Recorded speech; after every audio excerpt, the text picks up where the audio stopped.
The protagonist of this story had only one desire in life: to reach the very peak of martial arts. But as time went on, he realized that even if he spent his entire life training, it would never be enough to achieve his dream. He simply wasn't destined to reach the summit of martial mastery. Still, driven by deep desperation, he refused to give up.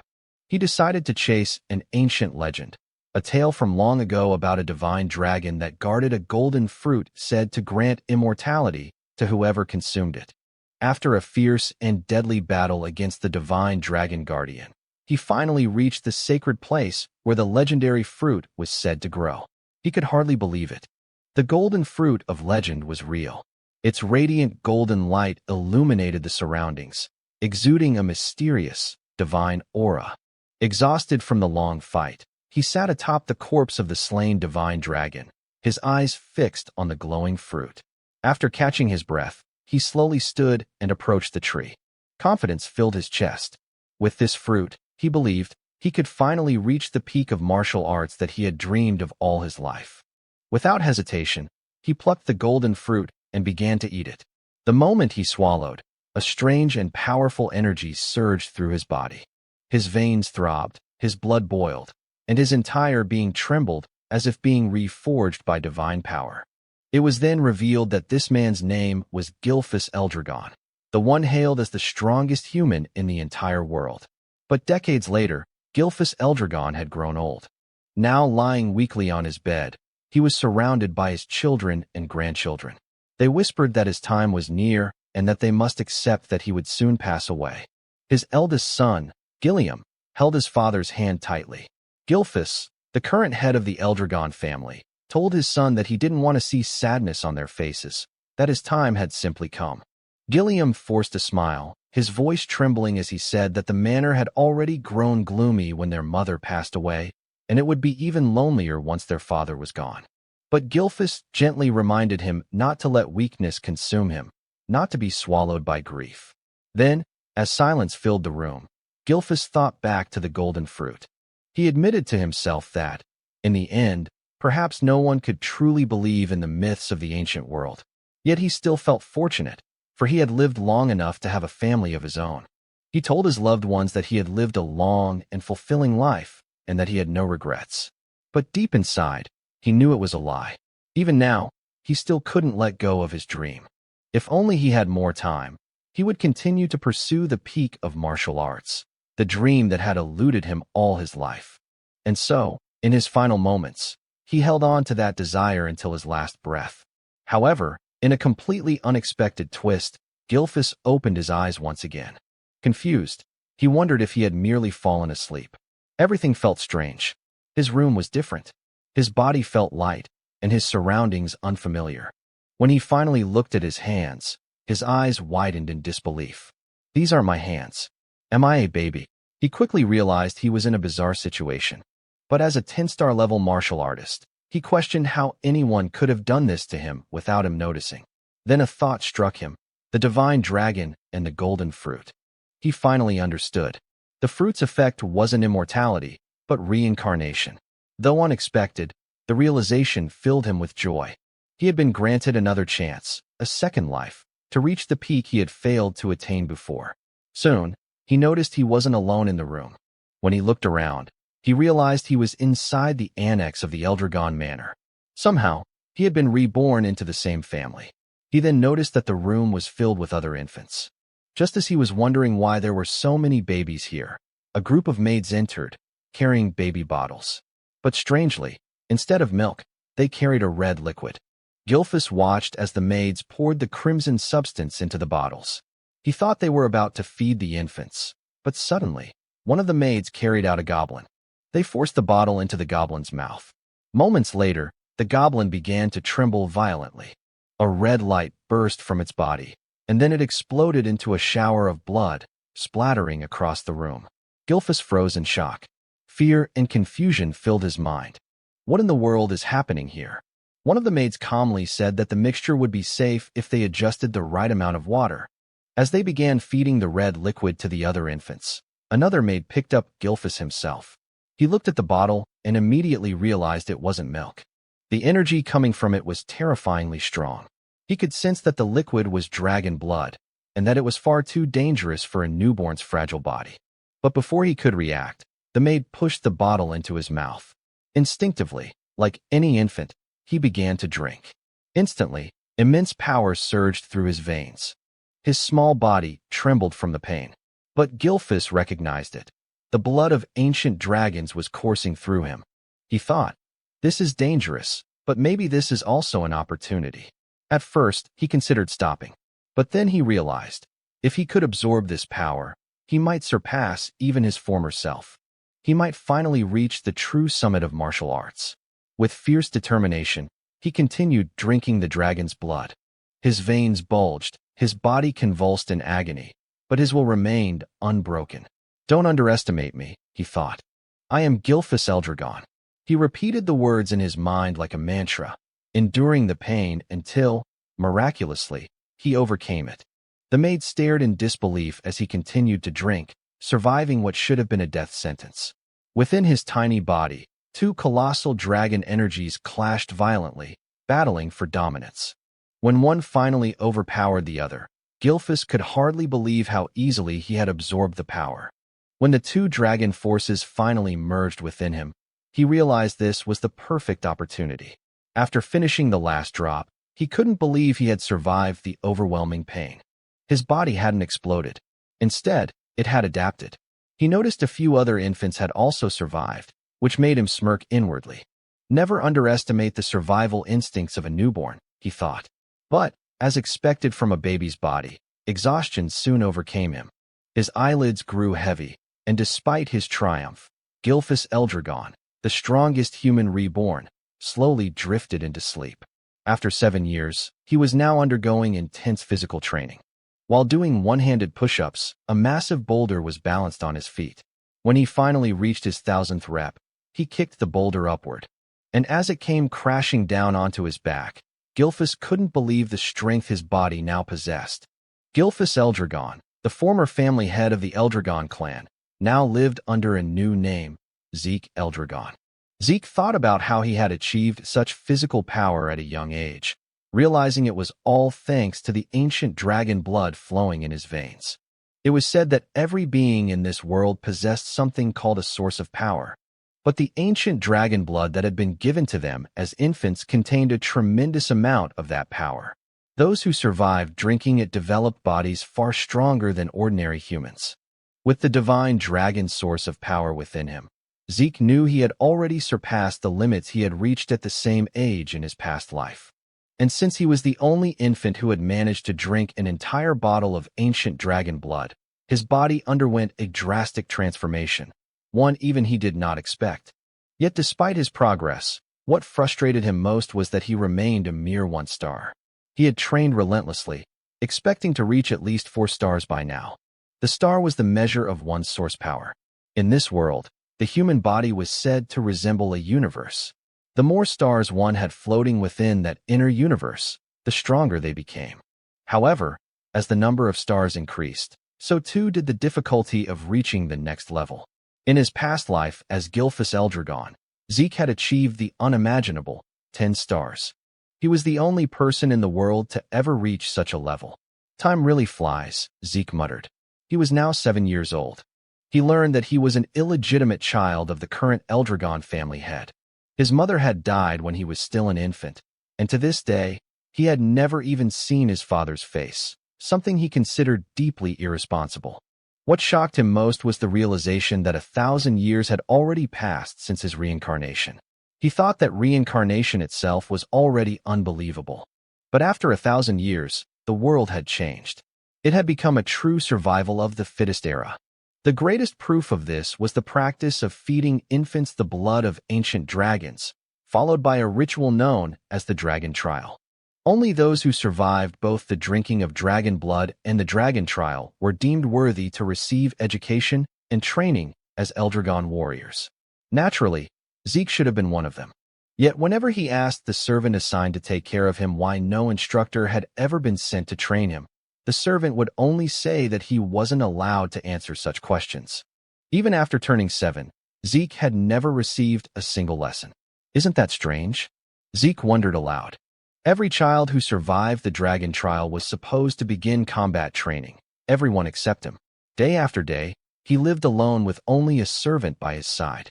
When he confronted the servant about it, the servant merely asked what was wrong with that arrangement. Zeke sighed and said that, for now, conditioning his body was more important than combat training. After all, he could teach himself if he wanted to. He had once been a 10-star warrior in his past life. Zeke then requested information about the other surviving infants or anything about the main family that could help him. But once again, the servant refused, saying she wasn't permitted to disclose such information. Frustration clouded Zeke's face. "Will you always refuse to answer me?" he asked sharply. The servant firmly repeated that she couldn't speak of such matters. "Isn't it cruel?" Zeke asked bitterly. "Treating me like this?" But the servant explained that she was only following orders, her duty being to attend to Zeke's daily needs, nothing more. The servant, a 3-star level practitioner, could have easily taught Zeke basic combat techniques. Yet Zeke had no interest in such trivial lessons. After 7 years of living with this maid, he had grown used to the same lifeless responses. Finally, Zeke decided to leave and head into the forest. The servant said nothing, merely watching as Zeke walked away. "So, she's really going to let me go?" Zeke thought, a hint of irritation in his tone. Deep in the forest, Zeke uprooted wild poisonous herbs and ate them without hesitation. As before, the taste was vile, but this was part of his training method. Then, suddenly, he noticed something. He took a deep breath, forcing himself to stay calm as he repeated to himself, "Be patient. Be patient." He could feel someone, or something, watching him from afar, observing his every move. No matter how hard he tried, he couldn't shake the presence. After a few moments, Zeke sighed. "They followed me all the way here, huh?" When he could no longer stand it, he called out, "You might as well come out if you've got something to say." Then he moved into the tall grass, hiding himself. Moments later, while crouched in the grass, Zeke sensed a dark, oppressive aura nearby. When he looked toward the source, he saw a creature known as an anger boar. What is that aura, he wondered. The black mist surrounding the beast was something he had never seen before, not even 1,000 years ago. As the anger boar grazed on the grass, Zeke suddenly stood and revealed himself, startling the beast. It charged at him immediately, and rather than fear, a smile formed on Zeke's face. He was genuinely thrilled to fight it. The boar lunged forward, but Zeke swiftly dodged, gathering golden energy into his fist. With a powerful strike, he unleashed an explosion that tore through the anger boar's body. He couldn't help but grin at the sight. His attack had been far stronger than he expected. Even as a 1-star, his power surpassed that of most practitioners at the same level. Hoisting the slain creature over his shoulder, Zeke muttered, "It'll be even better once I raise my star level." He was tired of 7 years of being ignored and isolated by the Eldragon family. He wondered if it was time to leave and travel on his own, maybe even venture toward the ocean. Meanwhile, in the distance, a cloaked man watched from the shadows. "What's going on with that boy?" he muttered. Even without formal training, he's reached 1-star level, and he killed that anger boar with a single strike. What puzzled the man even more was how Zeke managed to sense his presence. "That child isn't ordinary," he said quietly. He recalled that Zeke's mother had died young, and his father, the current family head, had shown no interest in him. Without proper guidance, the boy shouldn't have grown this strong. Still, as the son, illegitimate or not, of the Eldragon head, Zeke was bound to remain under the clan's watch.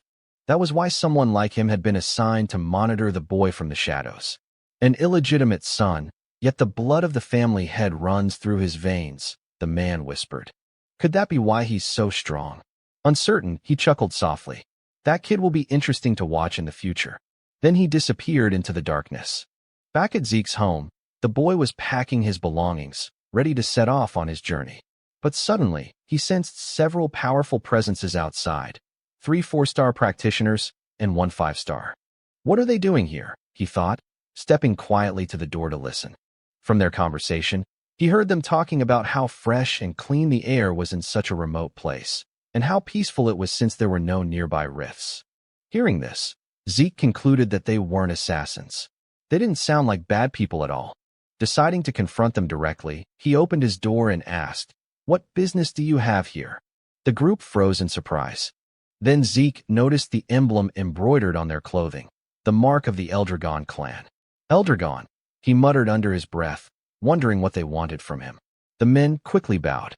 It's an honor to finally meet you, young Master Zeke, their leader said. We've been sent to escort you to the site of your examination. Examination? Zeke frowned in confusion. Annoyance flickered across his face. They expect me to take an exam, he muttered, even though they haven't taught me a damn thing yet. And after a few days, Zeke could hardly believe that he had returned once again to the main estate of the Eldragon family. He wasn't brought here to live within the main estate again, but rather for another purpose. Before he could enter, they instructed him to change out of his dirty clothes first. Zeke then began to learn about something known as the Dragon's Nest. After 1,000 years, the Eldragon family had established a school that served all branches of their bloodline. Everyone born with any relation or connection to the Eldragon family dreamed of entering this so-called Dragon's Nest to receive proper education once they turned 7 years old. And today marked the day of the entrance ceremony for that academy. Zeke was here to take part in the entrance exam. Even though he hadn't learned anything about the modern generation of his family, taking the exam was mandatory. Zeke immediately felt disheartened when he realized that this was the true reason they had brought him here. Why now, he thought, when he had already decided to leave and travel the world. While sitting by the school gate, a boy from Ordiscale village approached him. It was Rangus, who asked if he was all right and what seemed to be bothering him. When Zeke asked who he was, the boy formally introduced himself as Rangus and said he had approached because Zeke looked troubled. Is that so? Zeke replied casually. After observing the flow of energy in Rangus's body, Zeke quietly thought to himself that the boy seemed shy but had an unusually strong sense of perception. Zeke then apologized for his situation, introducing himself in return and admitting that his mind was in turmoil because he had no idea what they would be required to do in the exam. Is that all? Said Rangus, feeling slightly nervous at the mention of the test. Still, he explained that the annual entrance exam for the Dragon's Nest didn't really change much. But when Zeke admitted he knew nothing about the exam, Rangus was shocked. Taking the test without any knowledge at all? Wasn't that far too reckless and dangerous? Just as Rangus was about to explain the details of the exam, a loud and arrogant voice suddenly interrupted them. A boastful boy shouted and called Rangus a weakling. Rangus turned around in shock and immediately recognized who it was. It was Retin, also from Ordiscale village. Mocking him, Retin asked why he was here, suggesting that he must have gotten lost to end up at the Dragon's Nest. He even told him it would be better to go home before he got hurt. I'm here to take the entrance exam, Rangus replied, though his voice trembled as Retin drew closer, asking if he was seriously going to take the test. Retin clutched his stomach and burst out laughing, saying it was impossible for him to pass. He even insulted Rangus's father, saying, "Your father's a pseudo-dragon, right? What could the son of a pseudo-dragon possibly accomplish?" Rangus's fist trembled as he held back his anger, but Zeke noticed everything. Then it was explained that the Eldragon family followed an absolute hierarchy. The ranks were as follows: novice whelp dragons, regular soldier child dragons, captain-level adult dragons, executive elder dragons, also known as elders. And at the very bottom were the pseudo-dragons, those who had failed to enter or graduate from the Dragon's Nest, considered immature and incomplete dragons. Yet Rangus had long dreamed of proving that even if they were called pseudo-dragons, they were still dragons nonetheless. Zeke was surprised and asked why Retin was so sure Rangus would fail the exam even before it started. "Who the hell do you think you are?" Retin snapped, asking if Zeke had a problem with him. Zeke calmly said he was merely curious why Retin was so confident Rangus couldn't pass. Retin pointed at Rangus and shouted that the reason was obvious. He was just a weakling. Zeke tilted his head and asked if he really thought Rangus was weak, because from what he could sense, Rangus seemed even stronger than them. Hearing that, Rangus's eyes widened in disbelief. It was the first time someone had stood up for him. The arrogant boys grew angry and asked if Zeke was seriously claiming they were weaker than a pseudo-dragon, a being they saw as inferior. But before things could escalate, a man arrived and drew everyone's attention. He was the adult dragon examiner, announcing that the Dragon's Nest entrance exam was about to begin and that all participants should register to receive their numbers. As Retin left, he glared at Zeke and warned that he wouldn't forget his face. Zeke sighed and said there was no need for anger, remarking that the children of this generation seemed to have such short tempers.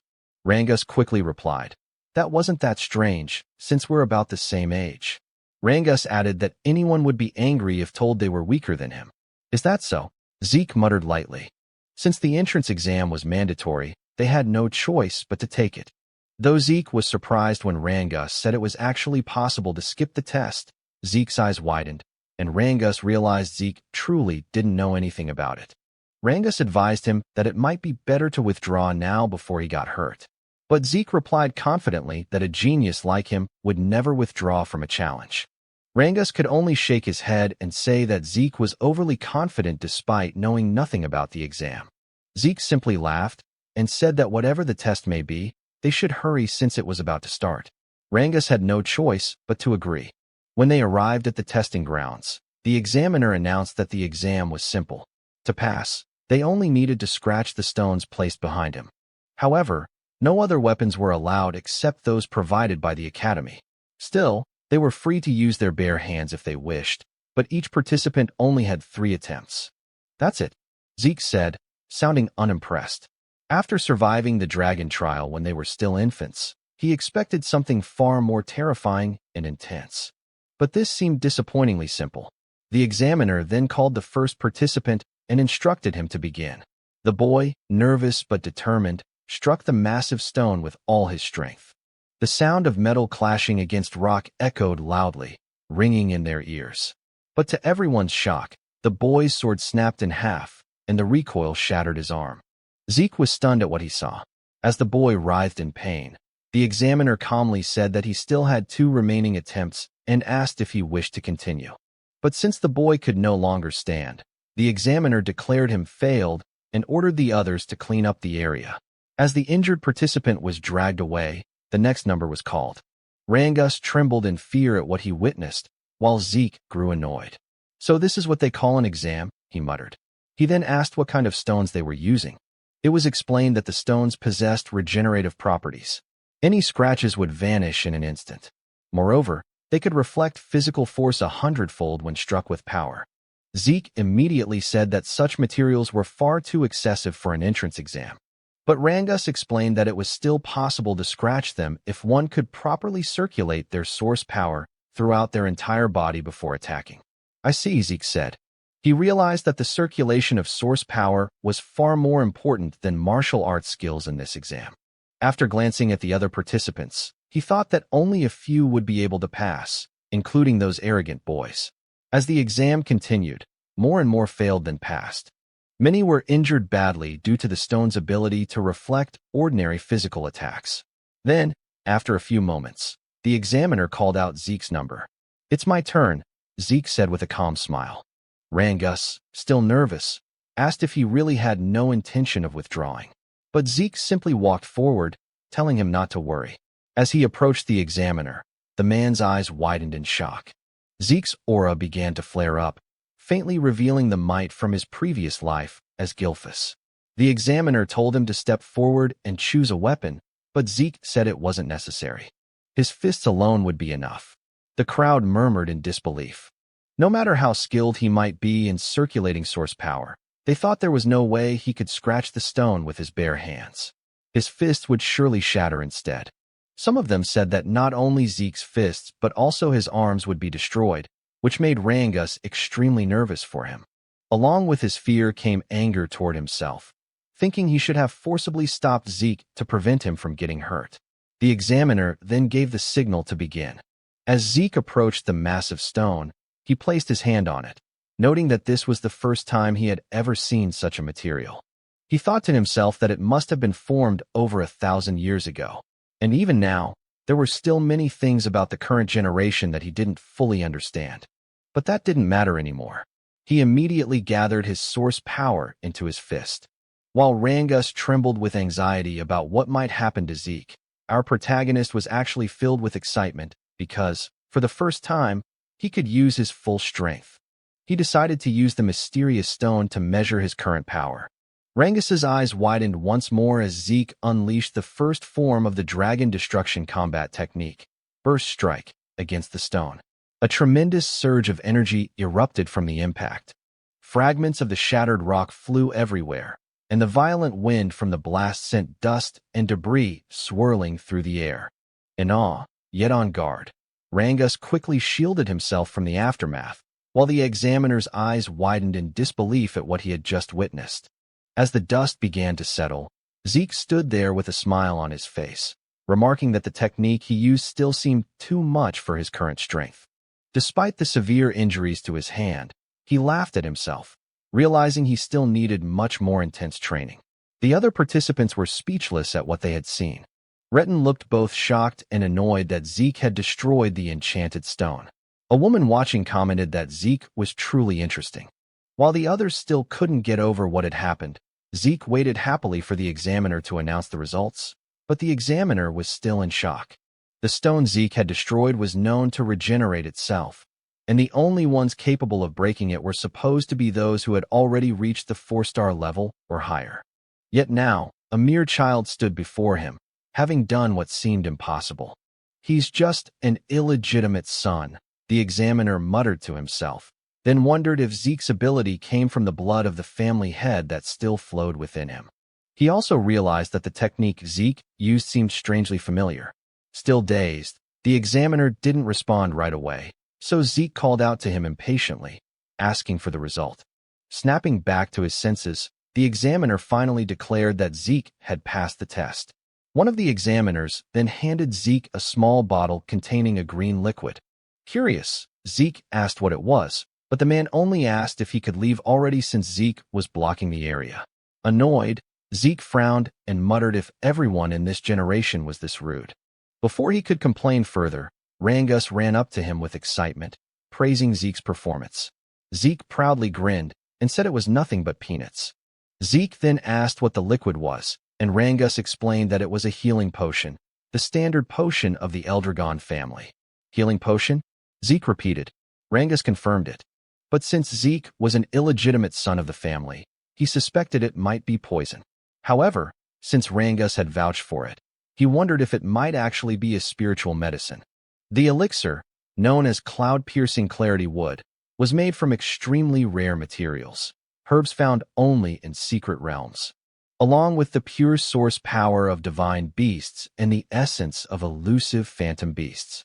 When used, it could heal not only fresh wounds, but also old scars and injuries. On top of that, it could enhance one's source power. Because the ingredients were so rare and the process so complex, such elixirs were rarely seen. After drinking it, Zeke was amazed by its immediate effect on his body. "Is this really a spirit medicine?" he asked Rangus. Rangus replied that he didn't know what spirit medicine meant, but he was certain that the Eldragon family's potions were of far higher quality than any commercial ones outside their domain. Rangus then asked if the potion's effect surprised Zeke that much. "Of course," Zeke said, explaining that it healed both his serious injuries and the strain from his training. Still, he noticed that, unlike spirit medicine, it didn't seem to boost his source power. Rangus, on the other hand, said he was even more amazed by Zeke himself, to which Zeke chuckled and told him not to joke. Zeke thought to himself that the potion's existence showed how far knowledge had advanced over the last 1,000 years. Rangus praised Zeke's strength again, and Zeke declared that his dream was to become the strongest of all. Soon, the examiner announced that Retin had also passed the test, as well as his companions. Zeke expected as much, but then Rangus trembled nervously when his number was called. Despite his fear, he gathered his courage and walked to the front. Watching his stiff movements, Zeke wondered why Rangus was so nervous, then shouted to encourage him, telling him to trust himself. Embarrassed, Rangus asked him to lower his voice. When Rangus chose a sword as his weapon, Zeke watched closely, wondering what he was doing. Once the examiner gave the signal, Rangus attacked the stone, but as he expected, he failed on his first try. Determined, he stood again for another attempt, but his strike bounced off the stone, causing him to lose his balance and fall. His hands trembled from the stone's reflective ability. Retin and his group burst into laughter, saying it was just as they expected. The son of a pseudo-dragon is nothing more than a pseudo-dragon himself. They mocked him, telling him to give up. Retin even sneered at Zeke, asking if this was the same man he claimed could pass, and if Rangus was truly stronger than them. Zeke stayed silent for a moment, then told them to stop spouting nonsense. The examiner informed Rangus that he only had one attempt left and asked if he still wanted to continue. Rangus couldn't answer, overwhelmed by embarrassment and the ridicule of others. He lowered his head, but then Zeke walked up to him and asked what he was doing. He questioned why Rangus was using a sword instead of a spear, why he would choose a weapon that didn't suit him, and why he would take a test without any plan at all. Retin watched mockingly as Zeke told Rangus that in his current condition, he wouldn't even scratch the stone no matter how many times he tried. Retin and his group laughed again, calling Zeke an idiot, reminding him that Rangus knew nothing about using a spear. His weak father only ever taught him swordsmanship, they said, and switching weapons now wouldn't change the outcome. But Zeke ignored their jeers and called out to the examiner, asking if it was against the rules to change weapons. The examiner said it wasn't. Then Rangus is lucky, Zeke said with a grin. He turned to Rangus and asked if he trusted him. Memories of all the humiliation he and his father had suffered flashed through Rangus's mind. Gritting his teeth, he stood tall and said he would trust Zeke. He would fight with a spear, just as Zeke told him to. Rangus told himself that his father never managed to enter the dragon's nest.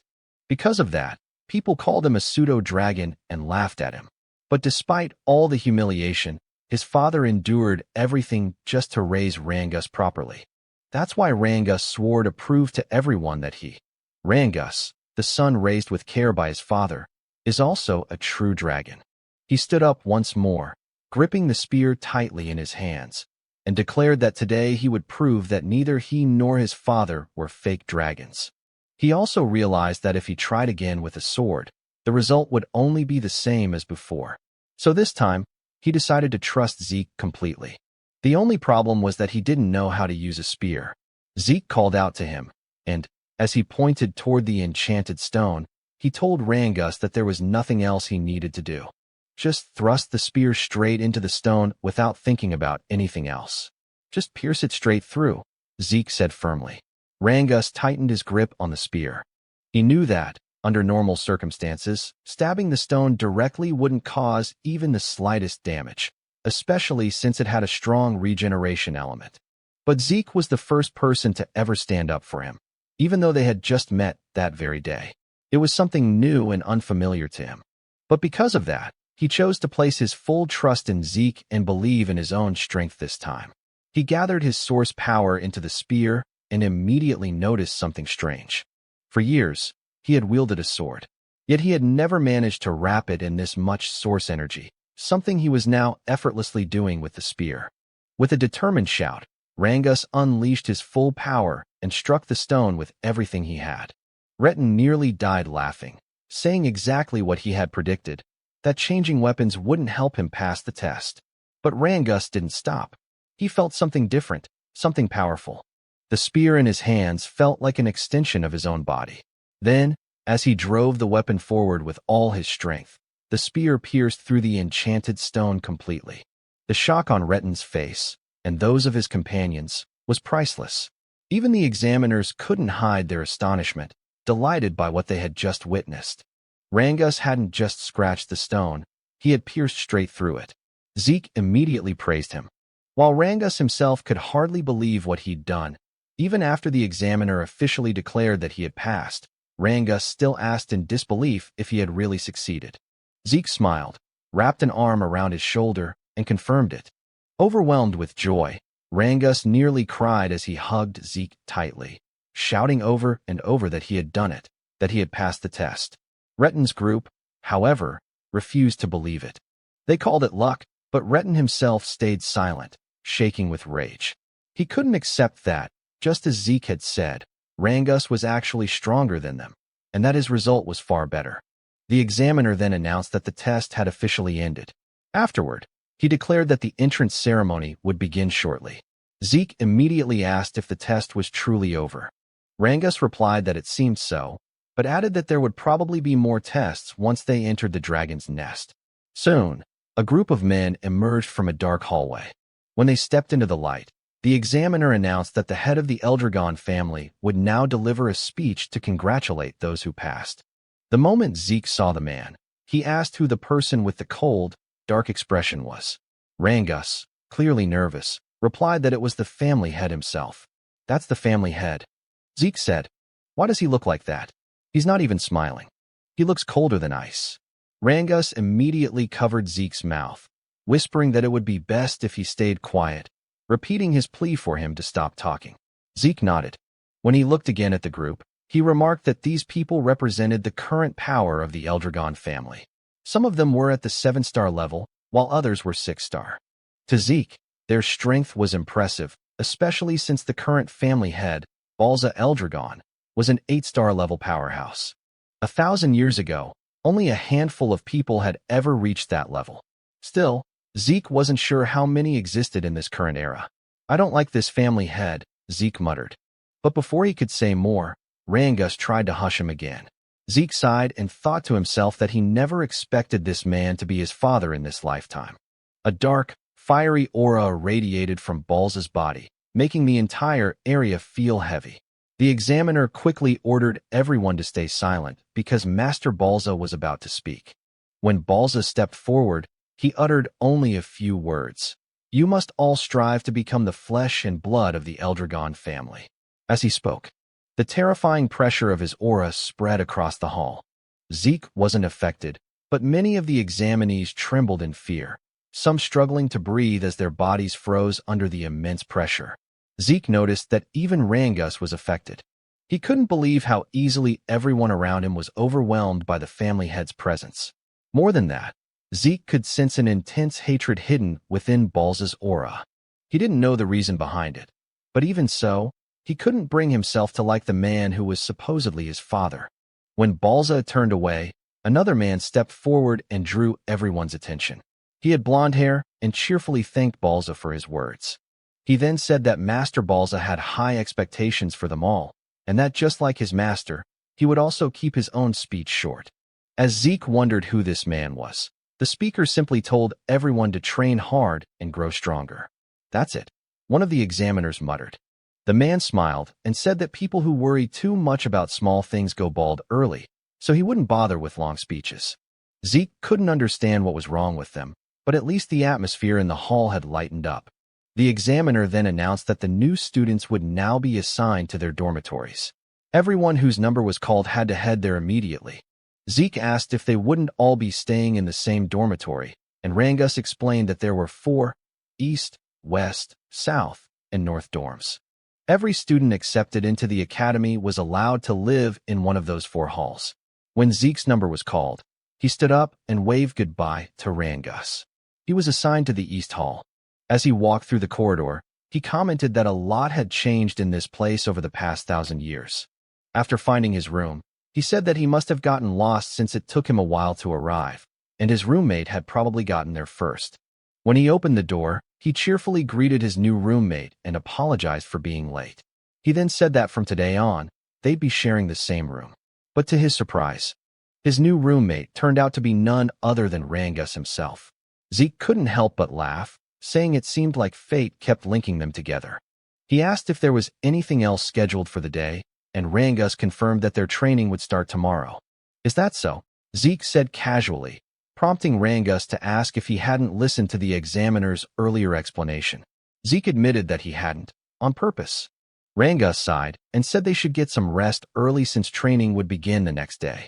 As Zeke gazed out the window, he thought about his plan to escape from the Eldragon family and travel the world. But after what he'd learned about the enchanted stone with regenerative properties and the healing potion, he realized he had discovered many interesting things during the exam. If he truly wanted to understand all the changes that had taken place over the past 1,000 years, he thought, then maybe staying with the Eldragon family for a while wouldn't be such a bad idea after all. A month passed at the academy, and their training continued to grow harsher, holding heavy dumbbells in both hands. The instructor explained that the dragon's breath he was teaching them was one of the most important techniques ever created by the 15th Eldragon family head. After reminding them that they had to master the technique under any condition, the instructor's attention was drawn to a few students.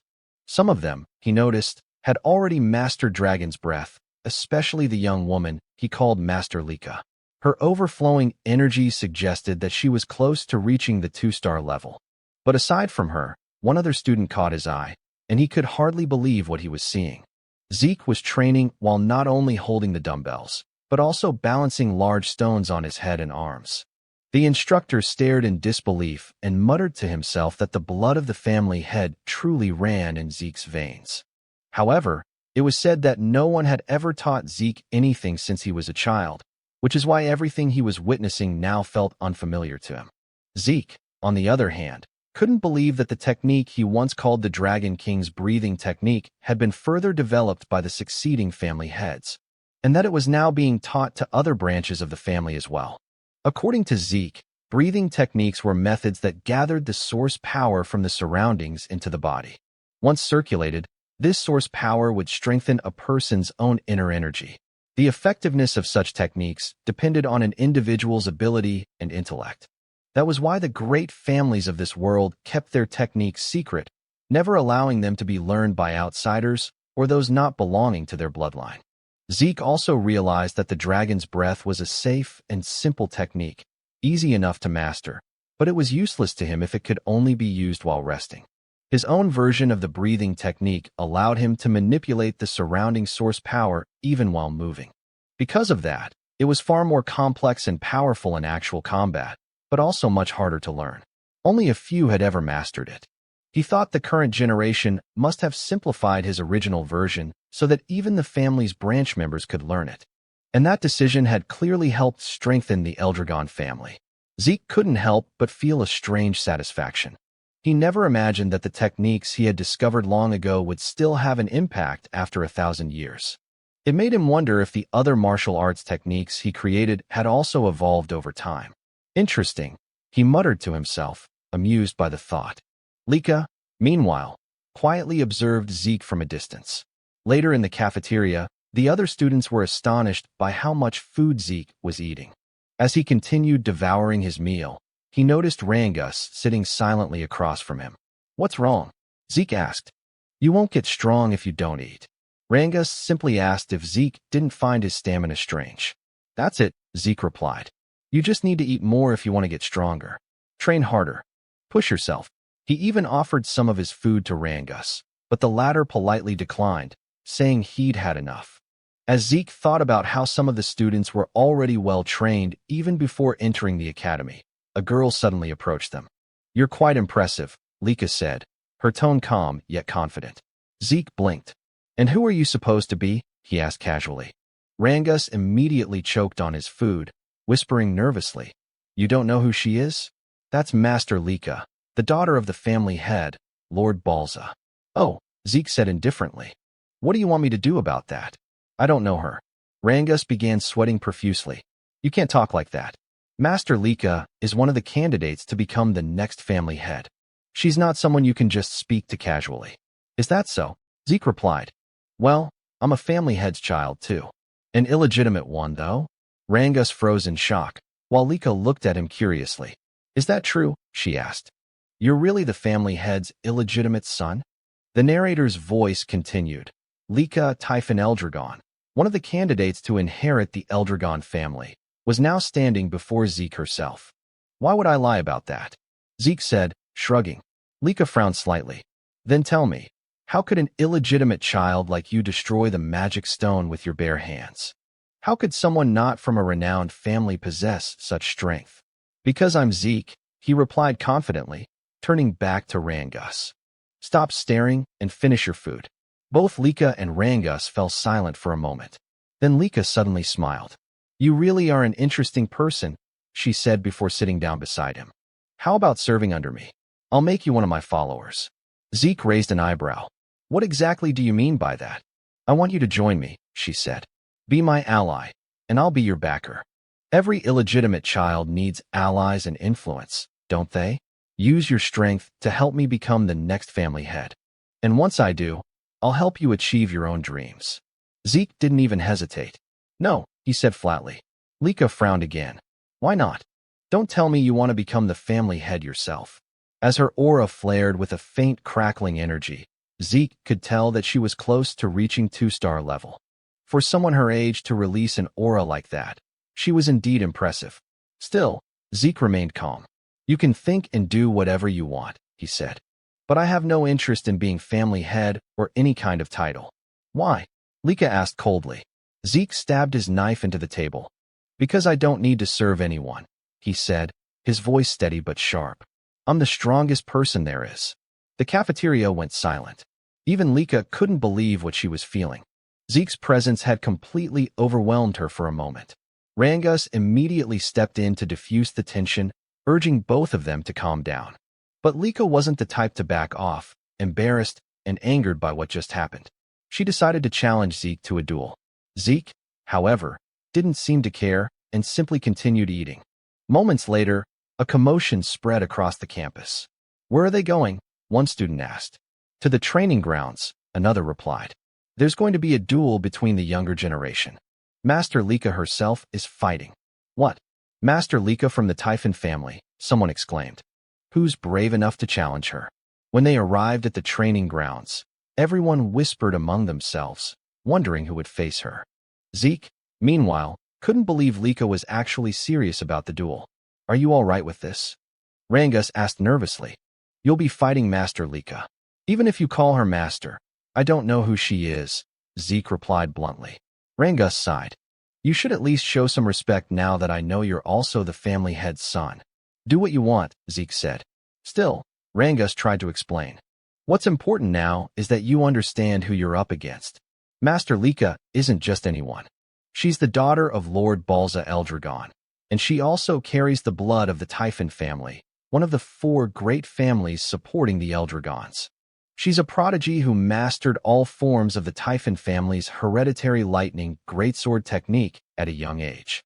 Like her father's other children, she has terrifying talent." Zeke tilted his head. "I didn't understand a word of that except that she's the family head's daughter." Rangus stared at him. "How do you not know any of this?" "Because I don't," Zeke said plainly. "So don't ask me." Rangus blinked as Zeke suddenly laughed. "But since I don't know anything about her," he said with a grin, "that'll just make the fight more fun." "Sounds exciting." Rangus could only sigh and worry. No matter how strong Zeke was, Master Lika was on another level entirely. "Why did you even accept her challenge?" he asked. "I never run from a fight," Zeke answered. "And it looks like my challenger's ready anyway." At that moment, Lika stood with her sword planted firmly in the ground. Her aura flared, lightning crackling faintly around her. "Are you two done talking?" she asked coldly. Lika shouted, asking if they were finally done talking, and Zeke replied that he was ready. Rangus, trembling in fear and shock, immediately ran away from them, warning Zeke to be careful in their fight. Zeke then turned to Lika and asked why she was so determined to fight him. Lika explained that she wanted to become the next family head of the Eldragon family, and to achieve that, she needed to defeat Zeke and make him one of her followers. "What do you mean by that?" Zeke asked, wondering what his connection was to her dream of becoming the family head. Lika questioned him back, asking if he truly had no idea about the current situation of their family and whether being an illegitimate child was the reason he was so unaware. Zeke simply answered that he didn't, admitting that his knowledge about their family was limited. Because of that, Lika began explaining. She said that including both of them, there were 5 candidates to become the next family head. Except for Zeke, all of her siblings were connected to the 4 major branch families of the Eldragon clan. The position of family head was so important that it became a source of conflict among those branches. For that reason, all of Zeke's siblings had entered the dragon's nest to study and represent their respective families. Since the fight for succession had turned into a fierce competition, Lika needed strong allies to stand against her older brothers. Zeke quickly understood that this was a power struggle between the 4 main branches of the Eldragon family. He found it all too complicated and wasn't even sure if he wanted to understand it. Lika then continued, saying that as one of the candidates for family head, she needed to strengthen not only her knowledge and power, but also her influence by gathering strong followers. Without another word, she charged straight toward Zeke, declaring that she would defeat him right then and there to make him one of her subordinates. But Zeke easily dodged her powerful strike, as well as the flurry of attacks that followed. Still, Lika refused to let him escape. The onlookers couldn't believe what they were seeing. The speed of their movements was incredible. Lika's attacks, despite her heavy greatsword, flowed so smoothly and rapidly that it seemed almost effortless. As they watched the battle between the siblings, the crowd began to murmur about Lika's precise control over her source power, noting how her strikes were becoming faster and stronger over time. They could only marvel at the power of a true daughter of the family head from one of the main branches. Some even said the fight's result was already obvious. What they didn't know, however, was that Lika herself was growing increasingly frustrated. She couldn't understand how Zeke kept dodging every single one of her attacks, or why it felt like he was simply toying with her. Rangus, who was watching from a distance, couldn't help but be amazed, his earlier worries fading away as he saw Zeke's calm movements. Zeke then remarked that the martial arts Lika was using were unlike anything he had seen before. He admitted that her movements were far faster than those of any ordinary one-star level fighter. But Lika, irritated, shouted for him to stop talking and focus on their fight. Zeke clenched his fist and said he was already focused, and that was exactly why he could unleash such a powerful strike so easily. His punch landed squarely, and Lika immediately gagged from the force. She fell to her knees, gripping her sword and stomach in pain. The spectators gasped and began whispering among themselves, wondering how Zeke managed to avoid all of Lika's attacks and who this mysterious boy truly was. As Lika struggled to stand, she asked why none of her strikes could land. Compared to other one-star fighters, she knew she was much faster. So, logically, Zeke shouldn't be able to keep up. Zeke admitted that she was indeed faster than any one-star he had ever seen. But in his eyes, she was still just a one-star. "You're a one-star, too," Lika snapped, saying that Zeke shouldn't be able to match her speed and movements. "There's a simple reason for that," Zeke replied. "Your breathing, the movement of your eyes, even the shift of your muscles. I can read them all. By observing these small details, I can predict your next move. It's all based on experience." "Don't make me laugh," Lika shouted, launching another fast strike toward him. But Zeke easily dodged again, saying that just like his words a moment ago, he could see and read her every move. In the next instant, he countered with another powerful attack that sent Lika crashing into the wall with violent force. The spectators screamed in shock, asking if Lika had really been defeated. "Master Zeke, that was amazing. You beat Master Lika," Rangus shouted in excitement. But Zeke calmly said that it wasn't over yet. Their fight wasn't finished. As the dust cleared, Lika stood once again, bruised but defiant. Zeke noted that she had focused her source power into her core, allowing her to endure his attack without suffering serious damage. He smiled slightly and admitted that Lika was truly an extraordinary girl. "That's enough, Master Lika," Rangus pleaded. But Zeke told him to move back, warning that he could get caught in their next exchange. Zeke then noticed an intense surge of aura flowing from Lika. He wondered if she had just advanced to the 2-star level. The spectators noticed it, too. They couldn't be mistaken. The glowing mark on her body was proof that she had indeed become a 2-star with a white aura. The 2-star level was a stage where one could channel source power into their martial arts, even manifesting it outside their body.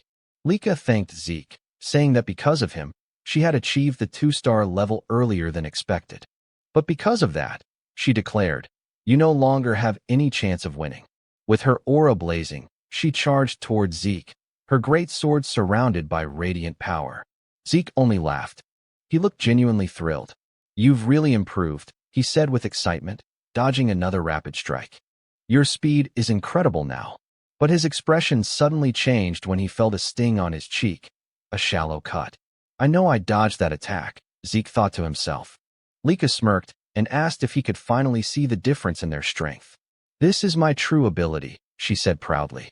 "Now that I've become a full 2-star and gained my aura, I'll show you the real power of the Typhon Greatsword technique." "Oh, then I get to witness a martial art I've never seen before," Zeke said, smiling in excitement. To him, this was turning out to be the most thrilling and enjoyable moment of their fight. Lika suddenly unleashed the lightning greatsword technique, Lightning Flash. Her sword crackled with blinding golden energy as she charged forward. Zeke was instantly enveloped in a storm of lightning, forcing him to retreat a step back as he shouted, "Wait a second. What kind of technique was that? How can you manipulate lightning like that? Isn't this too much for a sparring match? Lika smirked, driving her sword into the ground as golden light surged around her.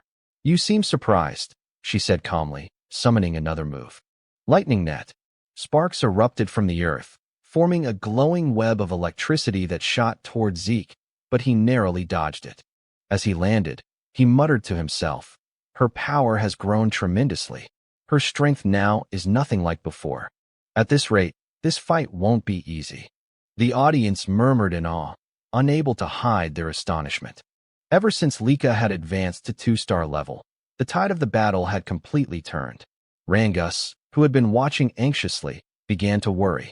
Zeke noticed that Lika's movements were simple, nothing new compared to her 1-star self.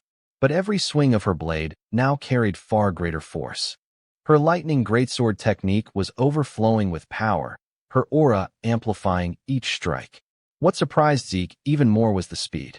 Lika was moving faster than he could have anticipated, and her lightning felt strangely mysterious. Still, he remained confident. Even if she could cloak herself in thunder, he was sure he could counter it. Yet curiosity filled him. What kind of power was this? What kind of lightning could she command? While evading her continuous assaults, he studied her every move, analyzing her aura and its rhythm. Lika, noticing Zeke's calm smile as he danced away from her attacks, frowned. You look too relaxed for someone in a duel, she sneered. Let's see how long that lasts. She dashed forward once more, her sword blazing with light as she used swift thunder, enveloping herself in golden lightning. But again, Zeke evaded at the last moment. She's as fast as lightning itself, he thought, only for Lika to swing her sword mid-charge. The blow struck true this time, sending Zeke flying backward with a powerful shock wave that scattered dust and debris across the field. Rangus gasped and rushed towards Zeke out of sheer panic, but one of the spectators grabbed his arm to stop him. Meanwhile, Zeke stood up, his clothes scorched, but his will unshaken. Lika charged again, unleashing another lightning flash, striking him head-on.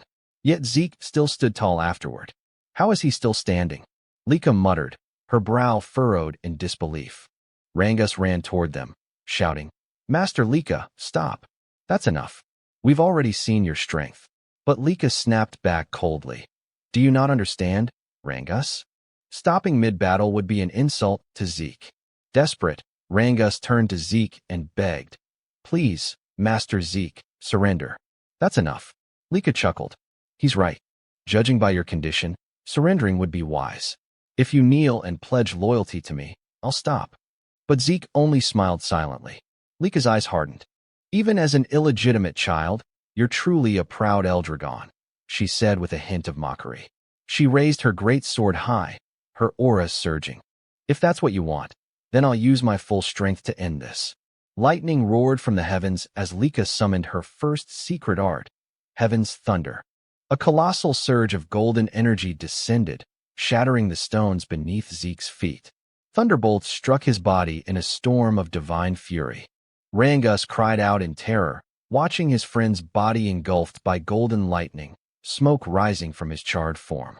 Lika drove her sword into the ground, exhaled deeply, and said softly, I'm sorry, Zeke, but this is the end. But then, a voice echoed through the crackling air. Is that so? In an instant, a brilliant golden lightning aura exploded skyward. Lika's eyes widened in shock as she turned around. Impossible. How can this be? How do you have a lightning aura? She stammered. Zeke stood, smiling calmly as golden arcs danced across his skin. So, this is what you call lightning aura? He said casually. If you're asking how I got it, I honestly don't know. His tone was calm, but his words sent ripples through the crowd. Impossible, Lika whispered, unable to believe what she was seeing. Zeke smirked. Truth is, I let you hit me on purpose. I wanted to study your lightning, how it flows, how it behaves, and somehow I learned to use it myself. That's absurd, Lika snapped inwardly. Zeke explained to himself that he had deliberately taken Lika's attacks because her lightning intrigued him. While enduring her strikes, he continuously activated his Dragon King's breath technique. The strange resonance between his breathing and her lightning caused golden energy to gather in his body. Before he knew it, he could manipulate the lightning himself. Maybe Lika has a unique constitution, he thought. And judging from her family's greatsword technique, it's likely their whole bloodline shares this lightning affinity. Zeke walked toward her confidently. I never expected lightning-type source power to be this incredible. This duel turned out to be the perfect training. With a grin, he added, thanks to you, Lika, I've reached 2-star level myself. Golden lightning flared around him as he declared, our battle isn't over yet. Lika roared and charged again, her great sword glowing with power, unleashing another blinding attack. But Zeke sidestepped effortlessly and prepared a counterstrike. However, as he moved, he suddenly vanished in a flash and reappeared on the opposite end of the arena. What just happened, he muttered. He then realized, when one gains immense source power, it strengthens the body's muscles and nerves. This new lightning aura must have changed my physiology. I can't fully control my speed yet. In the stands, Rangus was speechless. He couldn't follow their movements anymore. Both fighters were blurs of golden light and thunder. Am I just imagining things? Or has Lika not landed a single hit lately? He wondered. Frustrated, Lika shouted, are you mocking me, Zeke? Stop toying with me. I'm not, Zeke replied calmly. But I will admit you're a real threat. He then lunged forward, delivering a powerful kick, but Lika blocked it with her sword, the force pushing her backward. Zeke straightened, smirking. I think it's time to end this. End this, Lika repeated, narrowing her eyes. Yes, Zeke replied. I've been thinking of creating a new technique for a while now, and this seems like the perfect time. Creating a new technique? She said in disbelief. Zeke nodded. Exactly. He paused for a moment, then murmured, should I call it a first form, or maybe a special form? Lika blinked, confused. Did he even receive proper combat training? From which family could he have learned that? She wondered, her thoughts spinning. Before she could react, Zeke appeared beside her in a flash, lightning surging in his hand. Dragon Destruction Combat Arts, Special Form, Lightning Peak, he shouted. The attack struck her directly, wrapping her in a fierce storm of golden thunder. Her body trembled violently, her sword slipping from her grasp as she fell to her knees before him, electricity still crackling around her. The arena fell silent. Rangus and the others stared in disbelief. Zeke had won. Lika, lying on the ground, exhaled shakily. After a few moments, she forced herself to sit up, trembling. I can't believe I lost. I was supposed to become the next family head. I can't lose. Not to anyone, she thought bitterly. Zeke approached her, offering his hand. You were amazing, Lika. Truly strong, he said sincerely. It's always exciting to learn something new. This fight was worth it. Smiling warmly, he added, it'd be boring if this was the last time we fought. Let's have another sparring match sometime. Lika froze, her cheeks turning red as she stared at his outstretched hand. Despite her defeat, a faint hint of happiness appeared on her face, perhaps out of pride, or perhaps for the first time, admiration. Once again, Zeke said that they should have another sparring match soon. With a confident smile, he added that he couldn't wait for their next bout. Lika, though a bit shy, extended her hand toward him, admitting that she was no match for him and that she willingly accepted her defeat. Meanwhile, several hours later, deep inside a dimensional rift, Zeke Eldragon, the father of Lika and Zeke and the current head of the Eldragon family, stood surrounded by countless strange and feral monsters. As the creatures charged toward him, Balza's eyes began to glow with an intense light, releasing a crushing wave of aura and dragon pressure. He instantly froze every creature in place, drawing his sword. Balza invoked the first form, Genesis, of the Dragon Destruction Combat Arts. With a single fluid swing, all the monsters around him were cleaved cleanly in half. As he sheathed his sword, the Eldragon family soldiers rushed forward to finish off any remaining monsters that might have survived their master's strike. Balza turned toward the exit of the rift, but before he could leave, one of the soldiers called out to him, saying that he had an important report.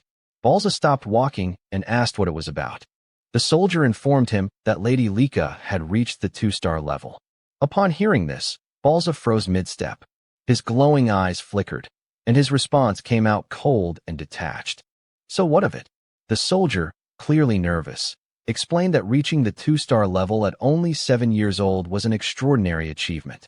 He added that with Lika's talent, once she graduated from Dragon's Nest, she would likely reach the 4-star level, or perhaps even the 5-star level. Balza's reply was chilling. Talent means nothing. The next time you report to me, I expect to hear how she can be of use to us. If all you bring are worthless updates like this, you'd better leave my sight. The soldier fell silent as Balza continued toward the rift's exit. But before he could step through, the soldier quickly added that Lika had recently lost in a sparring match. Balza stopped abruptly and turned his head slightly, his expression unreadable. Did she lose to one of her brothers? He asked. The soldier shook his head. No, master. She was defeated by someone her own age, by Lord Zeke. Zeke, Balza repeated, his voice low. The son of that woman. Memories surfaced of a humble maid, Zeke's mother. That woman truly was gifted in battle, he muttered. But she died after giving birth to the boy. He turned fully to face the soldier, his tone sharp.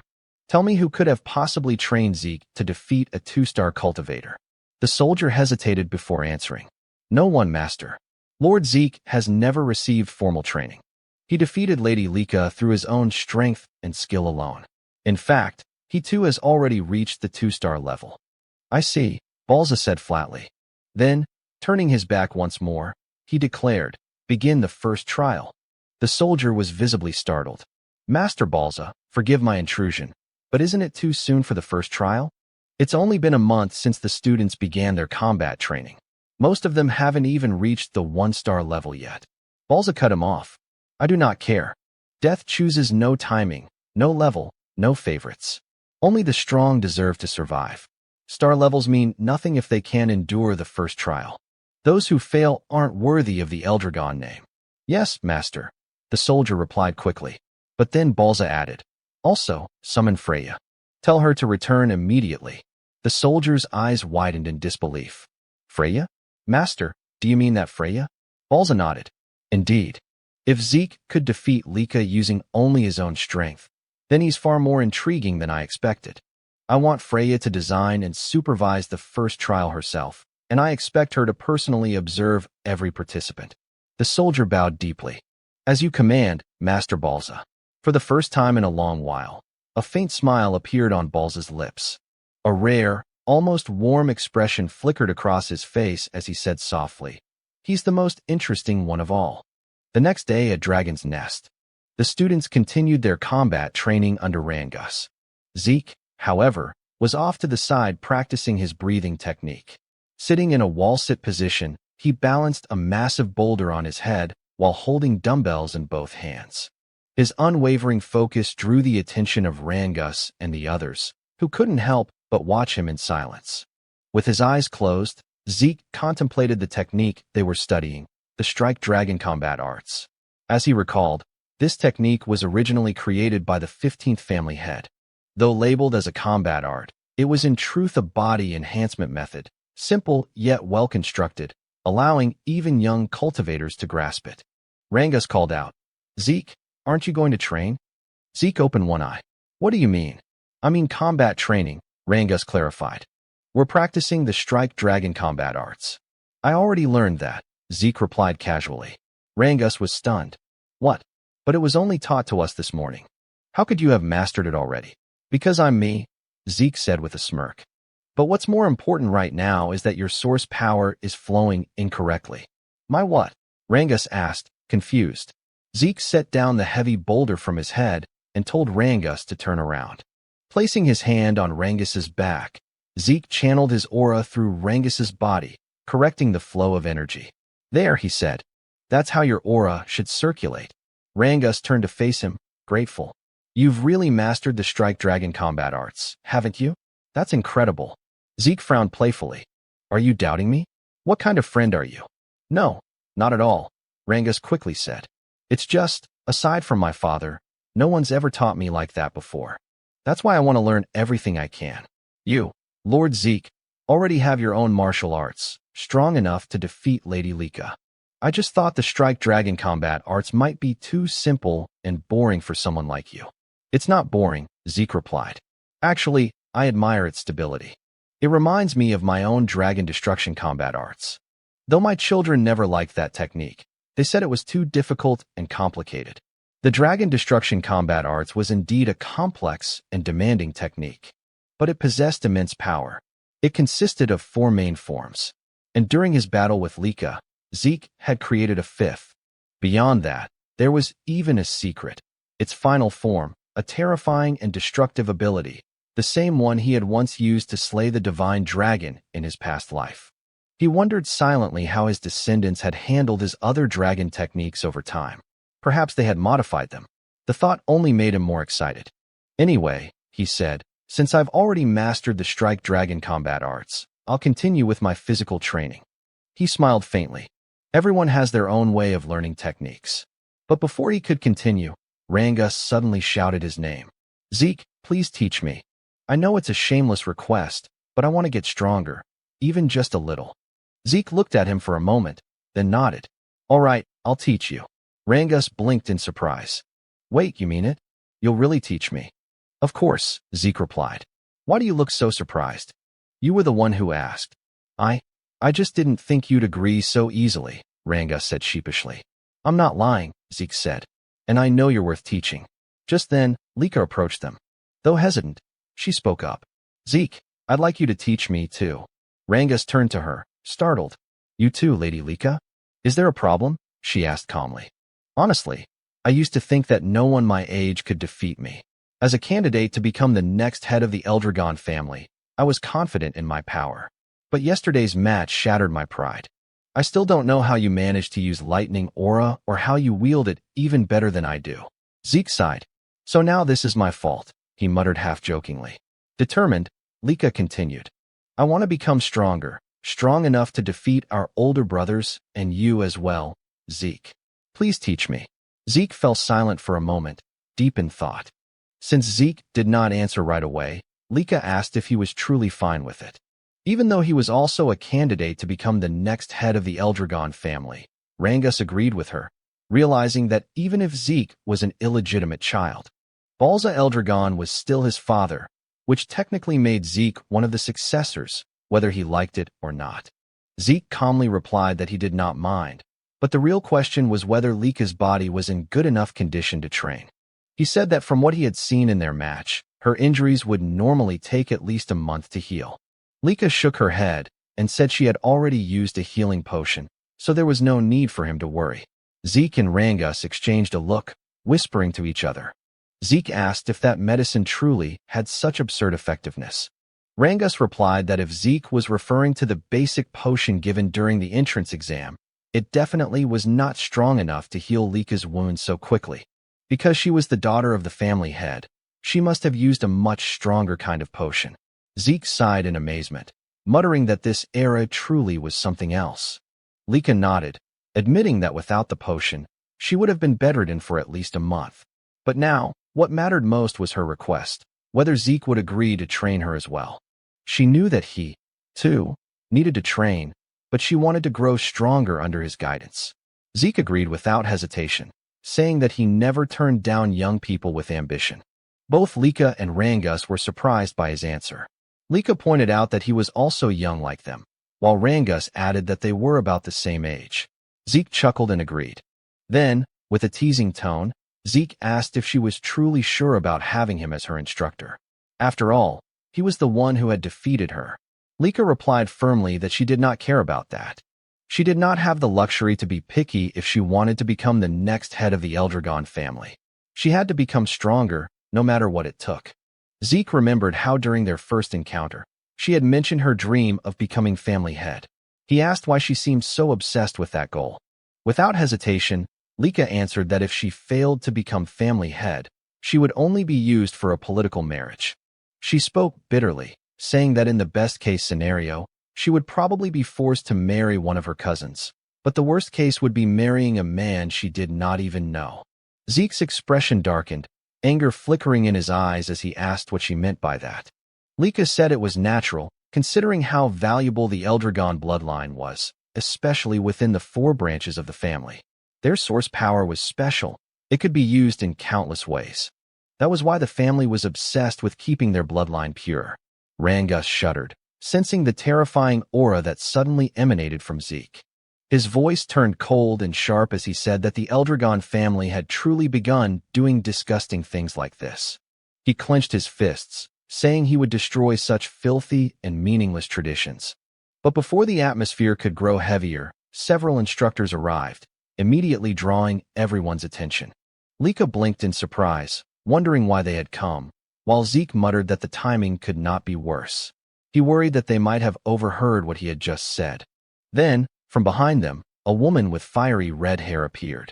One instructor stepped forward and announced that starting today, they would have a new instructor. Despite how busy this person was, she had taken the time to teach them personally, so they should be grateful. As the red-haired woman approached, she reached out her hand toward Lika and asked if she was Lady Lika. Feeling a wave of danger, Lika instinctively leaped backward. Zeke stepped forward protectively, while Rangus grabbed onto his arm in fear. The red-haired woman smiled faintly, praising Lika's sharp reaction and saying her aura quality was not bad at all. Zeke frowned slightly. He had not even sensed her presence until now. Rangus nervously asked who she was. The instructor then introduced her as Lady Freya Fywinkick of the Black Dragon Corps. Freya gave a polite smile and greeted everyone, saying she was pleased to meet them all. She then looked straight at Zeke and asked if he was Lord Zeke. When he confirmed it, she asked if he was not surprised by her sudden appearance. Zeke replied calmly that nothing she did was surprising.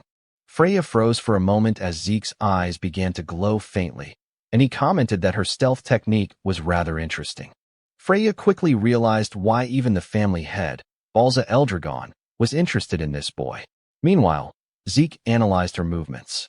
He noticed her source power was concentrated in her lower body, following a flow pattern he had never seen before. That must be why her footsteps made no sound at all. A spark of excitement lit up his eyes as he wondered what kind of martial art she used. Freya then took command of the class. She confirmed that she would be their new instructor. The students began whispering among themselves in disbelief. Lady Freya, the Tempest Wind, was known as one of the strongest warriors in the family. The other instructor confirmed that Freya was a 6-star practitioner under the Black Dragon Corps, the elite unit serving directly under the family head himself. The students were in awe, unable to understand why someone of her rank would come to teach at their academy. Freya smiled faintly and said she would indeed train them, but under one condition. They had to pass a simple test. The students gasped at her words. She told them not to worry. The test was simple. They just needed to bring a crystal like the one she was holding and survive for 1 full month inside the Poison Dragon Mountain. Rangus went pale at the name, while Zeke felt a sense of nostalgia. The Poison Dragon Mountain, he explained, was home to countless poisonous creatures. Even brushing against a single leaf could kill an ordinary human instantly. It was a region of pure danger. Zeke recalled how, in his previous life, he had often used that place as his personal training ground. Still, he thought this test might be too cruel for young students. Freya explained the rules. Each student would receive 1 crystal orb. If their orb broke or was lost, they would immediately be disqualified. When someone nervously asked what happened to those who were disqualified, Freya replied bluntly that they would be expelled from the dragon's nest. She added that they did not need to worry about the poison itself. If they properly used the dragon's breath-breathing technique, they would be fine. As long as they held on to their orbs and controlled their breathing, they could survive. Lika pointed out that aside from poisonous plants, there were monsters there, too. Freya's eyes turned sharp as she said they would need to defeat those monsters themselves, since that was the only way they could secure food. Without hunting, they would not last even a few days. The students were horrified. Retin muttered that it was impossible. Many doubted whether their basic combat technique, the strike dragon, could even hurt the creatures living there. Freya smirked and told them not to panic. They had 5 days to prepare. During that time, they could each choose a basic weapon art from the Eldragon family archives to learn. If they mastered it, their survival chances would improve. But if they failed to learn it within 5 days, she would not take responsibility for whatever happened in the mountain. One student asked timidly if Freya would help them in case things got too dangerous. Freya chuckled darkly, saying, "You're in the dragon's nest, the land of the Eldragon family. Here, the weak do not last. Only the strong survive.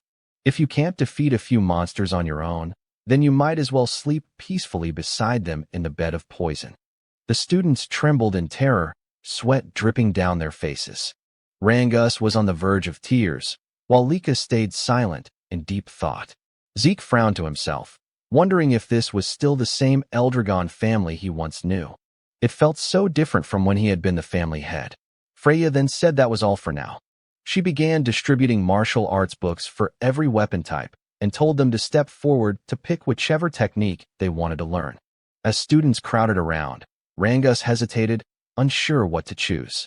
Zeke advised him to take a spear technique, reminding him that he had used a spear during the entrance exam. Rangus quickly agreed and thanked him. Lika said she would pick a greatsword technique since she already knew the lightning greatsword's basic forms. But Zeke stopped her, suggesting she try axe arts instead. Lika asked why, and Zeke explained that it would help cover her current weaknesses. Since it was Zeke who had suggested it, she did not argue and simply nodded, quietly trusting his words. Freya then asked if everyone had chosen their books. When they confirmed, she told them to make good use of the remaining 5 days. Their survival depended entirely on mastering those techniques. If they failed to do so, they would die pathetically in the Poison Dragon Mountain. Just as she was about to leave, Freya suddenly remembered something and turned back. She warned them that during the test, their seniors would be trying to steal their crystal orbs. Rangus was stunned and asked what she meant. Freya explained that their 10-year-old senior group would also be taking the same test, but their task was to hunt down and steal the orbs from the younger batch. She added that the younger students outnumbered the seniors, and since the Poison Dragon Mountain was vast, they might get lucky and avoid confrontation. Still, their seniors would use everything they had to find and attack them. After saying that, Freya turned and left. Rangus looked terrified, sweat dripping down his face as he asked what they were supposed to do now. Not only did they have to deal with poisonous monsters, but also upperclassmen hunting them. Lika frowned and said that every upperclassman was at least 1-star level or higher. If they ganged up on her, she would not last long, and most of their classmates probably would not survive either. Zeke nodded, saying she had a point. If Lika could not fight alone, then she should form a group of 2 or 3. Cooperation was not forbidden, after all. They could help each other hunt monsters and defend against seniors. When Rangus asked about Zeke's plan, Zeke simply said that he intended to go solo and enjoy the exam. Lika sighed and admitted that somehow, that sounded just like him. Before they began training, Zeke suggested they eat first. As they walked away, Lika glanced at Rangus and asked if he did not think Zeke was a little strange sometimes. Rangus shrugged and replied, "Yeah, sometimes." 5 days later, the students gathered before the Poison Dragon Mountain, their emotions mixed between fear and determination. Freya stood before them, a confident smile on her face, and declared that the weather was perfect for the test to begin. Nervously, Rangus said that the exam was finally about to begin. Even though this was Zeke's plan, he could not help but wonder if it was really okay for someone like him to be part of Lady Lika's team. After all, there were many noble-born students she could have chosen instead of him, a mere commoner who had not even reached 1 star yet. "We're the same, Rangus," said another student. When Rangus turned around, he recognized them as Raymond and Celine. Celine, who came from the East Hall of Dragon's Nest, admitted she was also a commoner and could not believe she had been chosen to join Lady Lika in the upcoming trial at Poison Dragon Mountain. Raymond, also from the East Hall, smiled as he looked at Lady Lika. But Lika quickly said that it did not matter whether her teammates were nobles or commoners. She had chosen them because she recognized their potential and abilities. Hearing this, Rangus fell silent for a moment, then gripped his spear tightly and declared that he understood and that he would do his best not to become a burden to their group. Raymond followed, saying he would give his all to meet Lika's expectations. Lika smiled brightly and said, "I'm counting on you all." Then she turned to Zeke and asked if he was truly planning to take the trial alone. Zeke nodded confidently, saying he could not wait for it to begin. Celine, still nervous, admitted she admired both Zeke and Lika. While she was trembling in anxiety, Zeke was brave enough to face Poison Dragon Mountain on his own. Raymond remarked that it was natural for them to be confident since the blood of family heads flowed through their veins. But Lika quickly interjected, telling him not to compare her to Zeke because even she felt nervous. "You're nervous?" Zeke asked. "Is there even a reason to be nervous?" Aside from you, everyone here seems like a group of promising students. However, they all replied that there were plenty of reasons to be nervous about the upcoming trial. Lika then asked Zeke if he truly thought the students she picked were skilled. Zeke immediately confirmed it and thought to himself that Lika had successfully gathered some of the most promising students in the academy. He realized that her eye for talent was indeed remarkable. He praised their group's offense and defense, saying the trial would surely be easy for them. "You're right," Rangus replied with a drop of sweat running down his cheek. "You've always been too confident, Zeke." Freya then asked if all the participants had arrived, and soon noticed that many of the students had already formed groups. Since some were not yet masters of their weapon arts, forming teams was not a bad idea. Freya stepped forward and announced that the trial would begin shortly. She explained once again that their task was to survive for 1 full month in Poison Dragon Mountain and protect their crystal orbs. They would only pass if their orbs remained intact. Every orb was identical, meaning that if one lost theirs, it could be stolen by others. Many students grew anxious upon hearing this, while Zeke realized that this meant stealing orbs from other participants was fair game. Freya continued, saying that after the new students entered the mountain and settled, upperclassmen would also enter to steal their crystal orbs. The upperclassmen mocked them, saying that since most of the new students had not even reached 1 star, taking their orbs would be easy. Hearing this filled Zeke's classmates with mixed emotions, fear, excitement, and unease. Freya concluded the explanation, and as soon as she announced that the trial had officially begun, the students dashed toward Poison Dragon Mountain. Watching them go, Zeke heard Lika tell him to make sure he survived. He smiled and said he would, but that they should survive as well. Lika then called out to her team, and as Zeke told them to be careful, Freya noticed him. "It's your turn to enter, Zeke," she said. "Right," Zeke replied, apologizing for getting a bit carried away. "Carried away?" Freya asked. "Aren't you nervous at all?" "No," Zeke replied with a calm smile before walking toward the mountain. Freya watched him go, thinking to herself that he was indeed a peculiar boy. That night, at the camp outside Poison Dragon Mountain, one of the instructors asked Freya if the new students would be all right. When she asked what he meant, he said the trial seemed too early for beginners. Another instructor agreed, pointing out that most had only been in Dragon's Nest for a few months, that few had achieved even 1 star, and that they lacked real combat experience. He wondered how many would actually survive. Freya reassured them, saying there was no need to worry. Although the mountain was filled with poisonous creatures, most of them were only 1 or 2 star level beasts, not strong enough to pose a serious danger.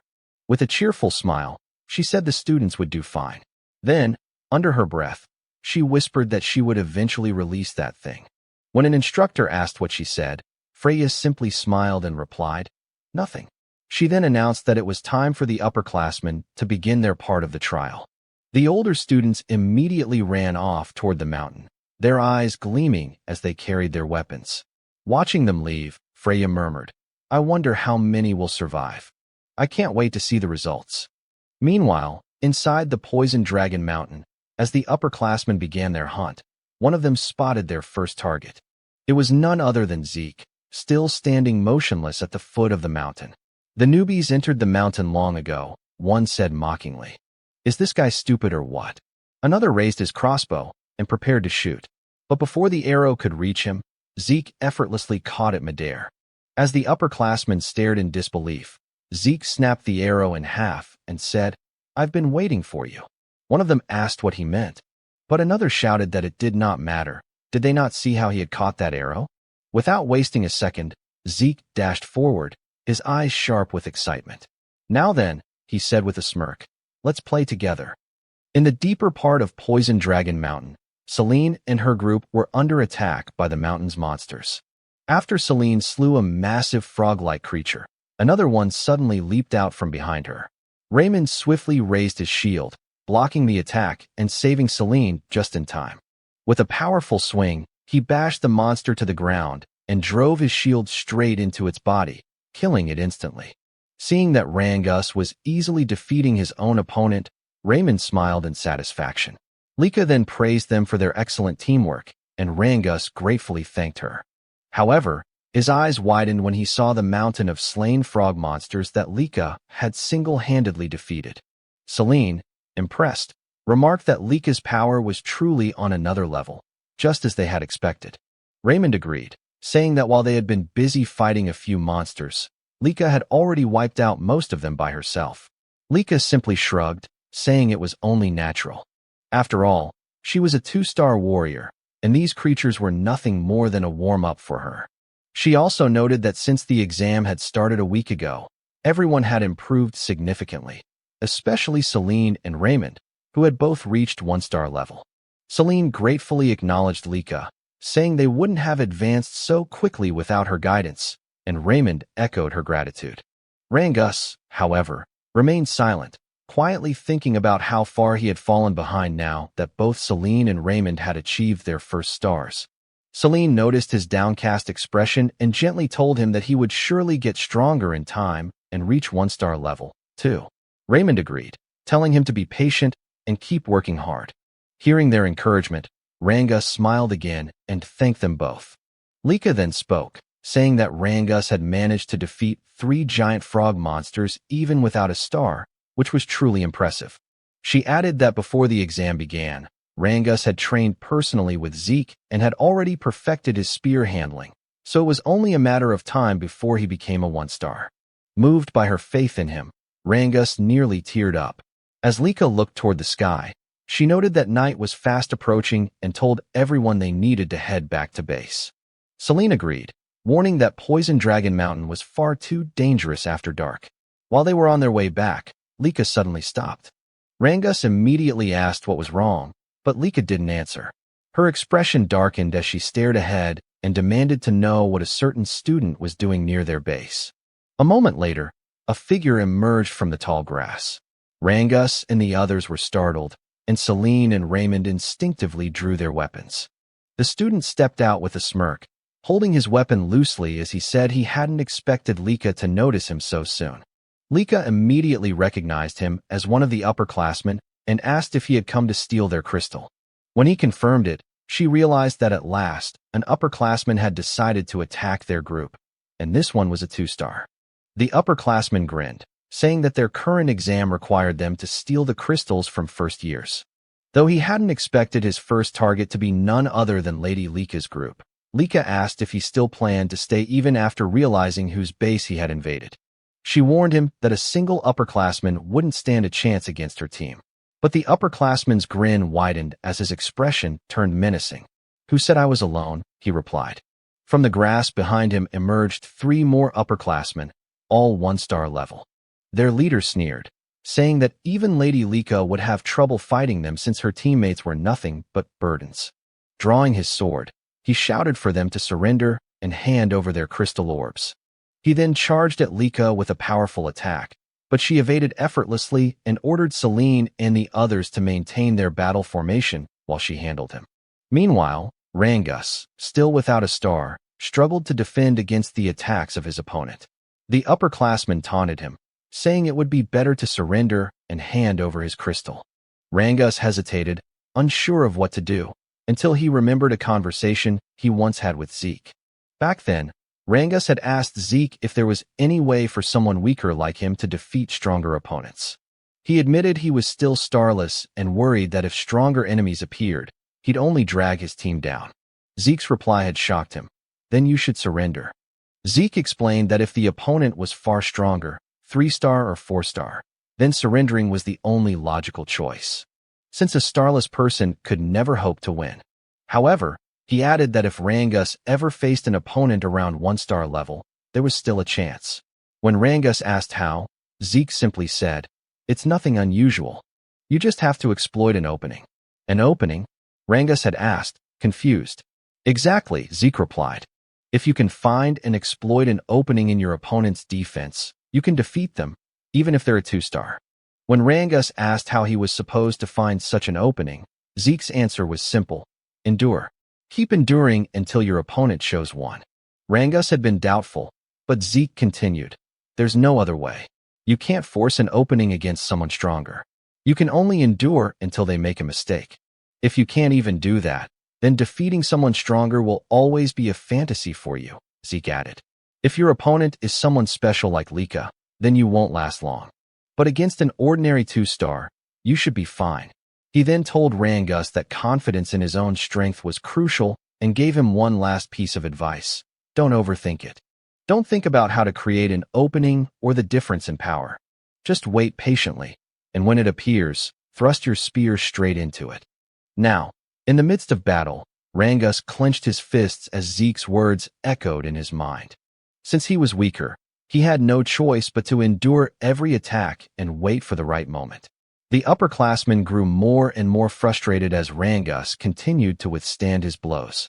Just fall down already, he shouted in anger, unleashing a powerful strike. But in that instant, Rangus saw it, the opening Zeke had spoken of. Without hesitation, he gathered all his strength and thrust his spear straight into his opponent's body. The upperclassman coughed, collapsed, and lost consciousness instantly. As he fell, a radiant light glowed on Rangus's chest, the mark of his newly awakened 1-star. Lika noticed immediately, surprised yet proud that Rangus had taken down his opponent. Meanwhile, the leader of the upperclassmen was in disbelief, unable to understand why Lika's power felt so overwhelming despite them both being 2-star level. Lika realized that ever since mastering the axe arts technique Zeke had recommended, she had learned to channel greater force and energy into her great sword, which explained the vast difference in power. She told her opponent that it was his misfortune to have chosen her group as a target. Then, summoning golden lightning around her sword, she declared, "This battle ends here."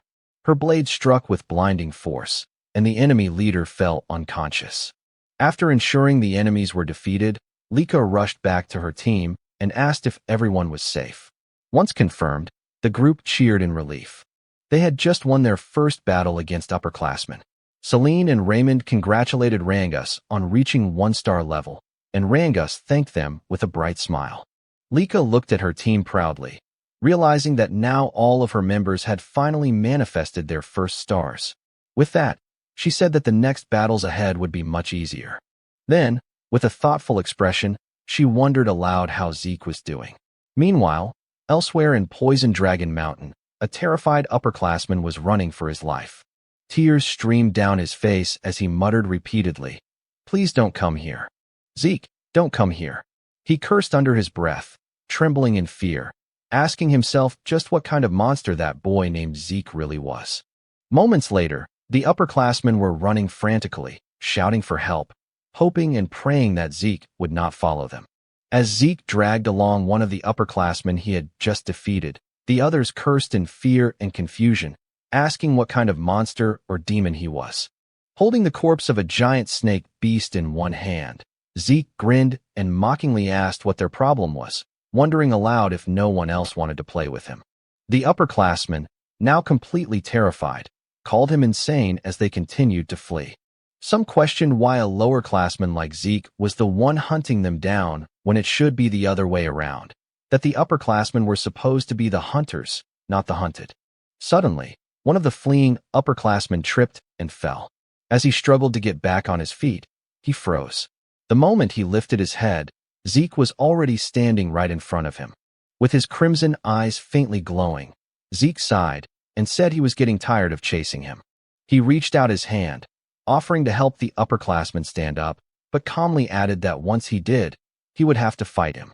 The upperclassman's eyes widened in pure horror before his body went limp, and he collapsed unconscious on the ground. Zeke tilted his head in confusion, muttering to himself and wondering what had just happened to the man. He looked around and asked out loud what was going on with the upperclassmen, questioning why they had suddenly become so defensive and cowardly. Calling them pathetic, he mocked how aggressive they had been the first time they saw him, only to end up running away in fear. He then smirked and shouted for the others not to leave him behind. Just then, Zeke felt a faint presence nearby. Turning toward his side, he asked whoever was watching him why they didn't come closer if they wanted a better look. When he received no reply, Zeke chuckled and said that since the observer was still watching without interfering, it must mean there was nothing wrong with what he was doing. With that, he said he would stop holding back and continue his little game with the upperclassmen. From the direction where Zeke had sensed the presence, a man emerged. It was one of the overseers monitoring the examination. Beads of sweat rolled down his cheek as he whispered to himself, unable to comprehend what kind of child Zeke was. He had witnessed Zeke defeat upperclassmen who were supposed to be far stronger than him. And even more astonishingly, Zeke had sensed his hidden presence. Realizing the gravity of what he had just seen, the overseer decided he had to report everything immediately. Meanwhile, at the camp outside Poison Dragon Mountain, Freya was taken aback when several observers arrived to make their report. According to them, it had been 1 week since the examination began. At present, 30% of the lowerclassmen had already dropped out, while the remaining ones were gradually adapting to both their environment and the dangers of Poison Dragon Mountain. One of the observers added that they did not expect many more lowerclassmen to withdraw from the test. When Freya asked about the upperclassmen, however, the observers exchanged uneasy glances and couldn't answer her directly. Freya's expression darkened, and she ordered them to speak clearly. Finally, one of them admitted that the upperclassmen were constantly fleeing. Freya frowned, momentarily lost in thought, and asked why they were running away. What exactly were they escaping from? She pointed out that, to her knowledge, there were no monsters within Poison Dragon Mountain that could threaten the upperclassmen. One of the observers then explained that they were not running from a monster, they were running from Lord Zeke. Freya raised an eyebrow and asked why they would flee from him. The observer took a deep breath and said that Zeke had been relentlessly attacking and hunting the upperclassmen. At first, they tried to fight back, but eventually, they had no choice but to run. Another observer spoke up, asking what kind of person Lord Zeke even was. Based on what he had seen, Zeke seemed to be enjoying himself, gleefully cutting down upperclassmen and hunting them like prey. For him, it was something completely unprecedented. A second observer nodded in agreement, saying that even though Zeke was the son of the Eldragon family head, he was far from normal. To them, Zeke was no longer just a prodigy. He was something beyond, a true monster in human form. Freya listened quietly, then spoke with a calm but serious tone. She admitted that she had also suspected Zeke was unusual from the very beginning. Unlike the others, he had chosen to take the exam alone and appeared completely relaxed upon entering Poison Dragon Mountain. That could only mean one thing. Zeke never planned to hide from the upperclassmen. From the very start, his intention had been to hunt them down himself. Remembering the look in Zeke's eyes when they first met, Freya couldn't help but think that the boy was indeed a monster. Suddenly, one of the observers frowned, asking what that strange sound was. Freya's lips curved into a faint smile as she said that what they were hearing was something she had been waiting for. A man then approached and asked Lady Freya where they should place the massive cage they had brought. Freya told them to leave it where it was and thanked them for their work.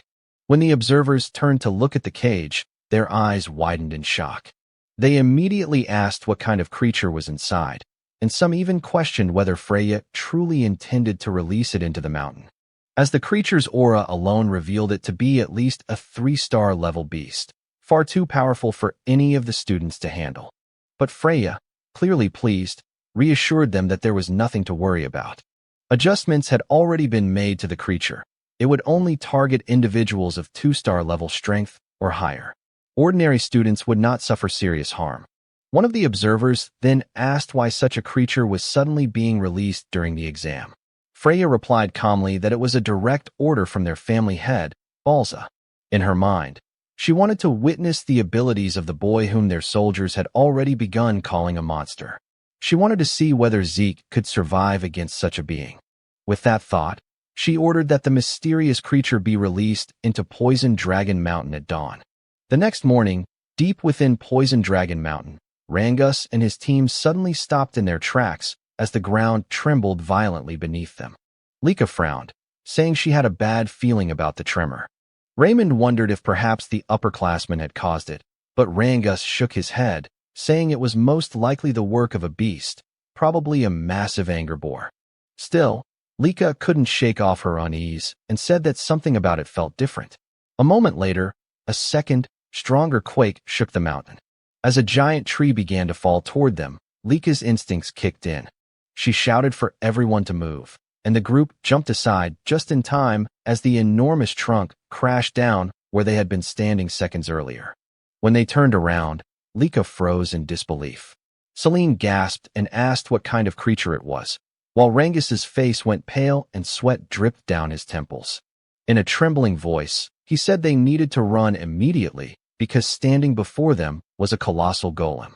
Meanwhile, on the other side of Poison Dragon Mountain, as Zeke sat atop a pile of monsters and upperclassmen he had defeated, he remarked that he was growing bored with the current situation of the examination, since no more upperclassmen dared to face or challenge him, and because he could no longer sense the presence of the exam's observers, who seemed to be simply letting him do whatever he pleased. Zeke found the entire situation rather disappointing.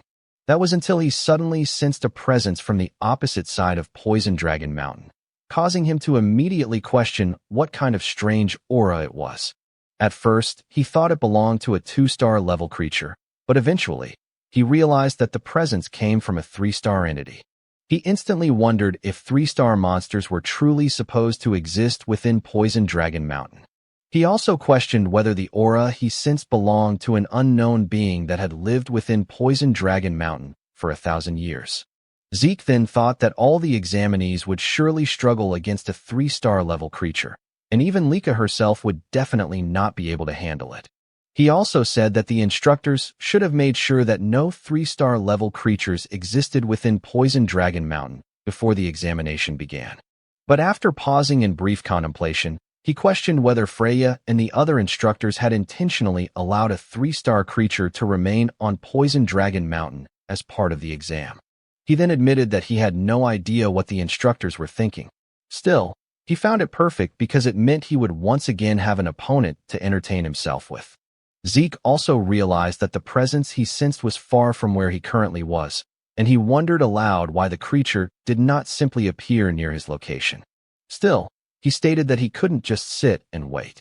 Because he wished to face a 3-star level monster, Zeke declared that he would go to it, and that the creature should wait for him. Meanwhile, Celine had launched an attack toward the golem, but even with the full force of her strike, it had no effect. She couldn't believe that she had failed to inflict even a scratch on the golem's body. Raymond also charged in and struck the golem with his shield, using all his strength. Yet his attack was just as ineffective as Celine's. This prompted Lika to use her aura and lightning to attack. After noticing that the golem's arm had sustained a scratch, Lika concluded that with aura, she was able to cause damage to the golem's outer shell. In other words, only 2-star levels like her could inflict any harm, and her 1-star companions were incapable of doing so. Rangus immediately called out to Lady Lika to ask what they should do next. Lika instructed them to listen to her orders. She said that after she gained the golem's attention, they would need to seize the opportunity to escape. However, Rangus insisted that they could not do that, nor could they abandon Lady Lika to face the golem alone. Lika told them that they would only become burdens to her in the fight, and she ordered them to observe the golem's arm that she had previously attacked. She added that even with her aura, all she had managed was a scratch, and that as 1-star levels, they truly lacked the ability to injure the golem. Raymond admitted that while they indeed could not injure the creature, they could still support Lika in battle, ensuring that every attack she launched would land successfully. When Lika asked what they meant, Rangus stated that he would do everything in his power not to become a burden. Celine agreed, saying that if they worked together to make sure Lady Lika's attacks hit their mark, then they would surely gain a chance to win. Because of the determination and trust her companions showed her, Lika couldn't help but smile, saying she understood what they wanted. She said she would rely on them to provide support so her attacks would land. As Lika gathered her aura and lightning into her sword, Raymond prepared to defend, while Rangus and Celine readied themselves for their offensive support.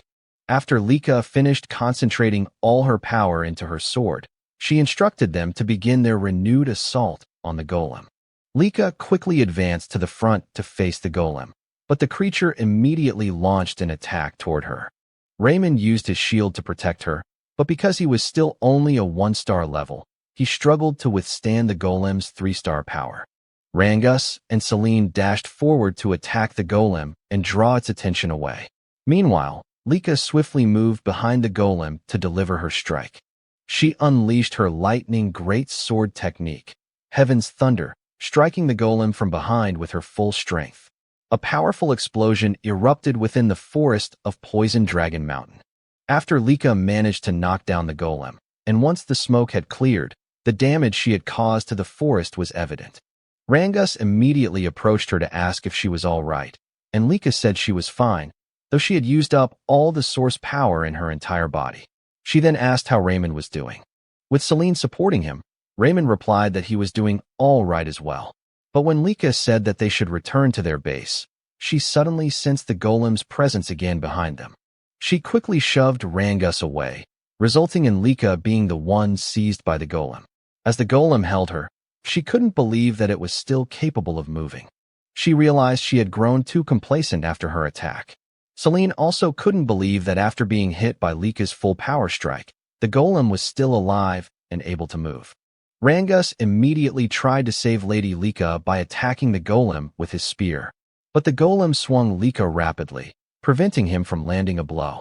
As Rangus grew increasingly concerned for Lika, a tree suddenly came hurtling toward their direction. When the tree struck the golem, it released Lika from its grip.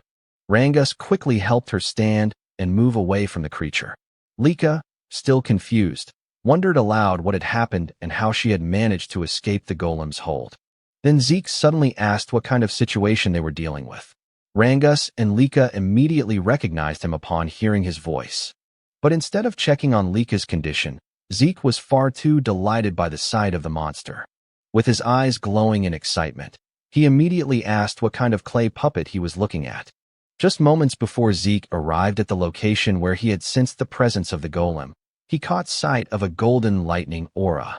He immediately realized that this aura belonged to Lika, and he couldn't believe that Lika's group would be the first to encounter and clash with the monster. As Zeke continued sprinting at full speed, he said that in his previous life, he could have reached the location of the aura he sensed in an instant. But now, he could do nothing but run toward the monster's location, something he found utterly pathetic in his current state.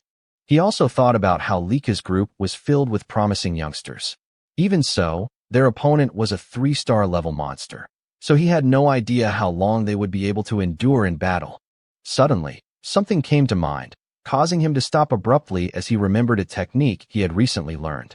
He immediately grabbed the trunk of a huge tree. After pulling it out from the ground, he used his physical strength along with the new technique to hurl the massive tree toward the monster. While watching the tree fly through the air, Zeke commented that the result of the new technique wasn't bad at all. He also said he hadn't made a wrong decision learning it, because with his current body, he would definitely need this technique. The technique was known as the Nurturing Dragon Throwing Arts. According to Zeke, the basic Eldragon combat manuals had been given to them as preparation for the exam. The Nurturing Dragon Combat Arts, much like the Strike Dragon Combat Arts, didn't contain battle techniques, but instead basic movements and source power flow, simple instructional texts. But they were perfect for him, especially since in his previous life he had been a long-range fighter, possessing a body similar to melee fighters. However, he quickly realized that throwing a tree at the monster wouldn't be enough. So, Zeke resumed running toward Lika's location. Rangus, still unable to believe Zeke had arrived, immediately asked if they were all right. Rangus confirmed that they were, but said that wasn't what mattered. They had a bigger problem, the golem they were fighting. Zeke's eyes glimmered as he repeated the word golem, saying, "So that's what the creature was called." He also said the creature was strange because he could sense its presence, yet he couldn't detect any life force within it. As the golem rose again, it immediately launched an attack toward Zeke, prompting Lika to shout an alarm, with Rangus warning that the golem was extremely dangerous. But even though the golem unleashed a powerful attack, Zeke casually caught its fist with one hand, remarking that the creature was indeed tough. Because of the golem's hardness, Zeke quickly realized that he needed to use aura in order to gradually break through its defenses. With a swing of his arm as he pushed away the golem's fist, he commented that fighting and defeating the golem using normal methods would be too boring. Lika, exasperated, said that Zeke was always too reckless, while Rangus couldn't believe that Zeke actually found the golem boring to fight, considering their group had nearly died and struggled greatly against it. When the golem prepared to attack Zeke again, he immediately noted that because of its large size, the creature was definitely dangerous. Even so, he didn't hesitate to raise his arms and block the attack head-on, resulting in a powerful impact that shook the area. While defending himself, Zeke stated that the place was too dangerous, so they needed to move away. Lika's group immediately obeyed Zeke's order and hurriedly evacuated the battlefield. Once they were far enough, Zeke gathered momentum and threw the golem with tremendous force. As the creature crashed away, he remarked that its outer shell truly was extremely durable. While gathering aura into his fist and rushing forward, Zeke said he wanted to know if the inside of the golem's body was as tough as its outer shell. After leaping into the air, he declared that it was time to find out whether its interior was just as hard. He then activated the first form of the Dragon Destruction combat arts, Burst World, striking the monster and causing a massive explosion upon impact. In Zeke's mind, instead of dragging out the battle by slowly breaking through the golem's defenses, it was better to use Burst World to inject source power into the monster's body and destroy it from within. After confirming that his plan and attack had worked, Zeke was overjoyed, saying that fighting this way made the battle far more enjoyable. Meanwhile, 1 month later, at the Eldragon State main building, Zeke was irritated as he questioned why he had been summoned and had his training interrupted. It was then explained that the 1-month exam at Poison Dragon Mountain had concluded safely. After the 3-star golem attack, no other serious incidents had occurred. The number of 7-year-old class members had dropped to 30% from the beginning due to the harsh environment of Poison Dragon Mountain. But because they were exposed to constant danger and the brink of death, the remaining 30% of the 7-year-old class achieved good results and reached 1-star level. After the exam ended, Zeke was directly summoned by Zeke Eldragon, the head of the Eldragon family. As they walked through one of the hallways in the main estate, Zeke asked what the family head wanted from him. Freya was displeased that Zeke referred to the family head simply as head, so she requested that he address the family head as Master Head, although Zeke argued that it was practically the same. In Freya's mind, the reason for the summons was already obvious, but she still explained that Zeke had been called because of his behavior and actions during the exam and that he had brought this upon himself. When Zeke asked if it was truly because of his behavior, Freya immediately confirmed it. She said that the purpose of the upperclassmen exam was for them to attack the lowerclassmen and steal their crystal orbs. But Zeke, a lowerclassman, had done the opposite by attacking the upperclassmen, something they had never expected. Freya added that because of Zeke, not a single upperclassman had managed to steal a crystal orb from any lowerclassman, and so the upperclassmen had to retake the exam. Zeke argued that attacking upperclassmen wasn't forbidden, but Freya replied that no one would ever expect a lowerclassman to muster the courage to attack an upperclassman. Freya could only sigh, and as she turned away, she told him that his awful attitude needed to be corrected before he faced the Master Head. Once again, Freya reminded Zeke to fix his attitude and the way he spoke in front of the Master Head, especially when speaking directly to him. However, Zeke simply asked why, and Freya replied that even though he was still young, his terrible attitude could get him killed. She said she did not want to witness him being executed by his own father just because of his behavior. Zeke, on the other hand, only commented that if that were the case, then Balza was apparently quite violent. After they reached the door, Freya knocked immediately and, after addressing Balza as Master Head, introduced herself as a member of the Black Dragon Corps, Freya Winkik, and stated that they had come in response to the Master Head's summons. Balza then spoke in a serious tone, telling them that they may enter. After Freya opened the door and they stepped into the room, she immediately stated that she had brought Zeke according to the Master Head's orders. While Balza was still writing, he suddenly looked up at Zeke and seriously asked him why he had attacked the upperclassmen during the examination. Zeke fell silent for a moment, then said that everyone kept asking him the same repeated questions. So instead of answering, he decided to ask his father whether he was not allowed to attack the upperclassmen during the exam. When Balza asked what he meant by that, Zeke explained that the condition for passing the test was to survive in Poison Dragon Mountain for 1 month and keep their crystal orbs safe. Aside from that, he had not heard of any other rules.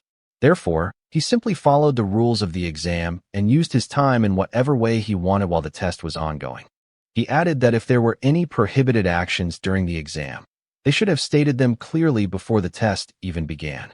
Upon hearing Zeke's words, Freya felt intense fear and anxiety, and she immediately shouted, demanding to know what he was saying and why he was speaking like that in front of the master head. At that moment, Balza's eyes suddenly narrowed as he released his terrifying dragon aura. Because of the pressure from it, Freya collapsed to her knees, thinking that the master head's aura was so strong that it could kill Zeke. Contrary to her expectations, however, the protagonist remained standing, and Balza's pressure had no effect on him. On top of that, Zeke even told Balza to stop trying to intimidate him because it was becoming extremely annoying, causing Balza's expression to darken in both shock and irritation. While Freya was still kneeling, Zeke asked if Balza had really summoned him just to ask such meaningless questions. Balza then asked how Zeke had done it, but Zeke did not understand the question and inquired what he was talking about. Balza stated that according to the reports, Zeke had not only defeated the upperclassmen, but had even brought down a 3-star golem. He also asked how Zeke was able to remain standing and calm in front of him after he had released such intense pressure. He then seriously demanded to know how someone like Zeke, a mere child born out of wedlock, had obtained such incomprehensible strength and power. Zeke simply asked if Balza really wanted to know the reason for his strength and said it was very simple. The only reason being that he was Zeke, which caused Balza to furrow his brows in frustration, while Zeke's gaze sharpened as he stood by his arrogant answer. After a moment of silence, staring between them, Balza finally said that Zeke's personality really was as terrible as the reports claimed. Yet, he would still reward him for defeating the golem. Balza told him that he could choose what he wanted. Either take any single item from the dragon treasury or gain access to the second floor of the dragon hall, which made Freya silently question what was happening and why Balza was actually rewarding him. According to Freya, both the Dragon Hall and the Dragon Treasury were repositories of rare items collected by the Eldragon family for more than 1,000 years, beginning with the patriarch Gilfus Eldragon. She explained that the Dragon Hall contained various kinds of books, including those now considered forbidden techniques, while the Dragon Treasury held relics from previous family heads of the Eldragon family, including legendary weapons, spirit medicines, artifacts, and other items from different eras. These facilities also contained the secret treasures of the Eldragon family, which was why they were heavily guarded, and only a few people were given the opportunity to enter, as one had to demonstrate extremely excellent results to even gain access to the second floor or higher levels of the Dragon Hall. Freya could not believe that despite all the disrespect Zeke had shown to his father, Master Balza still considered him an outstanding child. Zeke then said that if Balza was going to give him a reward, there was no need to be stingy and make him choose, and asked why he could not just be given access to both the Dragon Hall and the Dragon Treasury. Balza, however, stated that he could only choose one and then told them they could leave. But Zeke suddenly pointed at him, unable to believe that their conversation was already over, saying that he still had many things he wanted to say. This angered Freya, and she immediately grabbed Zeke by the collar and, while pulling him away, cheerfully said that it was a great honor for him to receive a reward directly from the master head, adding that she now understood his orders and that they would be leaving. As she turned her back and dragged Zeke along, he said that if that was the case, there was just one last thing he wanted to say to Balza. He stated that as long as Balza continued to kill off his own emotions the way he was doing, he would never become any stronger, no matter what he did. Balza was shocked as he released his aura once more, only to find that his dragon aura had been suppressed by the protagonist's divine dragon. Freya, trembling, told Zeke to be quiet, and after they left Balza's room, the father of the protagonist remained silent, questioning to himself what kind of presence he had felt from Zeke. Meanwhile, as they exited the main hall, Freya shouted, asking what had been going through Zeke's mind and why he had been so rude to the master head, and asked if he had not listened to her warnings before they entered Balza's room. Zeke merely asked what she was talking about, saying that he had done everything he could to hold himself back so that he could behave properly in front of Balza, which made Freya ask if that really counted as him restraining himself, and why he could speak politely to the instructors and even to her, yet be so disrespectful to the master head. Zeke simply replied that Balza was his father, so the way he spoke to him was different. Because of Zeke's abilities and personality, Freya could only say that he truly was not an ordinary child and asked who he really was. Zeke, however, asked if she was seriously questioning who he was, and as he always said, he was Zeke, which left Freya speechless. In her mind, all of them had drunk ancient dragon blood as infants, and they had no ability to defy the Master Head, because Balza possessed the power of the Dragon King, a superior species among all ancient dragons. Even Zeke should not have been able to oppose him. That was why she wondered what kind of child Zeke truly was, someone who could stand calmly in front of the Master Head. When Freya fell silent, Zeke asked if there was a problem, but she replied that there was none, while thinking that she needed to thoroughly investigate Zeke's birth records. She then asked which reward Zeke would choose. Once again, she explained that he could either enter the Dragon Hall up to the second floor or enter the Dragon Treasury to take any item he wanted, but he could only choose one. When Zeke asked if he could have both, Freya said no. So, he had no choice but to select the Dragon Hall, as it contained knowledge. Zeke then thought that he lacked understanding of the current era. For now, he wanted to learn about the new medicines and tools that had been created over the past 1,000 years, but he could only choose one. At that moment, Rangus arrived, unable to believe that they would actually be allowed into the Dragon Hall of the Eldragon family. When Zeke asked if he was happy, Rangus immediately confirmed it, and said that the Strike Dragon combat arts and Nurturing Dragon spear arts he had learned were already amazing. And now he would have the chance to learn even better martial arts from the Dragon Hall, adding that he could not believe they would receive such great rewards after passing the exam. Soon after, Lika also arrived, excitedly wondering how much knowledge she would be able to absorb before the time limit ended, and saying that she would need to read with all her effort. When Zeke asked if there was a time limit to their stay in the Dragon Hall, Lika replied that even though they could only enter the first floor, the basic rules were the same as the higher levels. She explained that each of them would be allowed to borrow one book from the Dragon Hall, but they could read as many others as they wanted as long as their time had not run out. So, managing their time inside would be extremely important. Zeke simply responded with an "I see." Lika then mentioned that she had heard Zeke had been given a choice for his reward and asked why he had chosen the Dragon Hall instead of the Dragon Treasury, saying that based on what she knew about him, she thought he would choose the Treasury. Zeke replied that he had thought about it at first as well, but for now, knowledge was more important to him. Upon hearing that, Lika said that the second floor of the Dragon Hall contained much rarer books than the first floor, especially when it came to martial arts, and that according to what she had heard, the difference in the quality of books between the floors was enormous. Even so, she said she believed there was no technique better than her lightning greatsword technique. Zeke, however, was simply staring at the Dragon Hall, causing Lika to ask whether he was even listening to her.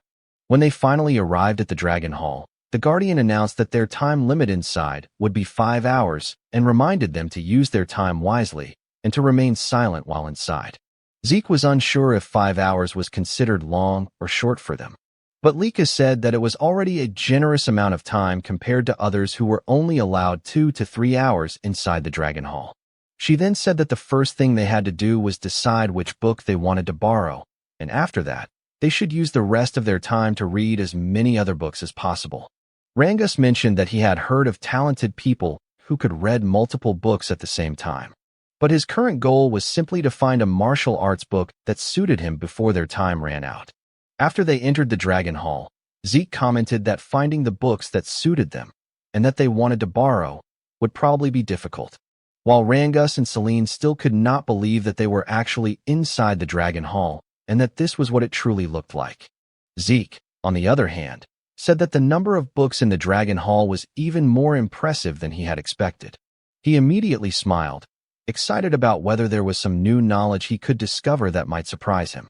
After Zeke finished selecting and reading some of the books he wanted, it was as though he had been struck by lightning from the shock, wondering what kind of new information he was uncovering. With a mountain of books stacked in front of him and at his sides, Zeke still couldn't believe what he was reading about rifts, chaos, and magic. Because of the overwhelming amount of new knowledge he was discovering, his mind struggled to process everything all at once. Eventually, Zeke simply laid down beside the books he had already finished, remarking that the events of the past 1,000 years were terrifying. More than anything, he still couldn't believe what had happened to their world within just 1,000 years, especially the fact that their world was now becoming connected to another world through rifts. According to the information he discovered, 900 years ago was the first time the dimensional wall was torn after a rift appeared. Beyond that rift lay a chaotic world, now known as the Chaos Realm. In the Chaos Realm, monsters known as Chaos roamed freely, and there were also humans in that world who possessed powerful source power and continued to fight these chaos. After the Eldragon family learned about the existence of these people, they cooperated with them to fight against the chaos. Through the bond formed in war and their continuous battles against the chaos, for powerful female warriors from the other world eventually married into the Eldragon family. They were Typona, Fafnilde, Levius, and Bahamut, the founders of the 4 great Eldragon branch families that still exist to this day.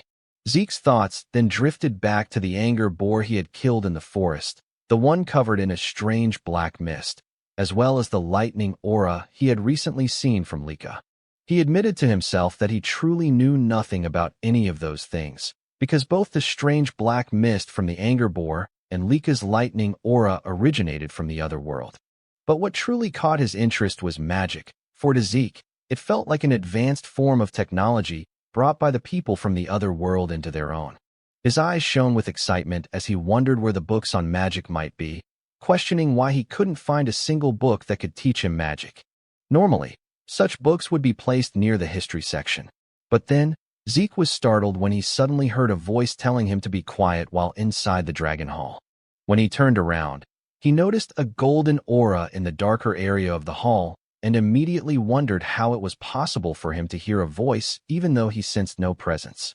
He also questioned whether it was truly just a voice or if this was what they called magic, a technique capable of transmitting sound alone. As he looked up at the ceiling of the Dragon Hall, Zeke confirmed he still couldn't sense any presence aside from the source power he had seen earlier. Then suddenly, the books in front of him moved. When the books floated into the air, Zeke was completely shocked and cried out in surprise, asking what was happening. But his eyes gleamed again when he realized something: the use of source power threads to manipulate objects in books. Excited, Zeke exclaimed how interesting that technique was. But when the mysterious voice once again told him to be quiet, Zeke grabbed one of the books midair, asking how he was supposed to stay quiet in front of something so fascinating, and demanded that the source of the voice show itself to him properly instead. However, the cloaked figure sitting on the upper floor of the Dragon Hall remained silent. After using their source power threads again, Zeke immediately froze when he realized his entire body was now bound. In the next instant, the mysterious cloaked figure threw him down to the first floor, saying that his time inside the Dragon Hall was over. After tossing him out of the hall's doors, Zeke tumbled across the ground and stabilized himself before landing properly, saying he had discovered yet another thing he didn't understand. As he stood up, he wasn't sure whether he was angry or simply excited by this new discovery, demanding that the cloaked figure show him clearly how the source power thread was used. But before he could continue, Rangus arrived, full of confusion, immediately asking Zeke what happened. Lika followed, asking what he had done inside the Dragon Hall for him to be forcibly thrown out. Zeke simply said he had gotten a little too excited, then asked how things had gone for them, if they had found the books and techniques they wanted. Rangus confirmed this and said he had borrowed a martial arts book called Cloudwater Spear Arts, adding that he thought he had learned a few simple techniques while inside. Celine said she had also learned some techniques and, in addition, had borrowed a martial arts book called Windflower Sword Arts. Raymond said he had learned about the Eldragon-style Guardian Sword Arts inside, and the book he borrowed was also Eldragon-style, specifically about Guardian Shield Arts. Zeke greeted them awkwardly, thinking to himself that all the techniques they had borrowed were ones he had created in his past life as mere pastimes.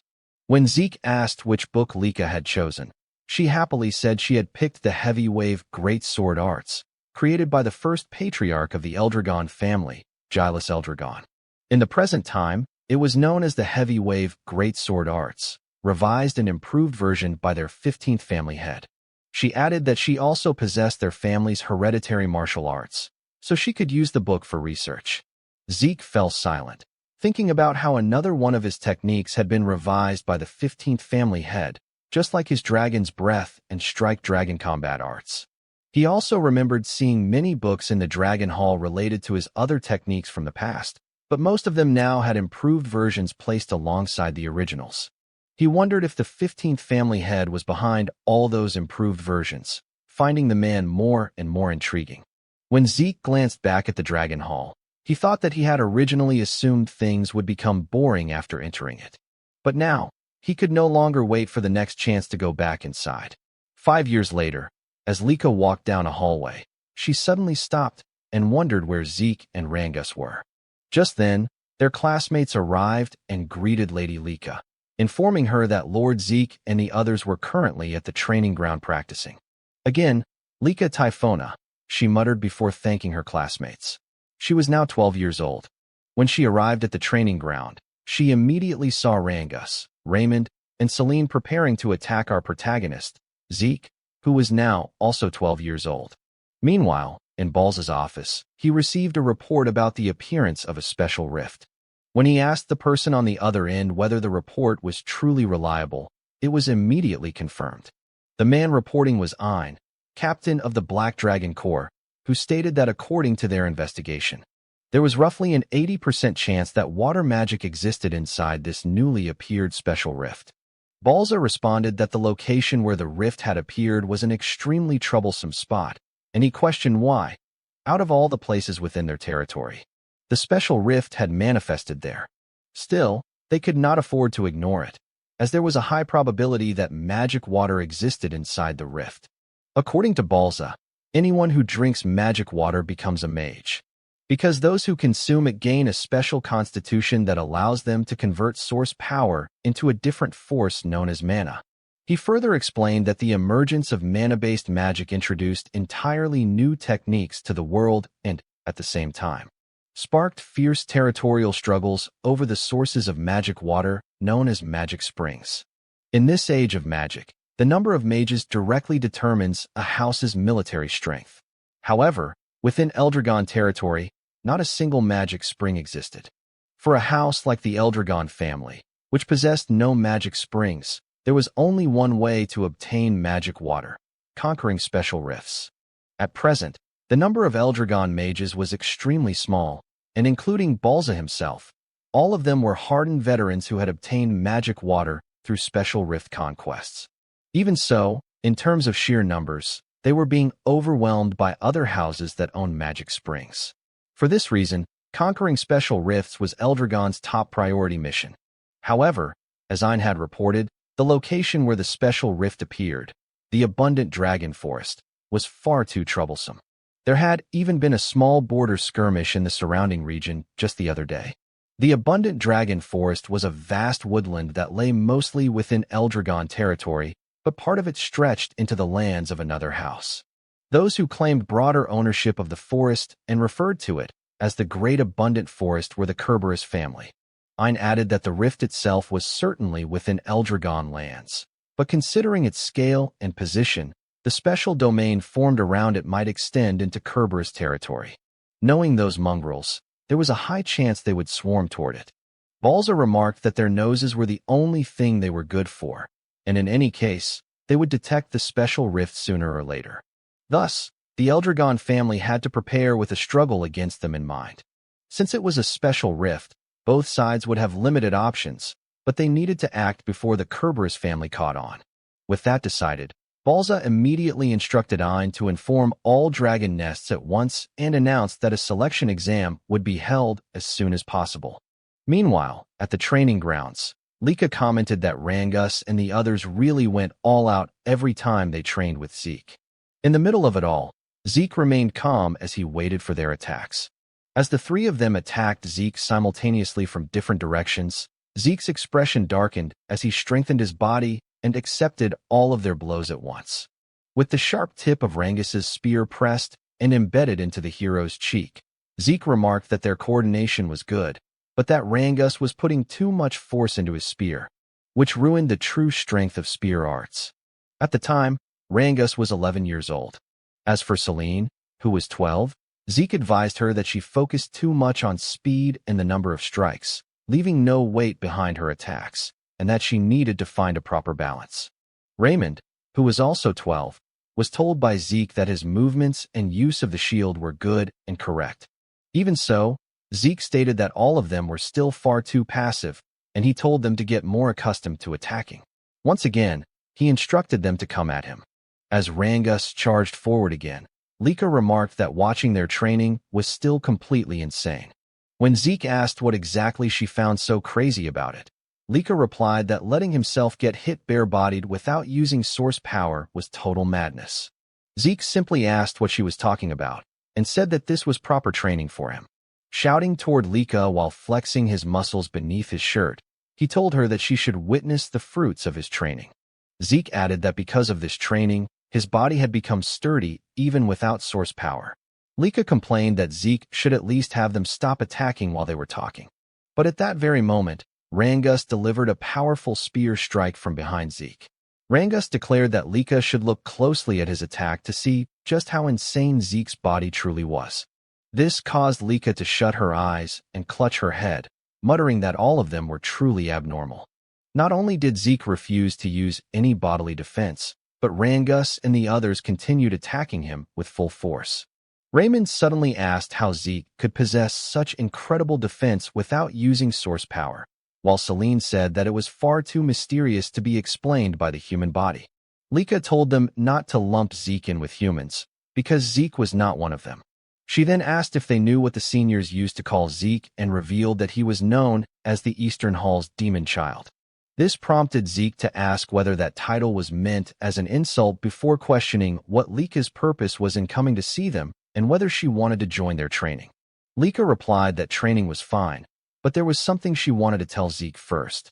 When Zeke asked what it was, Lika said it looked like they would soon be seeing children from the other dragon nests, and much sooner than expected.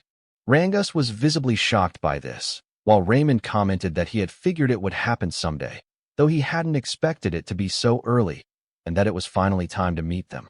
When Celine asked if this was for the next test, Lika replied that even she didn't know the details. Zeke then asked where Lika had picked up such rumors, to which she answered that she simply observed the instructors, their conversations, and their movements. Zeke said that he had never paid attention to such things, meaning gossip and rumors from instructors, the way Lika always did.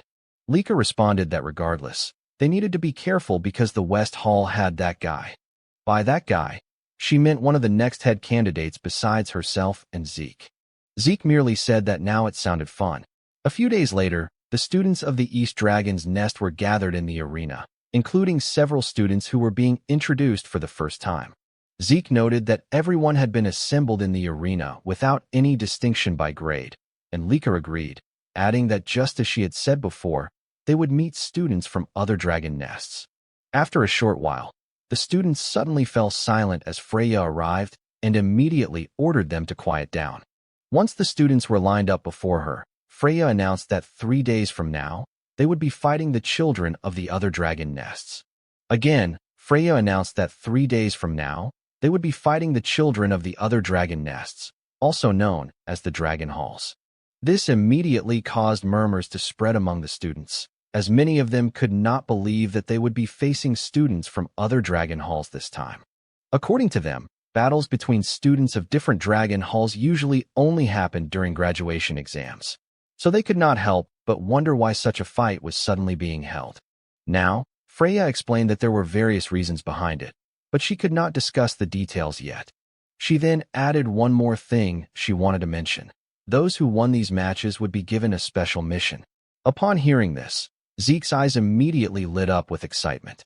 He began to wonder if the special mission Freya mentioned would be worth fighting for, and in his mind, the situation was becoming more and more interesting.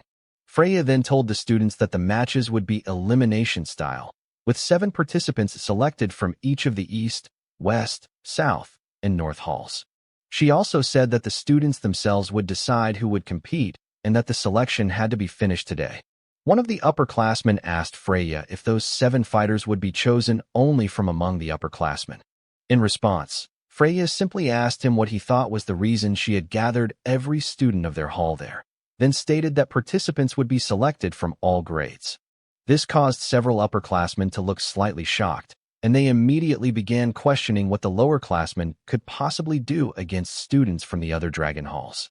According to them, there was not a single lowerclassman capable of fighting on equal footing with the upperclassmen, as all lowerclassmen were weak beings. However, before leaving, Freya bluntly stated that she did not care either way and that they should decide everything among themselves today. As soon as Freya left, one of the upperclassmen named Rick suddenly shouted, telling all the lowerclassmen to listen to him. He declared that the 7 fighters would be chosen from among the upperclassmen and asked if any lowerclassmen had a problem with what he said.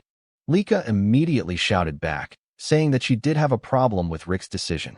She stated that it was obvious they should also select from the lowerclassmen because they had just as much right to participate in the battle. Rick looked at Lika with a mocking smile and said that she seemed to be under some misunderstanding. What they were discussing, according to him, was everyone's ability. He added that no matter how noble Lika's bloodline was, in a contest of skill, it meant nothing. In response, Lika slowly walked toward Rick as her aura burst forth. As she revealed her 3 stars, she asked him if ability was truly what they were talking about when choosing who would fight the other dragon halls. The upperclassmen were shocked, unable to believe that Lika was already at the 3-star level. Some of them had heard rumors that she was only at 2 stars, so they began questioning how this had happened. Lika merely said that she agreed with Rick's statement that strength and ability should be the basis for choosing who would fight the other dragon halls. She then loudly asked Rick if there were 7 upperclassmen stronger than her, and if not, then they should also select from the lowerclassmen.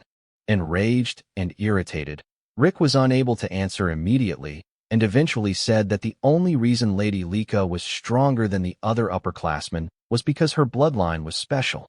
Nevertheless, Rick insisted that aside from Lika, there was not a single lowerclassman capable of standing against the upperclassmen, calling them nothing but trash. At that moment, Zeke suddenly told him that he was too noisy.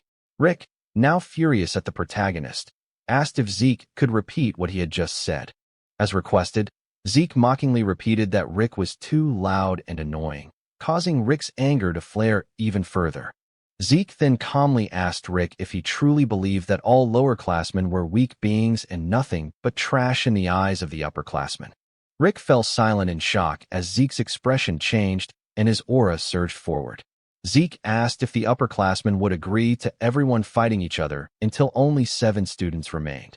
This made Lika immediately grab her head, saying that Zeke's suggestion was a huge problem. She also commented that his idea was far too violent. Lika then explained what she was trying to say instead. How about holding preliminaries for those who wanted to participate, allowing anyone who wished to compete in 3 days to join, regardless of grade? She asked the upperclassmen what they thought of her suggestion, adding that if they were confident in their abilities, there should be no problem. Rick agreed to Lika's proposal, even though he thought it would only be a waste of time, as they needed to focus on their training. As the upperclassmen turned away, Rick glanced back at Lika and Zeke. Lika then asked Zeke if he would join the preliminaries, and Zeke immediately confirmed it. He also said that Rangus, Celine, and Raymond should join as well. The 3 were slightly shocked, and Rangus quickly asked if Zeke was serious about making them join the preliminaries and fight the upperclassmen. Zeke confirmed it without hesitation. He said that they had been training with him all this time, and if they could not show the results now, then when would they ever be able to show them? Celine commented that the pressure of fighting upperclassmen was insane, while Raymond simply said that since Zeke had already decided, all they could do was give their best against the upperclassmen in the preliminaries. Lika then said that it seemed she would once again be fighting alongside her teammates, and she immediately asked the other lowerclassmen if any of them also wanted to join the preliminaries. However, the other lowerclassmen were too nervous, whispering among themselves and saying that they had no chance of winning against the upperclassmen, especially since there were 3-star levels among them. Hearing this, Zeke let out a sigh and asked his fellow lowerclassmen why they lacked motivation. He told them that fighting stronger opponents was where they gained the most and added that, for now, he wanted to see the so-called abilities of their upperclassmen. After the upperclassmen took out their weapons, they spoke among themselves, saying that the selfishness of lowerclassmen these days was such a pain. No matter how hard the lowerclassmen tried, there was no way they could win against them. As Rangus and the others gathered together, Trembling from the anxiety they felt about facing the upperclassmen, one of the upperclassmen mockingly said that they should go easy on the lowerclassmen. Another upperclassman laughed and agreed, adding that aside from Lady Lika, the lowerclassmen were all like babies, only at 2-star levels. Zeke noticed the reactions of Rangus and the others. So he asked them why they looked so gloomy and whether they were worried about the battle. Rangus immediately confirmed it, saying that their opponents were all 3-star upperclassmen, so it was only natural to feel worried. Zeke then reminded them that they had trained hard with him for the past 5 years and had done well in their training. Because of that, he said they needed to have more faith in themselves. Celine and Raymond were immediately encouraged by Zeke's words and reminder, while Rangus still could not completely shake off the nervousness he felt about the upcoming fight. Suddenly, one of the upperclassmen shouted, telling them to stop chattering because they were just wasting precious time, and that upperclassman did not have time to waste on lowerclassmen. He told them to hurry up and start the fight already, saying they would teach the lowerclassmen their proper place. However, in less than a minute, the spectators could not believe what they were witnessing, immediately questioning what was happening and how the lowerclassmen had managed to defeat the upperclassmen so easily. Some of those watching even wondered if the upperclassmen were really this weak this year, but others said it was not that the upperclassmen were weak. Rather, the lowerclassmen they faced were simply monsters. Zeke wore a wide smile, clearly delighted by the result of the battle, and he immediately praised and congratulated Rangus and the others. In Zeke's mind, Rangus's deflection techniques and his eye for spotting openings had become much sharper. Celine was also handling the multi-strike windflower sword arts very well, and Zeke thought it was impressive how Raymond could smoothly switch between his shield and sword arts. According to Zeke, all of them had shown magnificent results from their training, and at this rate, if they gained confidence through real combat, it would only benefit them further. Zeke also thought that Lika had grown stronger as well, and with her lightning aura, she could defeat her opponents in a single attack. While the other upperclassmen were still in disbelief at the speed and ferocity of the fight they had witnessed, Lika commented that she believed it was only right to defeat her opponent decisively in order to teach them a lesson for their arrogance. However, Rick could not accept the result of the battle. According to him, there was no way 3-star upperclassmen would lose to 2-star lowerclassmen.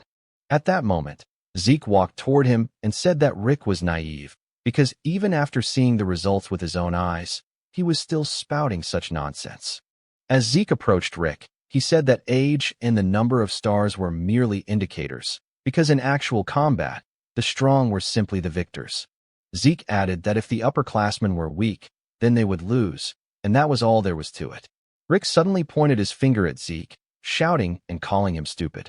He insisted that the number of stars was equivalent to power and asked if Zeke did not even know something so basic. Zeke calmly replied that whether Rick had stars or not, if his heart was destroyed, he would die all the same.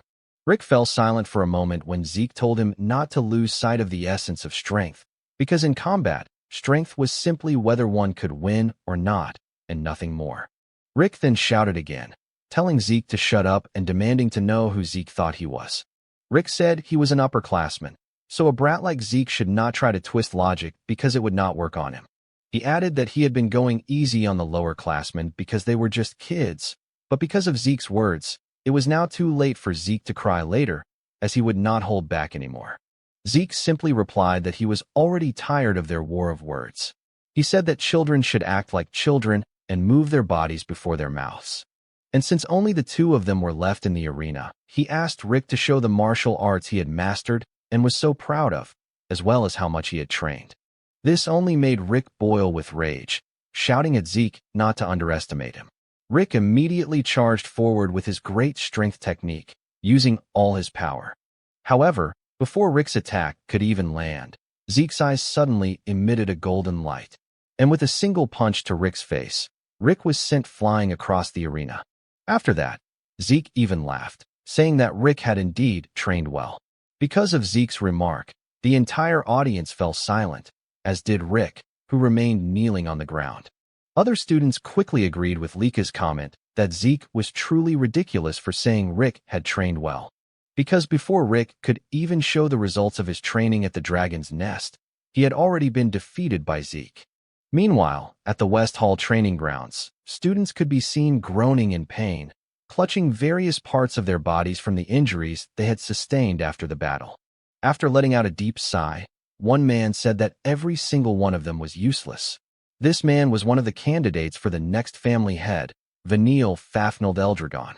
Soon after, other students arrived, and one of them addressed him as Lord Vanille, reporting that the selection here was already complete. This man, Alan, Vanille's right-hand man, was a 3-star level, and behind him were the other 3-star students who had passed the selection, including Retin, who was only 12 years old. Vanille immediately noticed Retin and called him over, asking if he was truly already a 3-star level despite being a lowerclassman. When Retin confirmed it, Vanille praised him, saying that he liked competent people like Retin. Vanille added that if Retin proved useful, he would make him one of his subordinates. Retin immediately bowed and thanked Vanille, thinking to himself that Lord Vanille had acknowledged his strength and that with Lord Vanille here, there was no way the West Hall would lose to the other halls. Retin also believed that if they achieved great results in the special mission, Lord Vanille would become the next head of the Eldragon family, and when that happened, he would become a direct subordinate of the family head. Alan then stepped closer to Vanille and said there was something he needed to inform him about. When Vanille asked what it was, Alan whispered that apparently Lady Lika would be participating in the East Hall selection team.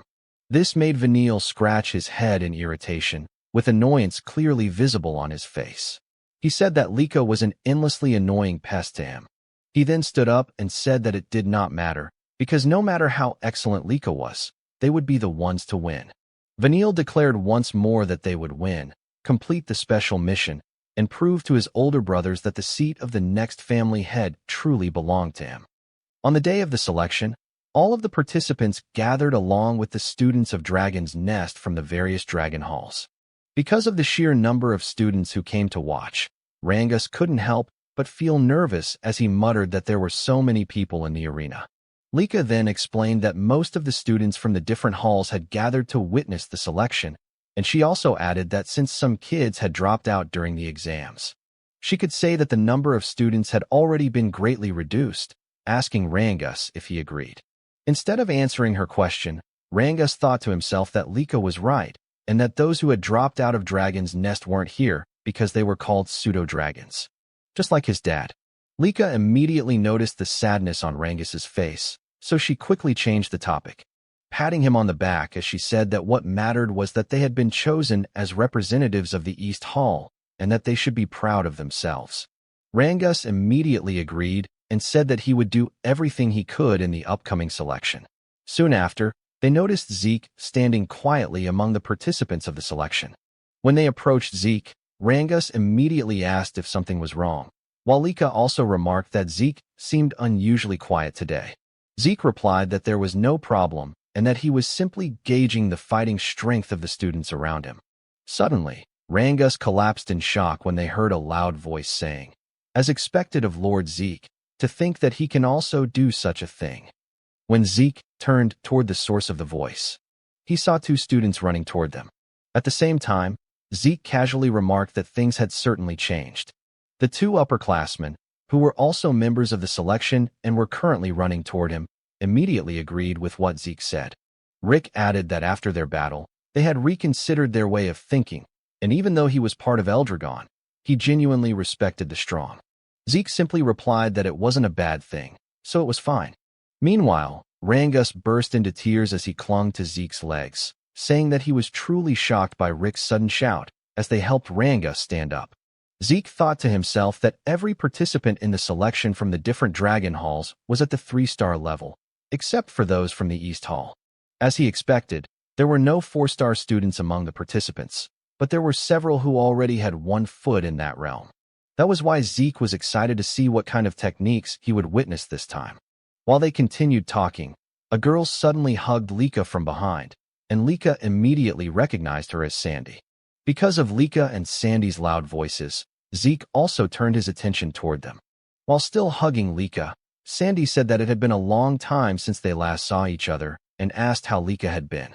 She also asked if anyone was bullying Lika, but Lika simply replied that she was fine. When Celine asked who the person hugging Lika was, Lika immediately introduced her as Sandy, her cousin Sandy Typhona, the daughter of the Typhona family head. This shocked Rangus and the others, as Sandy was also a member of one of the 4 great families. With a serious tone, Sandy asked Lika who these kids were, and Lika answered that they were her companions and also her friends. Sandy then asked if Lika was sure they were her friends, saying that while it was good to get along with other kids, they lacked the ability to be Lika's companions. Since Lika was one of the candidates to become the next family head of the Eldragon family, Zeke immediately intervened, saying that it would only become clear when they fought. When Sandy asked who he was, Lika quickly said that he was Zeke and also one of the candidates like her. Sandy then asked if he really was a candidate and whether he was the rumored illegitimate child of the current family head. She bluntly stated that she never thought a mere bastard like Zeke would still be alive. Despite Sandy's harsh words, Zeke remained smiling, while Lika was clearly shocked and immediately asked Sandy why she was acting like that in front of her friends and Zeke. Sandy was surprised by Lika's reaction and said that even if Zeke was an illegitimate child, he was still Lika's rival. She added that Lika wouldn't be able to defeat the other family head candidates with such an attitude. Sandy also remarked that Zeke's group was of poor quality, as none of them were even 3-star level, and asked if the East Hall students were really that weak now. Zeke suddenly cut in, pouting slightly as he warned Sandy that if she kept looking down on them the way she was now, she would end up having the rug pulled out from under her. Sandy's expression immediately darkened, her eyes narrowing as she asked Zeke to repeat what he had just said, questioning whether a mere illegitimate child with no backing other than the family head's blood was actually daring to lecture her. Zeke calmly replied that what he said wasn't advice, but a warning. This caused Sandy to flare up in anger, but another student quickly stepped in and said that Sandy shouldn't cause trouble for the other teams. The student introduced himself as Edgy's Vanblade, a representative of the North Hall. As Rangus tried to recall who Edgy's was, Sandy told him not to interfere, saying that they were in the middle of an important conversation. Edgy's, however, smiled and said he couldn't let it slide since the selection battle was about to begin. As the students continued chatting while waiting for the selection to start, a man suddenly arrived and drew everyone's attention. Rangus, Lika, and Sandy all fell silent, while Zeke smiled brightly, excited for the battle to come. The man who announced that the selection battle would now begin was none other than the captain of the Gold Dragon Corps, Teach Mintrick, Teach also known as the Educator. Mintrick announced that from this moment on, the selection battle would officially begin. He then explained to everyone that the matches would follow a tournament-style elimination format, combining all 4 halls. According to him, the 4 halls would be split into 2 groups, and the halls that emerged victorious from each group would face each other in the finals. He added that the battle format would be one-on-one duels, where each hall would send out its fighters one at a time following a predetermined order of the 7 participants from each hall. Mintrick further explained that the hall which defeated 4 opponents first would be declared the winner, and once the match began, no changes to the fighting order would be allowed. Because of this, the fighting order itself had to be carefully considered as part of each hall's strategy. As a final point, Mintrick revealed that those selected through this match would be assigned a special mission, one that was extremely important to the Eldragon family. Anyone who took part in this mission would make a significant contribution to the family. And for Lika and Vanille, gaining such contributions meant taking a major step closer to the head seat. After that, Mintrick said they would now determine the brackets and called forward the representatives of each hall in order to draw a stone from the box. The first he called was Vanille Fafneild, the representative of the West Hall. As Vanille approached the officer holding the box, he immediately reached inside and took a stone. Afterward, Mintrick promptly sent him back to his position.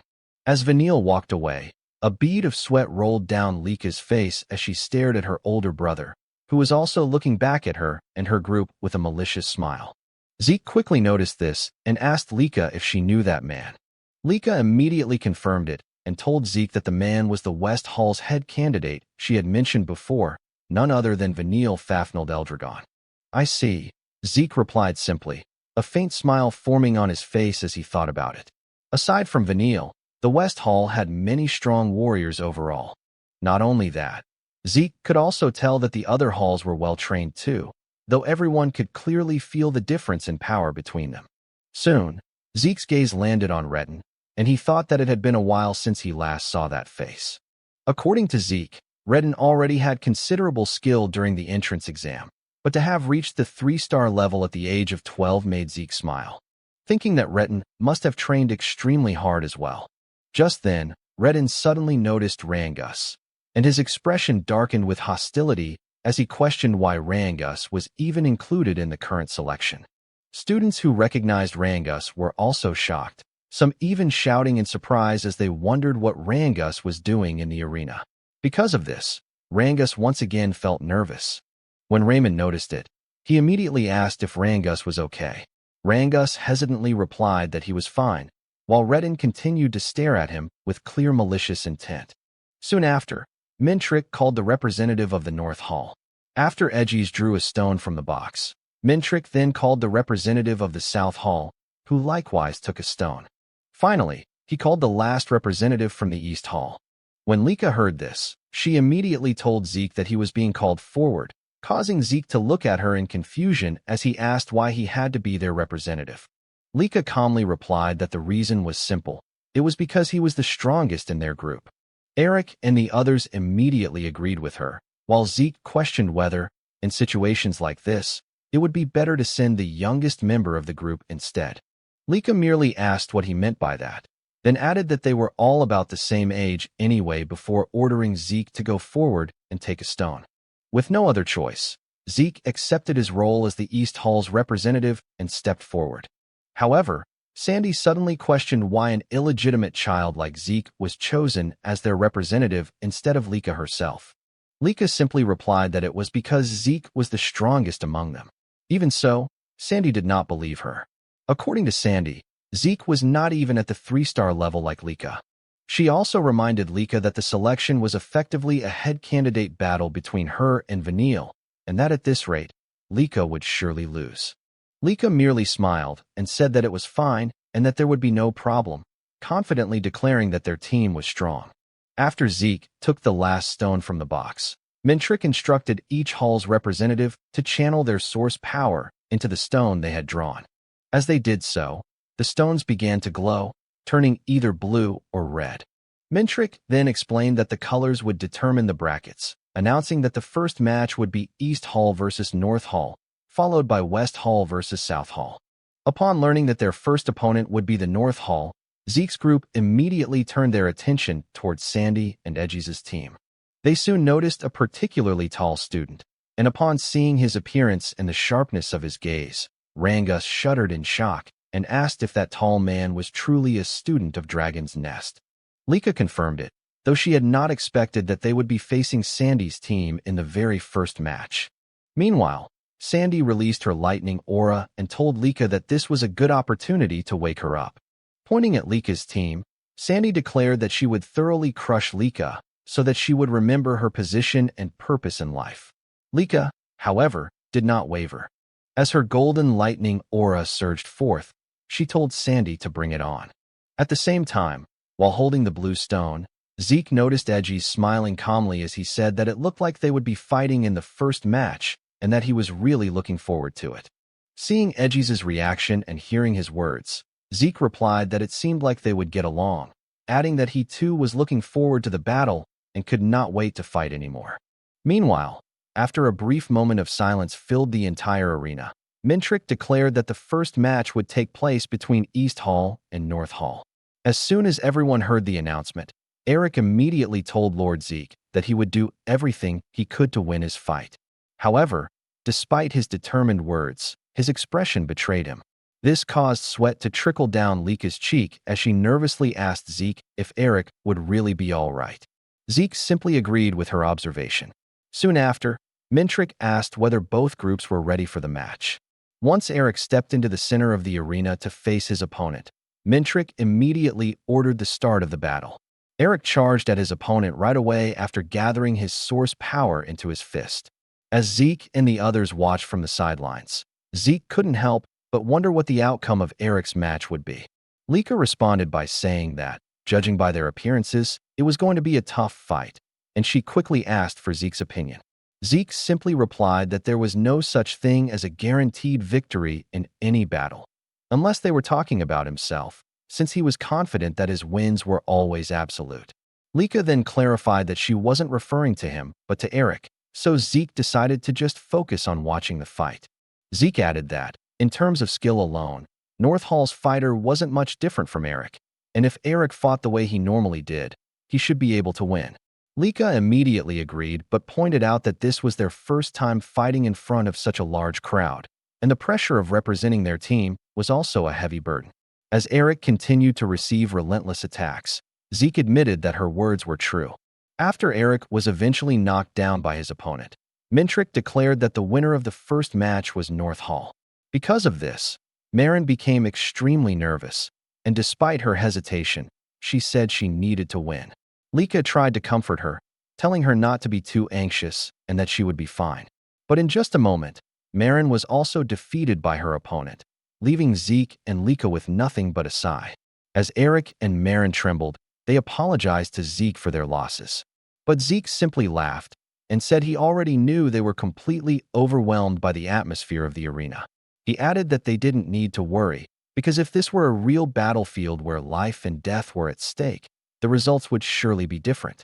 Zeke cheerfully reminded them that the place they were in now was meant for learning and testing their strength. However, their team had already suffered 2 straight losses, making the next match extremely important, and Zeke immediately asked if Rangus understood that. Rangus, already overwhelmed with fear and shock, begged Zeke not to make him even more nervous, saying he had been anxious since morning. To make matters worse, he would be facing the largest and most intimidating member of North Hall. Zeke calmly reminded Rangus that he had already fought senior students before when they were forming teams. But Rangus insisted that none of the East Hall seniors had looked as frightening as this opponent. Rangus also admitted that fighting someone so intimidating in front of such a huge crowd made him extremely nervous, causing Zeke to sigh while gently holding Rangus's head and trying to calm him down. Zeke then wrapped his arm around Rangus and told him to carefully observe his opponent, asking what weapon he was holding. After taking a closer look, Rangus saw the massive sword his opponent carried. When Rangus told Zeke that his opponent used a sword, Zeke confirmed it and explained that Rangus was simply fighting someone holding a sword, so he didn't need to think about anything else. Zeke said that if his opponent thrust the sword, Rangus only needed to parry it. If the opponent slashed upward, he only needed to pull back. And if the opponent swung downward, he only needed to step forward and thrust his spear. Zeke emphasized that Rangus only needed to focus on dealing with the weapon in front of him, just like he always did. Because of Zeke's words, Rangus gradually regained his confidence. After Mintrick signaled the start of the match, Rangus's opponent immediately charged forward and used the triple leaf sword style technique called single blade branch. But before the attack could land, Rangus swiftly dodged it. The giant opponent followed up with the twin fong branch technique, launching a barrage of attacks. However, Rangus skillfully dodged and parried every strike, growing more focused. After once again dodging his opponent's sword swing, the giant used another technique called Leaf Storm Dance to attack Rangus. But before the attack could hit, Rangus's eyes suddenly flashed with clarity. He immediately used his Cloud Water Spear style technique called Flowing Clouds and Water to parry the sword. The force from their clash caused the giant opponent to lose his balance. Rangus wasted no time seizing the opportunity. Using another Cloud Water Spear style technique called Raging Current Strike, he thrust his spear into his opponent's chest, knocking him unconscious and sending him crashing to the ground. Mintrick immediately declared the match over and announced that East Hall had won the 3rd match. Rangus sighed in relief, while Zeke smiled. Beginning with Rangus' victory, East Hall steadily gained momentum as Celine won the 4th match and Renauld claimed victory in the 5th. Soon, the 6th match began between Lika and Sandy. Lika greeted Sandy, saying it had been a while since they last crossed swords like this. While both wielded lightning thunder techniques, Sandy admitted she had never expected North Hall's elites to lose to younger students who hadn't even reached the 3-star level. Lika calmly replied that, as she had said before, her companions were strong. Sandy mockingly agreed, admitting she had underestimated Lika's companions, but stated that they weren't the real issue between them. As Sandy released her golden aura, Lika was visibly startled and nervous. Sandy declared that Lika's companions were secondary, and that if Lika truly wanted to become the family head, she needed overwhelming power herself. Yet she was only second in East Hall. Sandy questioned whether Lika truly understood how dangerous her position was. Lika answered that she fully understood her standing and, while glancing at Zeke behind her, said she had not given up on becoming the family head, nor on surpassing her sister Sandy, because she believed her current strength was enough to defeat her. Sandy responded by saying she wanted to see that confidence for herself. As soon as Sandy activated her ability, she vanished from Lika's sight, shocking the spectators. In an instant, Sandy reappeared behind Lika, saying she wanted to witness Lika's so-called strength. Lika quickly defended herself with her sword, but Sandy suddenly ducked in front of her and launched another attack. As they exchanged intense blows, Edgies observed that, as expected, Sandy held the advantage. Though he wondered how well Lika could fight against someone who wielded lightning great sword arts even better than she did. When Sandy used the lightning great sword art called Judgment, Lika suffered a wound on her side, causing Celine and Marin to panic. After retreating, Lika reassured herself that she was fine, realizing the injury was only a scratch and that she simply needed to catch her breath. Rangus commented that Sandy was incredibly strong, amazed that Lady Lika had been pushed back so quickly, while Reynolds mentioned hearing that Lady Lika had been trained by Lady Sandy when she was younger. Lika then launched another attack toward Sandy, but after easily dodging it, Sandy remarked that Lika still hadn't fixed her bad habit of wildly swinging her sword whenever she was cornered. Lika ignored the remark, and as their lightning auras clashed alongside their blades, a powerful explosion erupted in the center of the arena. Lika suffered multiple injuries during their fierce exchange. Sandy then stated that, just as she expected, Lika's bad habits hadn't improved at all, and that she couldn't even become number 1 in East Hall. Sandy added that if Lika had simply joined North Hall, she would never have allowed Lika to end up like this. Despite her injuries, Lika slowly stood up and declared that the fight wasn't over. Sandy responded that it would be better for her to surrender because she couldn't defeat her at her current level. Sandy even said that if this was how things would turn out, she should have petitioned their father from the start and forcibly brought Lika to North Hall. Lika remained silent, and after raising her sword again, Sandy remarked that Lika was being stubborn, leaving her no choice but to teach her a lesson. In a flash, Sandy disappeared once more and reappeared behind Lika, surrounded by lightning, launching another attack. Just as Lika attempted to defend with her sword, Sandy kicked her in the side, throwing her off balance before following up with another strike. Sandy unleashed a relentless barrage of attacks, causing Lika to suffer injuries across multiple parts of her body. Celine and the others grew extremely worried, but Zeke calmly observed that Lika looked like she was about to break through another barrier. As Sandy prepared another attack, she told Lika that it would be better to surrender and use the first secret technique of the lightning greatsword arts, engulfing Lika in a golden storm of lightning. The audience fell silent as they wondered if the battle had ended, but Sandy was shocked when Lika stood up again, saying that now she finally understood how powerful Sandy's lightning greatsword arts truly were. Sandy couldn't hide her disbelief, questioning how Lika was still standing because her last attack should have been the finishing blow. Lika admitted Sandy was right, saying that the old version of herself would have been defeated by that attack. But over the past 5 years, she had been training relentlessly as well, and their match was far from over. It was only just beginning. Before Sandy and Lika's match began, Zeke had asked if something was bothering Lika because she wasn't acting like her usual self. Zeke also asked if she was nervous, and Lika admitted that she was, since her opponent would be none other than her sister Sandy. "Is that so?" Zeke asked. Lika explained that her sister Sandy was the one who first taught her the basics of the lightning greatsword arts. She learned the fundamentals from her uncle, the current head of the Typhona family, but whenever she didn't understand something, she would go to sister Sandy for guidance, making Sandy something like a mentor to her. "I see," Zeke replied. Lika then confessed that she had never managed to defeat Sandy even once. She said that although she had grown stronger over the past 5 years, Sandy had been training just as hard as she had. Lika also admitted that despite everything she had said earlier, she couldn't honestly say she was certain she would win against Sandy. Zeke calmly responded that in that case, Lika should remember their training together and recall the 5 long years they spent training side by side. However, the moment Lika remembered their training, her expressions suddenly twisted as if she were about to cry from frustration, prompting Zeke to jokingly ask if training with him had really been that terrible. Zeke then explained that Lika's biggest weakness was her tendency to let her emotions narrow her focus whenever battles became intense. That was why, for the past 5 years, their training had been centered on helping her remain calm during combat. Lika agreed, saying that Zeke had certainly attacked her quite freely during their training sessions, but Zeke simply winked and said that was what true spirit meant.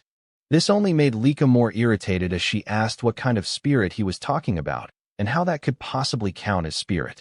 Zeke simply replied that the results of that training were definitely showing and that Lika should now be able to calmly analyze her opponent's movements even while fighting. Lika admitted that might be true, but she still wasn't sure whether it would be enough to help her fight against Sister Sandy. Zeke assured her that she would soon find out once she faced Sandy, because when someone with Lika's talent truly observed her opponent's movements, she would come to understand just how powerful that ability could be. Zeke also reminded her not to forget that she had been trained by him, the strongest there was, so she no longer needed to worry about past results. Lika said that Zeke spoke as if it were obvious, and she immediately thanked him for helping her relax before her match. Zeke then asked if Sandy had really been the one who taught Lika the lightning greatsword arts, and when Lika confirmed it, Zeke said that this would be the perfect opportunity for her. Just like during training, all she needed to do was carefully observe Sandy's techniques, because if she did that properly, she would surely grow even stronger than Sandy. Back in the present battle, Lika stated that she had carefully observed her sister Sandy's lightning greatsword arts, even taking Sandy's attacks head-on to study them thoroughly. And now she had finally begun to see through them. When Sandy asked what Lika was talking about, Lika suddenly launched an attack toward her. Because of the afterimages created by Lika's sword movements, Sandy couldn't determine whether Lika had slowed down or stopped, allowing Lika to land a successful strike. While Sandy was still shocked by Lika's sudden counterattack, Lika continued to unleash a relentless barrage of lightning-infused sword strikes, leaving Sandy with no choice but to endure each attack. As Lika charged forward once again, Sandy could only question what was happening and why Lika had suddenly become so fast. When Lika attempted to replicate Sandy's earlier finishing move called Judgment, the attempt initially failed. However, Lika quickly realized that her mistake was failing to replicate the tempo variation that Sandy naturally possessed, something Lika previously lacked. Now that she understood it, she simply needed to apply it properly. Sandy argued that such mastery wasn't something Lika could instantly copy just by realizing it. Meanwhile, Rangus and the others watched in awe at the sudden transformation in Lika's movements and attacks. Zeke, on the other hand, laughed in satisfaction, saying that, just as he expected, fighting someone who used the same technique always produced remarkable insight. When Eric asked whether Lord Zeke truly understood the sudden changes in Lady Lika's movements, Zeke explained that Lika was learning her sister's lightning greatsword arts during the fight itself, and that it was the direct result of their training, which allowed her to calmly analyze her opponent even while under heavy attack. "I see," Eric replied. As they continued watching the battle, Zeke added that Lika used to lose her composure during combat, focusing only on her own sword, but now she was different. She had gained the composure to observe her opponent while fighting, and by studying the same sword style in the middle of combat, she had reached an entirely new stage. Even so, Sandy still couldn't believe that Lika had already managed to copy her techniques, insisting that such an incomplete imitation would never defeat her. However, after another clash between their swords and lightning, Sandy was suddenly sent flying backward, unable to believe that she was being overwhelmed by Lika. Lika immediately rushed towards Sandy again, declaring that as for physical training, she had spent the past years training to the brink of death with a certain someone. As she gathered lightning for her next attack, Lika told Sandy that this was the true strength of her lightning great sword arts now, before unleashing her grand thunder technique. The attack caused Sandy's eyes to widen as golden lightning surged violently across the entire arena. After the attack ended, Sandy remained standing while struggling to catch her breath, admitting that Lika had truly grown stronger before finally collapsing, resulting in Lika's victory. Even Venel couldn't believe the strength Lika had displayed, especially in defeating Sandy. As Lika walked back toward Zeke and the others, Zeke immediately praised her, saying that it seemed he wouldn't need to fight after all. Lika smiled happily and said she was glad she had managed to secure the victory for her team. She also mentioned that if she had lost, not that she had ever intended to, Zeke would have been the one to face Edgies in the next match. This immediately prompted Zeke to ask if Lika knew Edgies personally. Lika replied that she didn't know him personally, but Edgies was extremely famous, as he was said to be the greatest genius ever produced by the Van Lade family. Is that so? Zeke muttered, thinking to himself that judging by Edgies' aura, he indeed stood far above the other participants in this tournament. Lika then added that even for Zeke, facing Edgies would have been uncertain, and there was no telling what might have happened.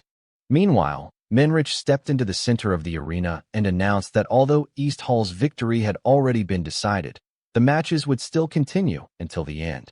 Rangus and Zeke were both surprised by this announcement. Lika commented that it was strange because she thought the competition was supposed to end once 4 opponents had been defeated. Zeke, however, remained silent as he stared toward Menrich and Edgies, unable to stop himself from wondering what they were planning. Regardless of whatever scheme they had in mind, Zeke thought to himself that as long as he could fight, that alone was more than enough for him. Edgies then said that although North Hall may have lost, he was happy that he still had the chance to fight Zeke like this. When Zeke asked if Edgies really wanted to fight him that badly, Edgies immediately confirmed and explained that what he meant was that Zeke was East Hall's representative. Despite having Lady Lika present, it was Zeke who was chosen, so how could he not be curious about who Zeke truly was? Edgies also added that even if Zeke carried the blood of a family head, from what he could sense, Zeke was only at the 2-star level. And yet he was chosen as the representative instead of the 3-star Lady Lika. That was the main reason he wanted to fight him. Zeke remained silent as he listened to Edgies' words. After a moment, Zeke said that, just as he expected, they seemed to get along because he himself had been eager to cross blades with Edgies as well. When Edgies asked if that was true, Zeke replied that there were many skilled fighters in this venue, but Edgies was exceptional. Zeke also mentioned that he had heard about Edgies' reputation, being called a once-in-a-century genius at such a young age, and that he truly wanted to measure Edgies' strength through a direct battle. Good, if that's the case, Edgies responded. And as he slowly drew his katana, he said that he was becoming more excited by the minute. Meanwhile, Zeke immediately noticed that his opponent used a katana, and it had been a long time since he had faced someone who wielded that type of weapon. As soon as Menrich announced the start of their match, Edgies rushed toward Zeke with incredible speed, slightly catching him off guard, but also filling him with excitement. Zeke noted that with just a single step, Edgies was able to cover such a vast distance, and he couldn't help but praise Edgies' footwork. Edgies, smiling confidently, immediately used his 1,000-blade style technique, called 9 blades, to attack Zeke. Because of the golden glow from Edgies' aura, Zeke was shocked to realize that the presence of Edgies' katana seemed to completely vanish. However, before Edgies' attack could strike Zeke's body, Edgies himself was startled when his blade only cut through Zeke's afterimage. After launching his attack, Edgies quickly realized that Zeke had avoided his strike by twisting his body within a split second. Edgies admitted that he was certain his attack would land, but Zeke simply smiled and praised the excellence of Edgies' strike, even asking him to show more of his techniques.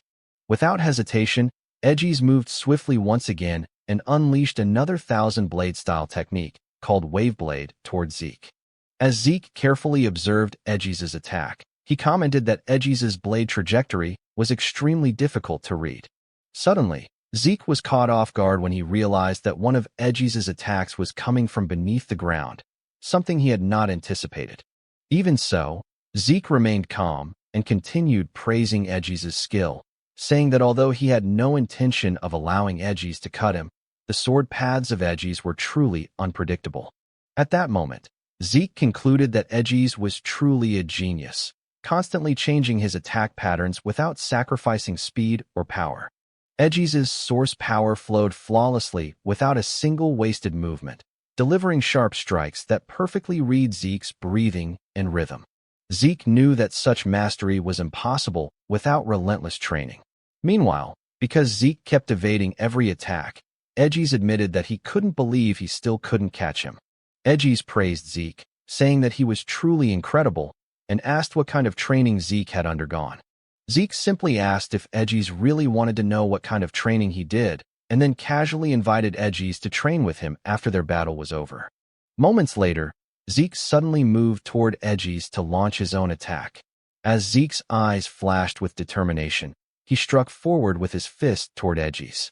Edgies immediately raised his katana to block the attack, but the sheer force behind Zeke's punch caused Edgies' entire body to tremble, leaving him in disbelief that Zeke was supposedly only at the 2-star level. After delivering the punch, Zeke noticed the damage inflicted on his own fist, and he realized that although he had tried altering his breathing pattern, Edgies had already adapted to that as well. Because of this, Zeke couldn't help but admit that Edgies was an even more exceptional warrior than he had initially expected. Edgies then remarked that Zeke had finally launched an attack against him, and asked if that meant Zeke was already finished observing his techniques. Zeke replied that, to some extent, he was. Hearing this, Edgies wondered if Zeke had already figured out his abilities. Edgies then launched another swift attack toward Zeke. As Zeke watched the incoming strike, he initially thought it was identical to the previous attacks, but he was suddenly shocked when, just before the blade could reach him, Edgies abruptly changed the direction of his sword using his lingering shadow technique. The unexpected shift prevented Zeke from reacting in time, resulting in Edgies successfully striking Zeke across the chest. After landing his attack, Edgies asked whether he still needed to reveal more of his techniques in order to meet Zeke's expectations.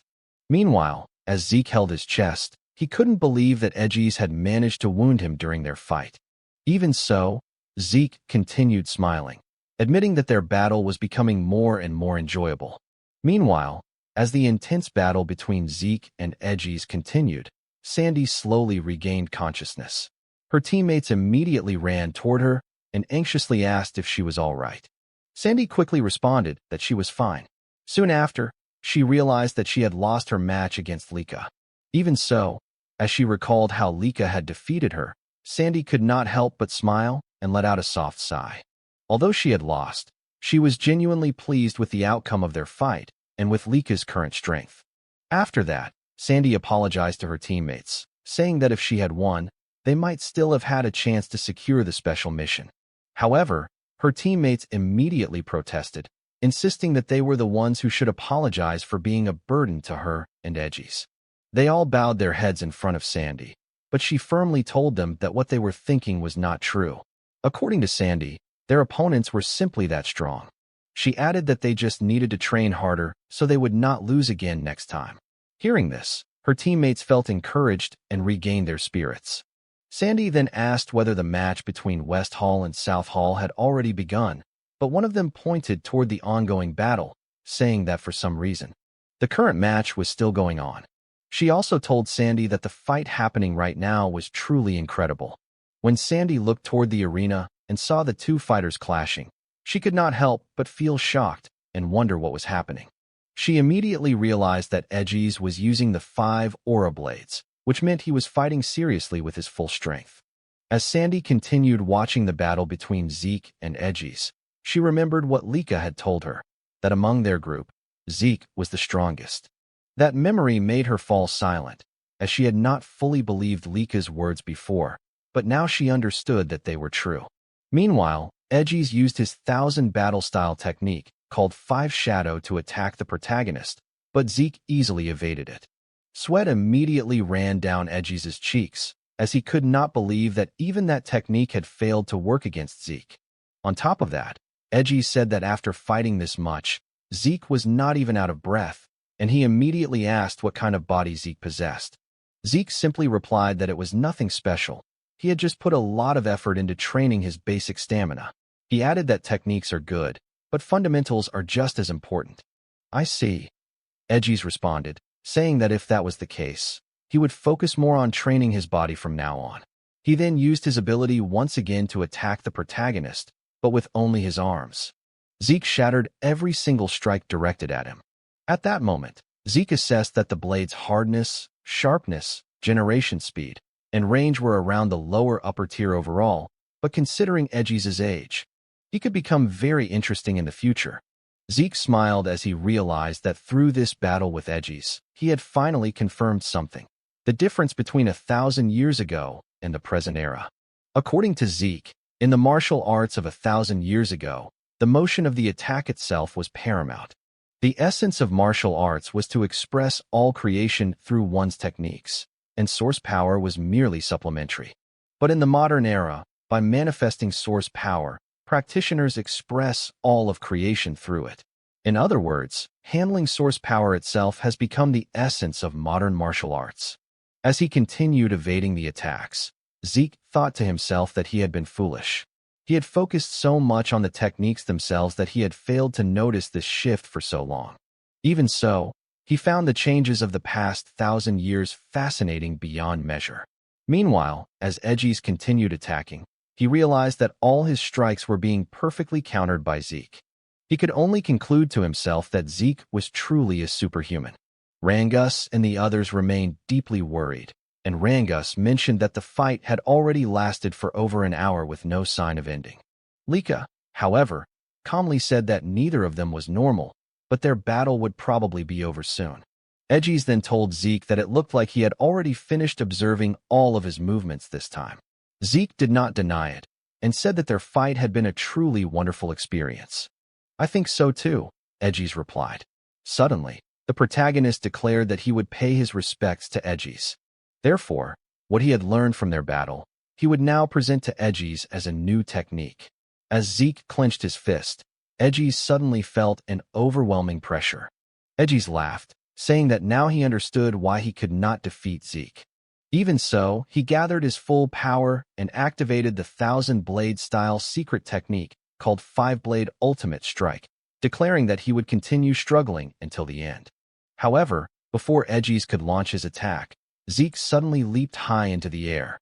While suspended above the arena, he gathered his source power into his fist and unleashed a rain of massive golden fists across the entire arena. This technique was Zeke's new move, the modified second form of his Dragon Destruction combat arts, which he called Fist Star. As a result, consecutive explosions erupted throughout different parts of the arena, causing the students watching to panic.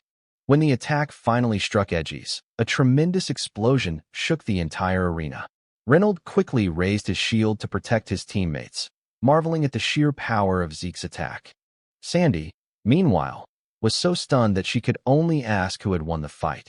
At that moment, Mentric declared that they had seen enough and announced the end of the match.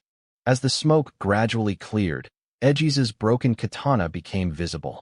Lying on the ground, Edges could only laugh, saying that he could not even move a single finger. He admitted that Zeke's strength was overwhelming and that he still had much more training to do if he wished to catch up. Though sweat continued to drip from Zeke due to exhaustion, he smiled as the victory was declared in favor of East Hall. The spectators could hardly believe what they had witnessed and could not stop asking what kind of battle they had just seen, as well as how Edges had been defeated. Mentric then announced that they would repair the arena first before starting the match between West Hall and South Hall, instructing everyone to begin preparing. Rangus and the others were filled with admiration and joy, as they had not expected Zeke to defeat Edges. Lika commented that Zeke had once again destroyed the arena and that he was strange in so many ways. Zeke immediately asked what she meant, adding that what mattered most was that he had won. He then said that whatever Lika meant was not important right now, because what they needed to focus on was watching the upcoming match between West Hall and South Hall. That's right, Lika agreed, adding that another candidate for the position of family head would be participating in the next match, none other than Vanille Fafnir Eldrian. After the battle between Edges and Zeke, Zeke asked Rangus if he had gone a bit overboard, because with that level of destruction in the arena, he thought it would not be repaired anytime soon. However, Rangus told him it was fine and asked Zeke to look toward the side of the arena. Zeke was completely stunned and immediately asked how it was possible and how they had managed to restore the arena so quickly. Rangus then explained that the entire arena had been built using a rare stone called etherite, and when someone infused it with source power, it could restore itself to its original form. Upon hearing this, the protagonist immediately realized that this was yet another incredible material that had appeared during the 1,000 years he had been gone. As Zeke continued to marvel at the sight, Rangus added that using such an expensive material to construct an arena of this size was truly astonishing. While smiling, Zeke said that West Hall seemed to have the best overall quality, but South Hall also had some strong-looking fighters, so he wondered how their battle would turn out. However, contrary to Zeke's expectations, the match between West Hall and South Hall became utterly one-sided. At the conclusion of the battle between West Hall and South Hall, Mintrick couldn't shake off a growing sense of doubt. He felt that something about Vanille's match was off. More than that, he found it hard to believe how overwhelmingly one-sided the fight had been. He couldn't help but question whether Vanille truly possessed enough strength to defeat Layla Sonar that easily. Meanwhile, Vanille calmly asked Mintrick if he was going to announce the winner. Snapping out of his thoughts, Mintrick looked away briefly before declaring that the victor of the match was West Hall, led by Vanille.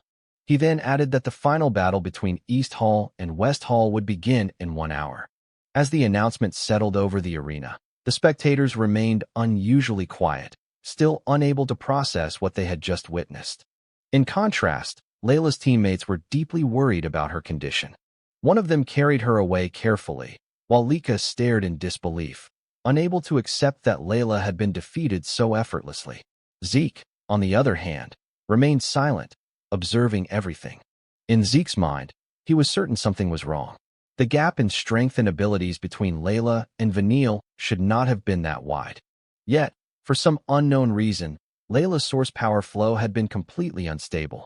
In that state, there was little doubt that something had gone wrong with her compared to her normal condition, which explained why the fight had ended so one-sidedly. Zeke also suspected that Mintrick, acting as referee, had noticed something unusual. This left him quietly wondering what had truly happened during Vanille and Layla's battle. Even Reynold couldn't believe that Lady Layla from the Sonar family would appear as helpless as they had just seen. He remarked that, as expected, a next head candidate was on a completely different level from them. However, Celine pointed out that the fight had felt too one-sided. Lika agreed, but said that perhaps that was simply the reality. It was their first time witnessing the true strength of the prominent figures from other halls, so it was difficult to determine whether something was actually wrong. Eric then mentioned that speaking of next head candidates, that included Lord Zeke and Lady Lika as well, meaning Lord Vanille must also possess incredible power like them. Though hesitant, Celine and Lika eventually nodded in agreement. Rangus, however, remained silent and absent-minded.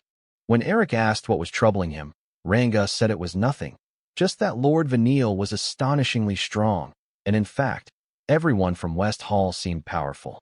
His words unintentionally dampened Reynold's spirit, prompting Rangus to quickly apologize for sounding so weak-hearted right before their upcoming match. Lika then said that Rangus wasn't wrong. She admitted that she had lost her last match, too, and as frustrating as it was, she was still nowhere near West Hall's level. Eric responded that if Lika was saying that, then he felt the same.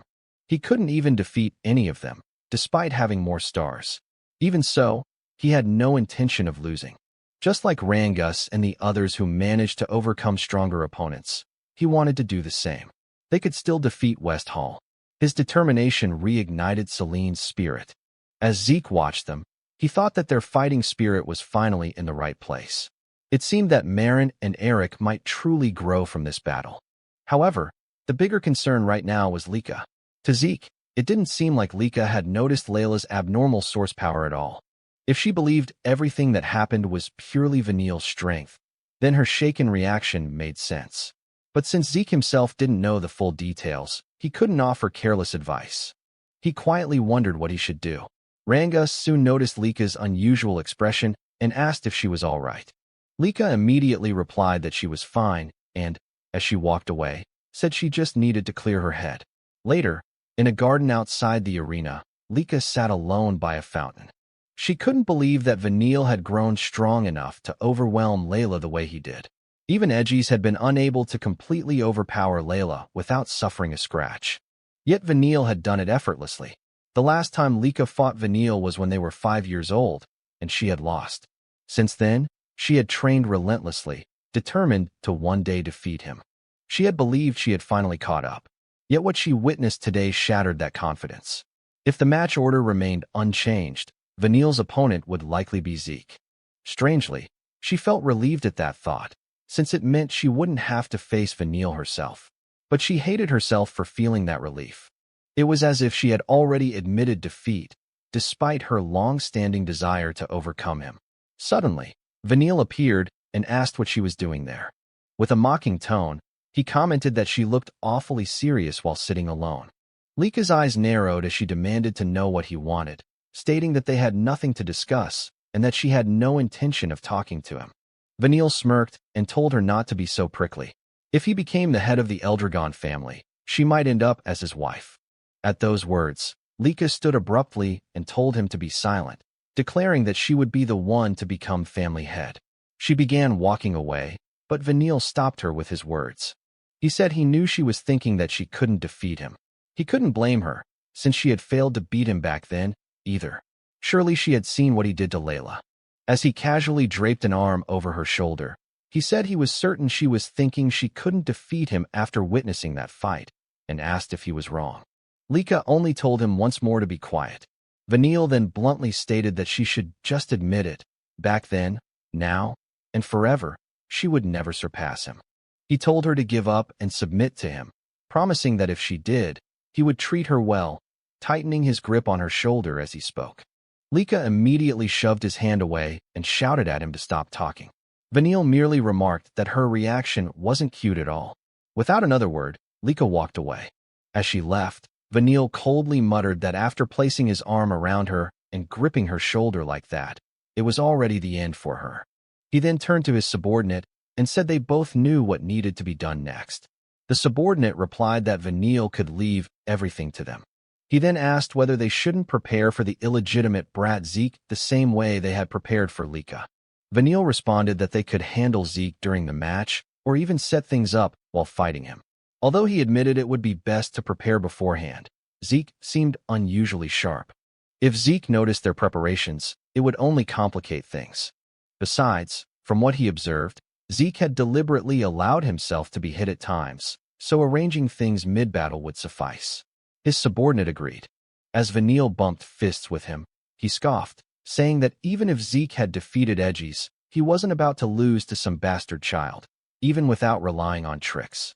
As the water in the fountain behind them slowly changed color, Vanille declared that in this match, they would be the ones to win and claim the special mission.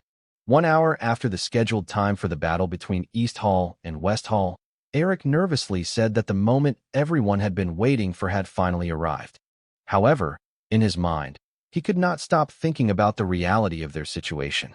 He and Marin were upperclassmen, yet among all the representatives of East Hall, they were the weakest. On the other hand, the group from West Hall was clearly packed with elites.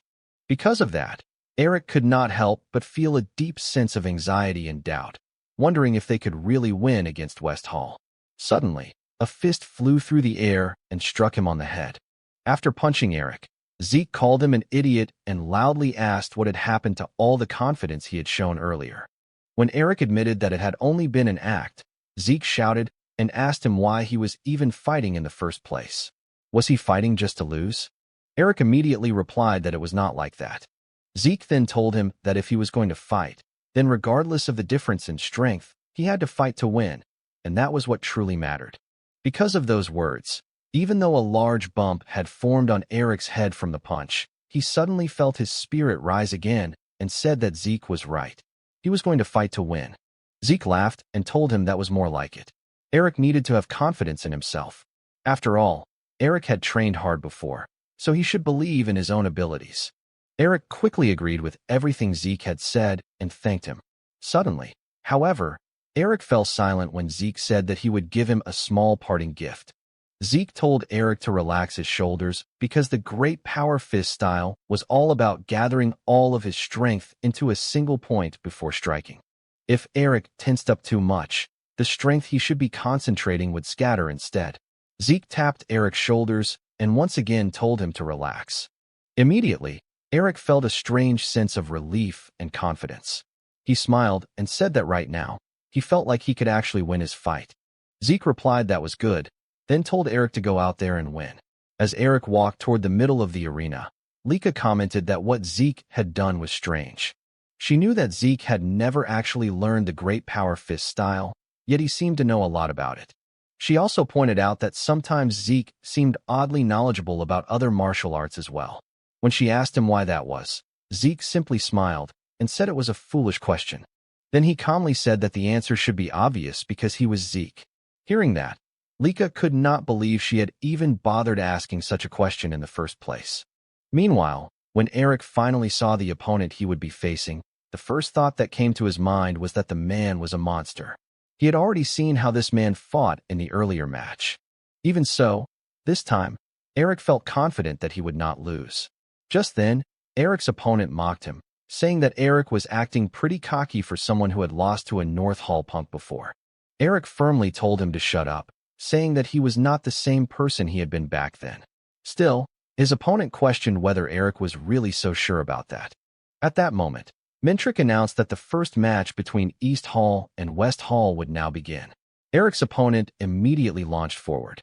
Eric was momentarily shocked by the man's incredible speed, and before he could fully react, the opponent used his insect brawl dagger technique called Mantis Slash to attack, saying that someone like Eric could never change in just a few hours.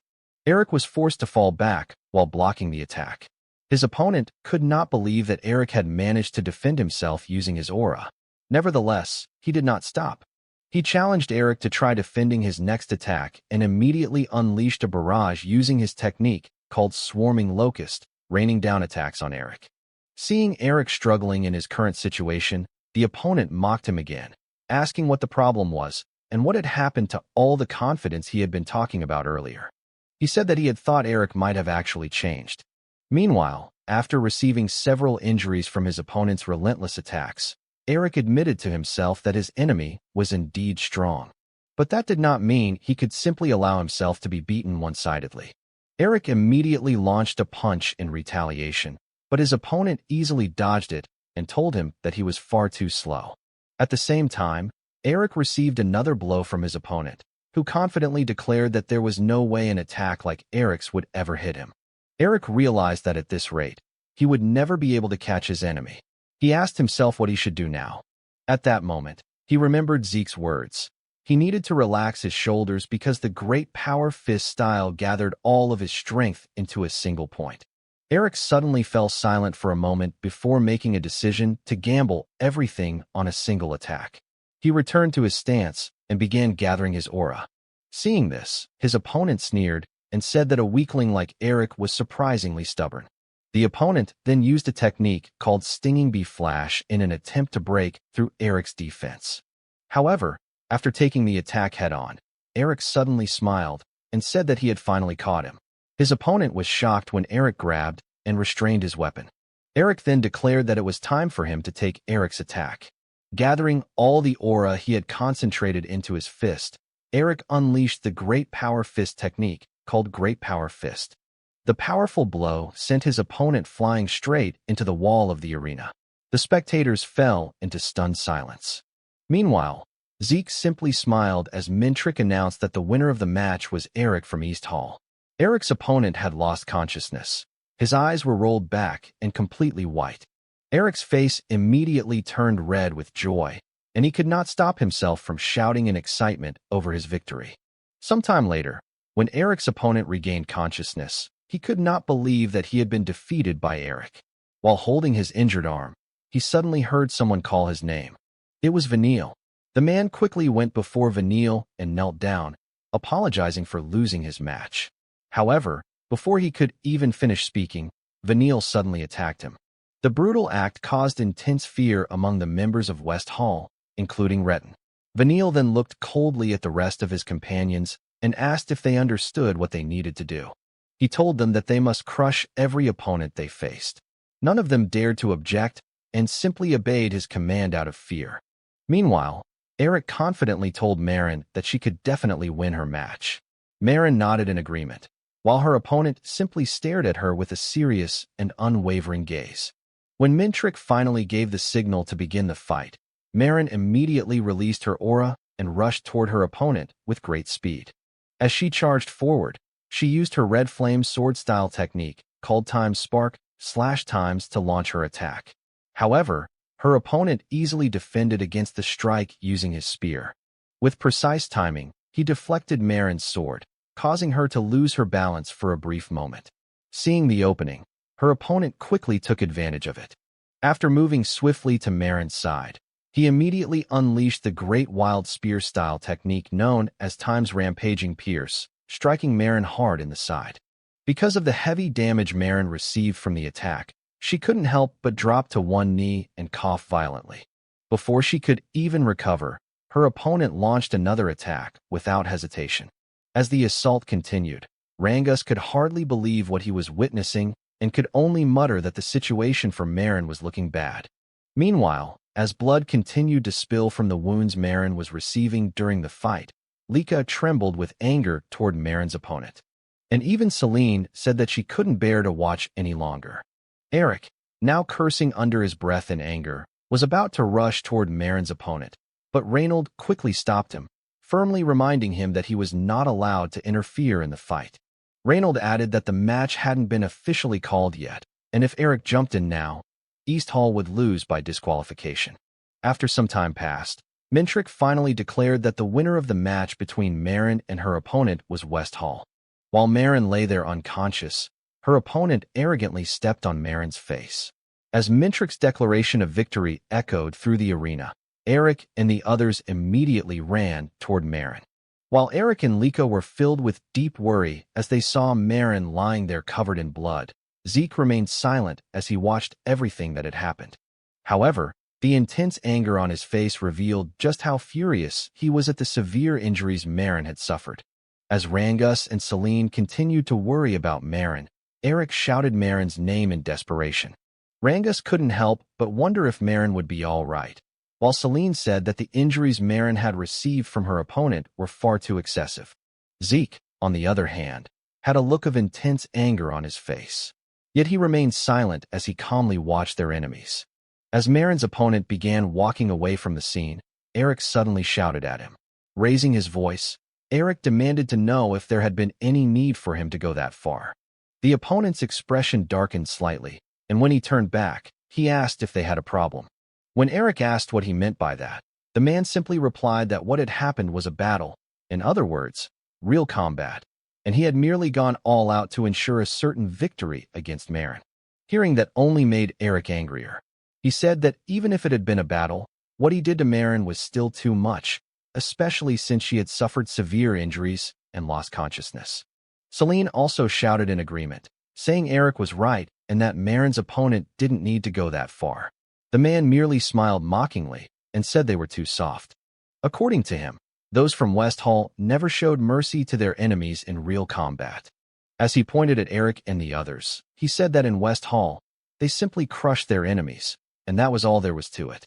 Lika immediately stepped forward and walked toward Marin's opponent. With a dark expression, she asked if what he had done was an order from Vanille. However, the man answered arrogantly, saying, "So what?" He added that if they didn't like it, they could just forfeit.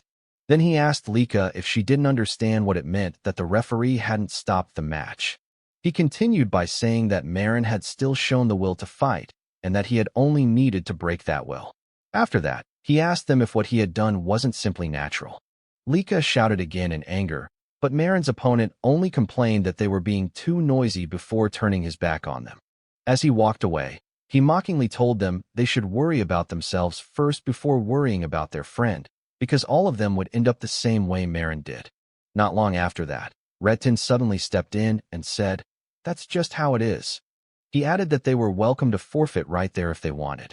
Then he looked at Rangus and asked if he had heard what was just said. Rangus suddenly turned his head toward him, sweat slowly running down his cheek as he uttered Retin's name. Retin then casually said that Rangus should start calling him by his name now, before immediately asking if Rangus planned to forfeit their match. Rangus remained silent. Retin mocked him again, saying that if Rangus wanted to be toyed with like that girl Marin, he wouldn't stop him. He even asked if Rangus wanted him to do the same thing he used to do to him back in the village, calling Rangus a weakling. Rangus lowered his head, his face darkening. Lika, on the other hand, was clearly furious at Retin's words, but Rangus suddenly told Lady Lika that it was fine. Slowly rising to his feet, Rangus said that he wasn't running away. This made Lika turn and look at him in surprise. Rangus then declared that today, right here, he was going to surpass Retin. Retin immediately looked annoyed and demanded to know what Rangus meant by that. Meanwhile, as Marin remained unconscious, the medical team continued treating her injuries while the spectators silently watched everything unfold. In the middle of the arena, Rangus let out a deep breath while gripping his spear when suddenly someone called his name, startling him. Rangus was both confused and astonished because he immediately recognized the voice. It was Zeke's. When he turned to look at him, Zeke calmly told him not to worry because no one else could hear them. According to Zeke, he was speaking directly into Rangus's mind. He explained that he had recreated this technique a few years ago after reading many books. As Rangus wondered where he should even begin commenting on what Zeke had just done, Zeke told him that more importantly, the reason he used the technique was to give Rangus a piece of advice. When Rangus asked what advice he meant, Zeke said, "There is a saying, clouds drift freely and water flows gently." Rangus began wondering what exactly Zeke meant by that proverb. Zeke continued, saying that clouds drift without a care and water flows ever so gently. He added that whenever Rangus was struggling, he should picture that image in his mind. Just then, Mintrick asked what Rangus was doing. Rangus immediately apologized and quickly assumed his battle stance. Mintrick then announced that the second battle between West Hall and East Hall would begin. The moment Rangus heard the start of the match, he moved forward and used his Cloud Water Spear style technique, called Water Pierce, to attack Retin. Retin was briefly surprised by Rangus's speed, but he easily countered the attack and deflected the spear. Retin then told Rangus not to get cocky. Calling him a little weakling, he used his Serpent Strike sword-style technique called Ambush Pierce. His aura took the shape of a snake as it shot directly toward Rangus's chest. As Rangus defended himself against the attack, Retin sneered and said that was all Rangus had behind his big talk. He mocked him further, saying Rangus looked pathetic and calling him a little runt as he charged forward to attack again. Rangus remained silent, raising his spear once more to prepare for the incoming strike. However, when Retin used another Serpent Strike sword-style technique called Serpentine Slash, Rangus was caught off guard. The attack twisted and curved like a snake, making it impossible for him to block properly, and he was struck in the side. Rangus immediately thought that he was certain he had defended against the attack, yet somehow Retin had changed the direction of his strike mid-attack. Retin mockingly asked what was wrong with him and told Rangus to try hitting him back if he even could. Determined not to lose, Rangus declared that he could still attack and hit Retin. He immediately used another Cloud Water Spear style technique called Flowing Clouds and Water. But before their weapons could clash, Retin suddenly smiled. In the next instant, his attack curved again and changed direction, striking Rangus once more and sending him flying away. The explosion that followed caused Lika and the others to worry greatly, while Zeke simply remained silent as he watched the battle. After the dust slowly cleared, Rangus could be seen kneeling on the ground while holding onto his spear. Rangus thought to himself that he had tried to deflect and counter Retin's attacks, but every move he made was being turned against him. Retin asked if Rangus had been thinking about using his movements to counterattack. Laughing mockingly, he told Rangus to give him a break. He called Rangus a poor guy before revealing that his specialty was countering. Retin then said it was unfortunate for Rangus because he was several levels above him in every way. Meanwhile, Rangus struggled to stay standing, gripping his spear so he wouldn't collapse. He said that what Retin claimed was impossible.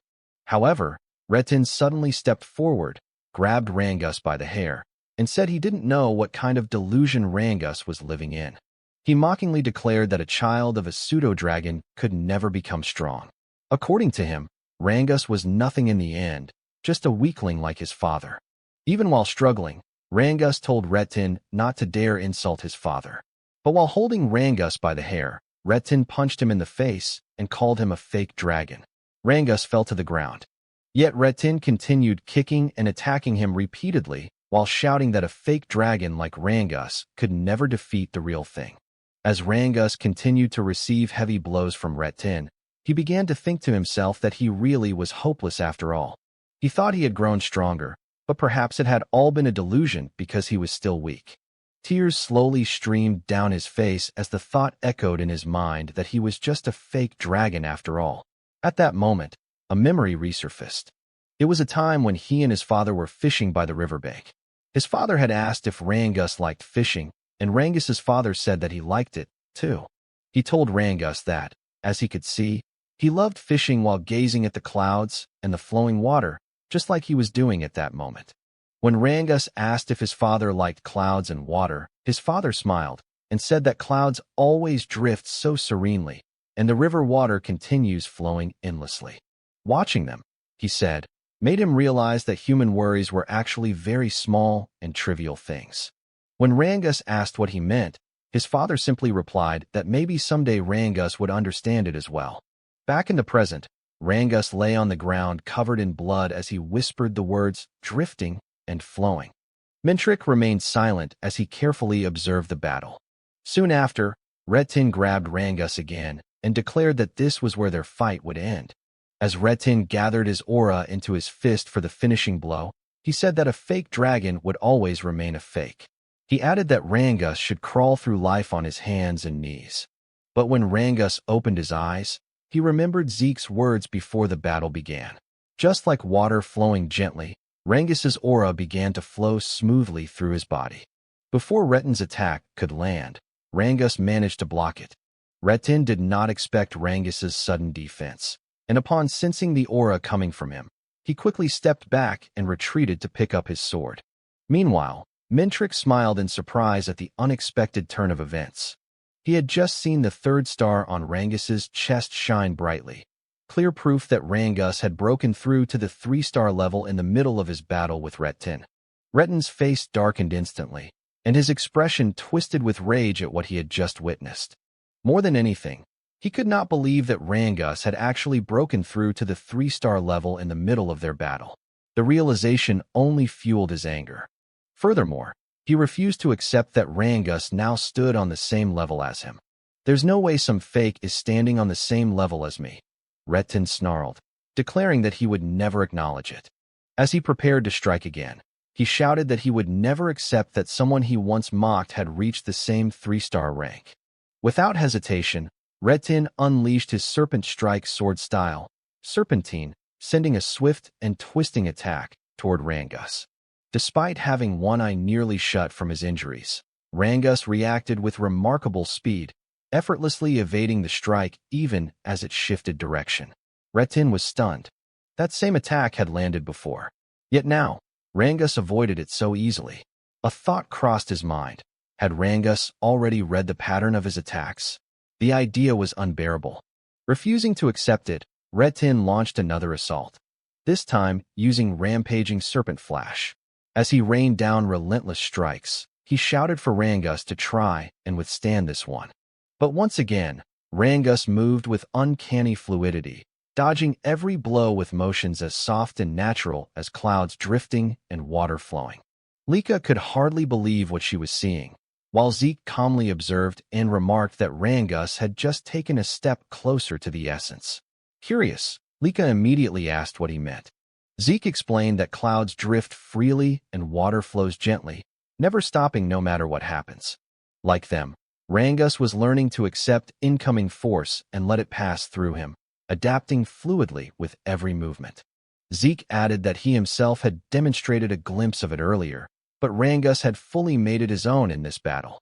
Hearing this, Lika was left in awe, sweat forming on her cheek as she admitted she couldn't believe Rangus had achieved that in such a short time. However, Zeke pointed out that Rangus didn't even seem aware of it yet, and that his level of focus was truly extraordinary. Retin, on the other hand, could only curse in frustration as he watched everything unfold. For reasons he couldn't explain, fear began creeping into his heart. Shouting desperately, he warned Rangus not to come any closer as he unleashed a barrage of attacks. Yet, just like before, every strike was easily avoided. When Retin's sword finally clashed with Rangus' spear, he couldn't withstand the force behind it. As he prepared to attack again, Zeke suddenly laughed in excitement, saying that this was exactly it, because water doesn't always flow calmly. Seeing the attack Rangus was about to unleash, Retin panicked. He turned and ran, cursing and questioning how Rangus had become this strong. Meanwhile, Rangus slowly formed a swirling water tornado at the center of the arena. Zeke declared that once water grows wild, no one can stand against its current. The attack struck Retin square in the chest, sending him flying as he coughed up blood before losing consciousness. Seeing Retin's condition, Mintrick immediately declared the match over and announced East Hall as the winner. Rangus stood there in shock, unable to fully grasp what had just happened. As he questioned everything, Lika and the others ran toward him, calling his name. Lika excitedly praised him, saying he was amazing and congratulating him on reaching the 3-star level and winning right after. She called it the best outcome possible. But Rangus, still confused, asked if she was really talking about him, if he had truly broken through and won. When he looked over at Retin lying unconscious, disbelief filled his eyes. He couldn't believe he had defeated someone who had mocked and hurt him since childhood back in their village. Even so, he kept asking if he had really won. Celine happily confirmed it, saying his match was incredible. Stuttering, Rangus finally admitted that he had truly defeated Retin. As he stared at him, memories flooded back, and before he knew it, tears began to fall. Eric immediately put an arm around him and asked why he was crying, then curiously questioned what that crazy move earlier had been. Still unaware, Rangus asked what he meant. Lika added that she also wanted to know what that attack was. Renaud described it as a massive water dragon surging upward like a waterfall, saying it looked insane and incredibly cool. Rangus could only shake his head, insisting he didn't know any move like that. But Renaud was certain that was exactly what it looked like. Then Zeke finally spoke, revealing that the technique Rangus used was called Rising Dragon Pierce. Smiling, he explained that it originally came from the second volume of the Cloud Water Spear style, even though Rangus had only studied the first volume. Rangus was surprised, while Lika immediately questioned how Zeke knew about the second volume. Zeke, however, couldn't tell them that he was the one who had created the technique. Lika then realized just how incredible Rangus was. He had reached the second volume purely through self-study.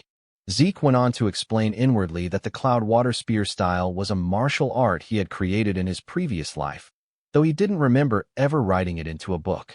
Most likely, later generations had documented and divided it into multiple volumes, hiding its true essence in the upper levels so immature fighters wouldn't access it.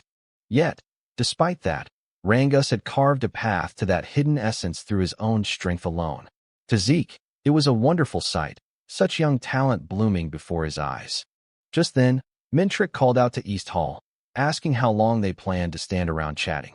Celine quickly apologized, while Eric suddenly suggested they ride this momentum and finish off their opponents.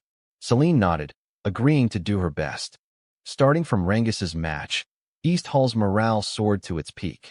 However, West Hall also rallied after their loss, and the battles grew even fiercer. In the fourth match, Celine fought well but narrowly lost, leaving Vanille sighing in disappointment. But in the fifth match, Reynolds pushed himself to the limit and managed to secure a hard-fought victory, bringing the outcome to the final rounds. As Rangus supported him, Reynolds admitted he barely pulled it off, earning praise from Rangus. While Eric lifted his shield and sword with renewed determination, Celine apologized to everyone, saying that if she had won, the match would already be over. Lika reassured her, saying she had fought well and reminding her that the rule was to reach 4 wins. They were now at 3 wins and 2 losses. Victory was right in front of them. Lika confidently declared that all that remained was for her to win and end everything, telling them to leave it to her. At that moment, Zeke called out to her.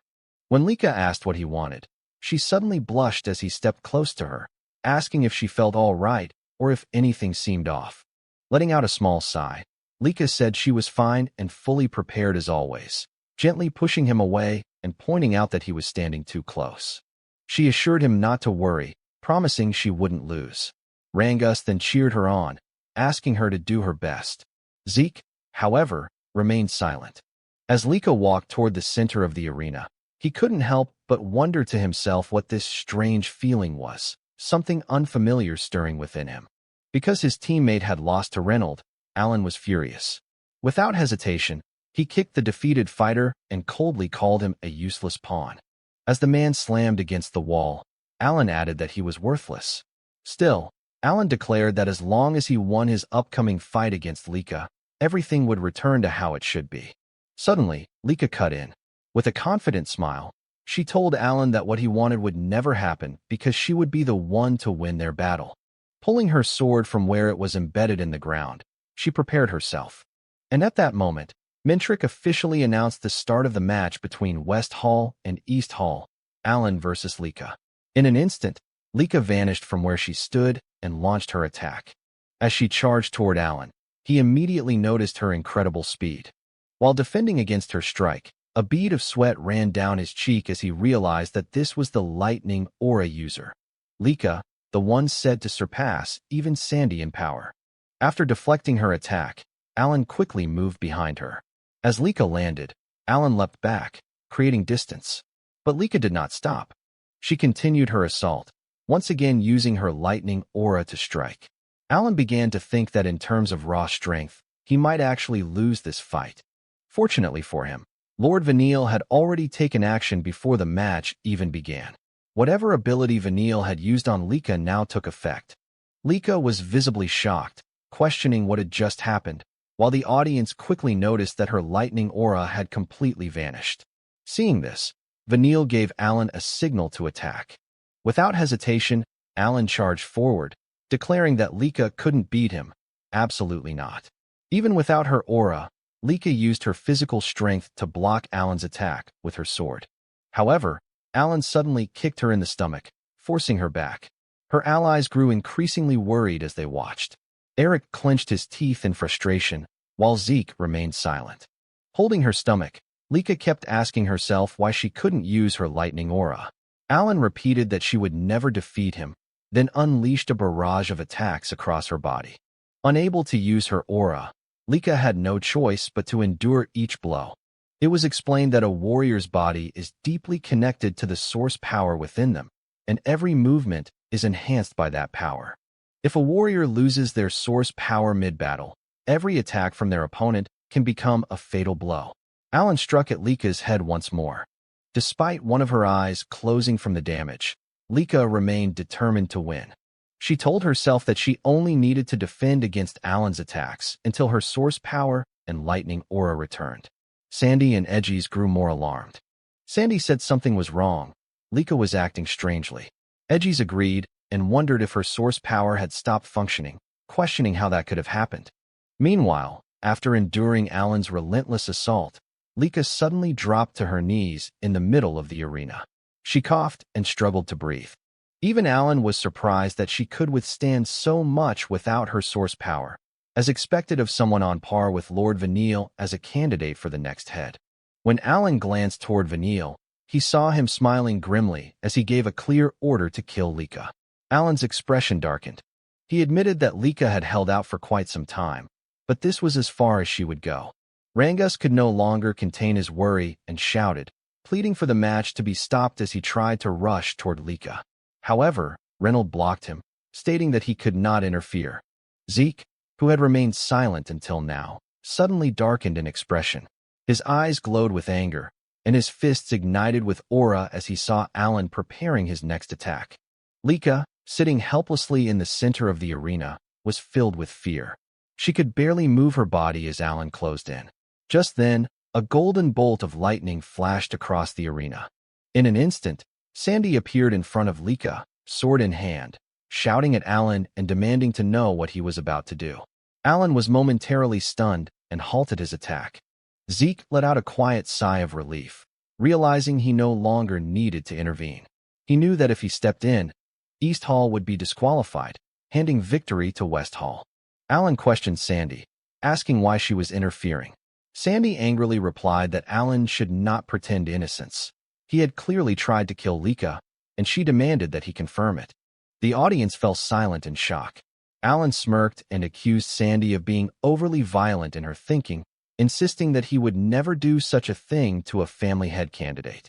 At that moment, Edgy stepped into the arena and questioned Alan as well. From his position, the last strike had looked far too dangerous.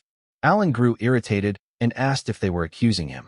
Edgy's calmly replied that if Alan disliked being accused, he should be more careful with his actions. He pointed out that anyone could see Lika could not use her source power, and attacking someone in that state with aura was unacceptable. Vanille then approached, calling out to Edgy's and asking if he was interfering in the match just to complain about how they fought.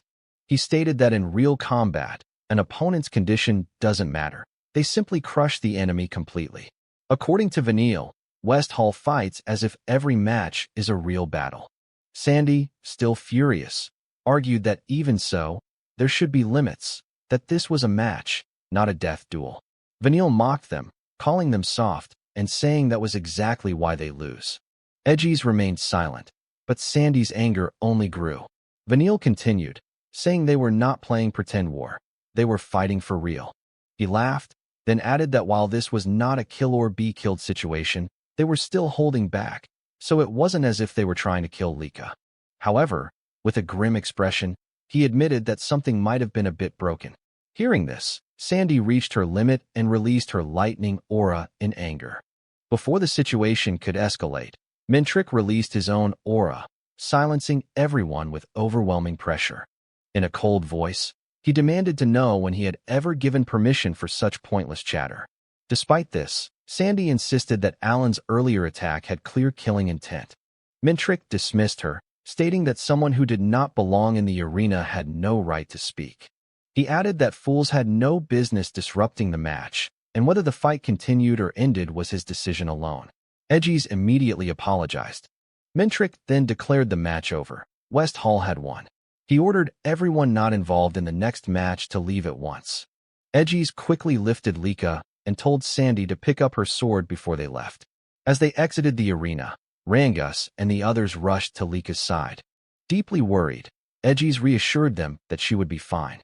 He had already given her a healing potion, but she needed time to recover, so he would take her straight to the infirmary. Zeke remarked that Edgy's might face consequences for what he and Sandy had done. Edgy's simply smiled and told him not to worry, adding that he knew Zeke had also been ready to step in. Zeke jokingly denied it. As Edgy's carried Lika away, Sandy commented that something about all of this felt wrong.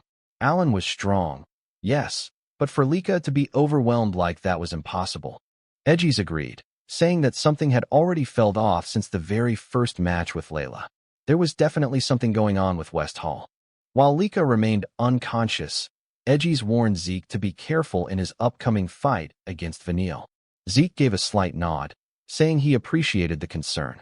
As he walked toward the center of the arena, Vanille pointed his weapon at him and declared that it was unfortunate Zeke would never be able to defeat him, and East Hall's loss was already guaranteed. Zeke ignored him completely. Instead, he casually stretched right in front of him. Vanille fell silent, veins bulging on his face in irritation. Mintrick then announced the 7th match between East Hall and West Hall. The moment he gave the signal to begin, Zeke moved. In an instant, he delivered a powerful punch straight to Vanille's jaw, causing him to spit blood.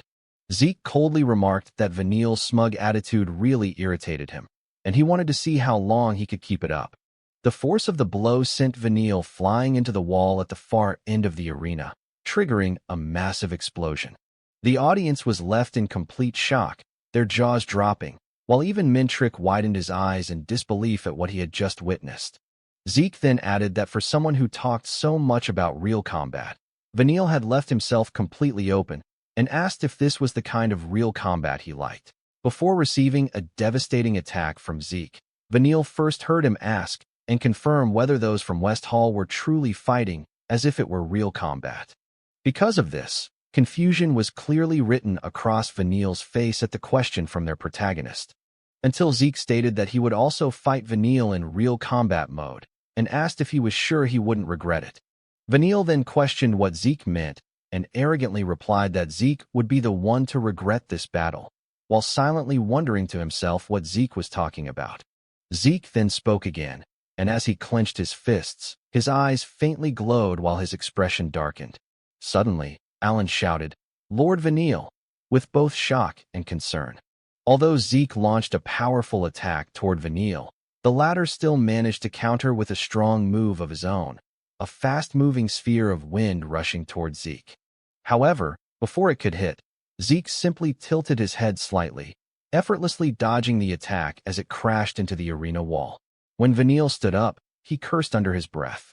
Despite clearly feeling the impact of Zeke's strike, he couldn't understand how Zeke was still standing in the center of the arena. Vanille knew he had countered as quickly as possible when Zeke attacked him. So how was it that Zeke remained completely unharmed? Zeke then remarked that he now understood Vanille possessed wind-type source power and asked if he was from one of the 4 great families. He also questioned whether that was the special source power of Vanille's clan. Vanille, still furious, simply called Zeke a bastard. In response, Zeke mocked him, asking how real combat felt, adding that he had even tried to match Vanille's style a bit for his sake. This only fueled Vanille's anger further. As he demanded an explanation, he suddenly froze. Zeke had already moved behind him in an instant. Glancing back slightly, Zeke's eyes glowed again as he calmly said, "That's the 2nd time." He then struck Vanille at the back of the neck, sending him flying across the arena. As Vanille skidded to a halt, he questioned what kind of absurdity this was, how someone like him was being handled so easily by Zeke. When Vanille stood once more, Zeke immediately closed the distance again. As he prepared another attack, Zeke remarked that thinking in the middle of a real fight wouldn't help and asked if Vanille had always felt safe until now. Then Zeke delivered another powerful punch straight to Vanille's chest. The impact shook his entire body. His eyes turned white as he coughed up blood, collapsing to his knees in front of Zeke. "That makes 3 times, Zeke said.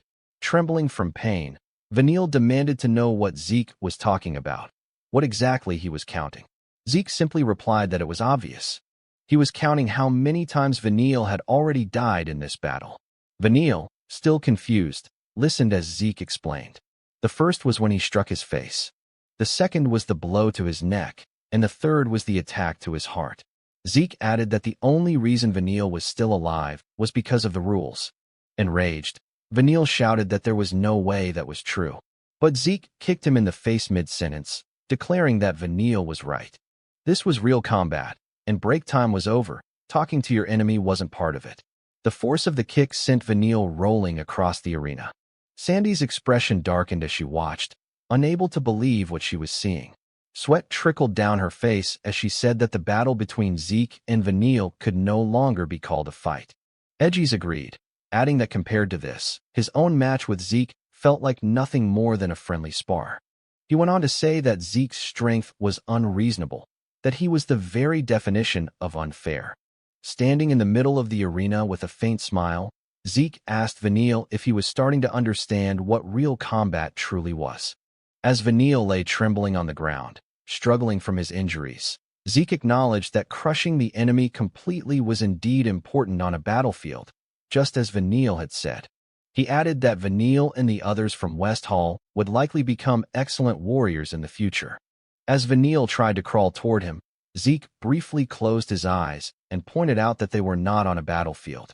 Their match was under the supervision of instructors, with healing potions readily available. He described it as a very soft environment for someone like Vanille to be talking about real combat.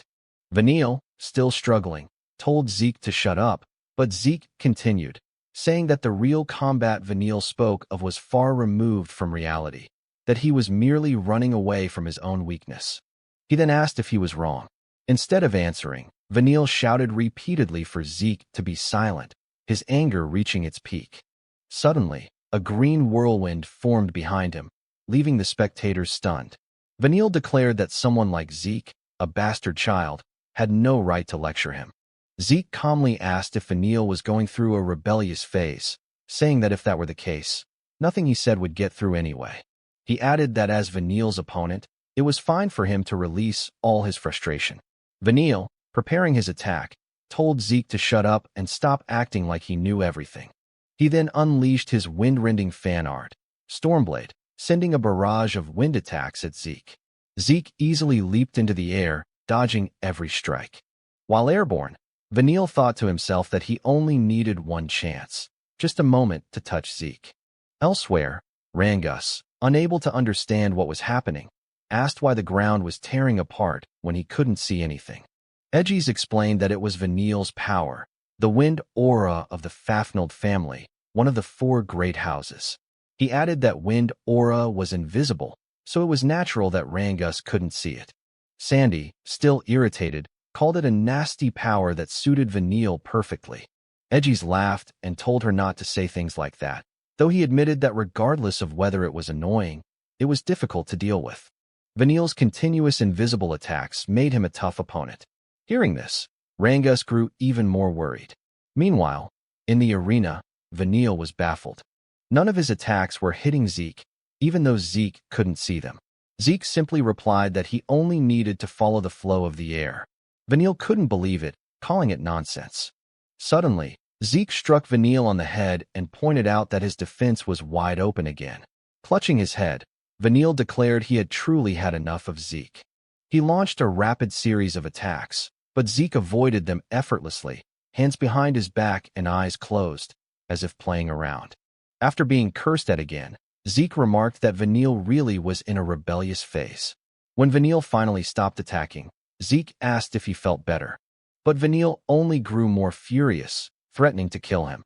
Zeke responded that Vanille's stubborn will was admirable in a warrior.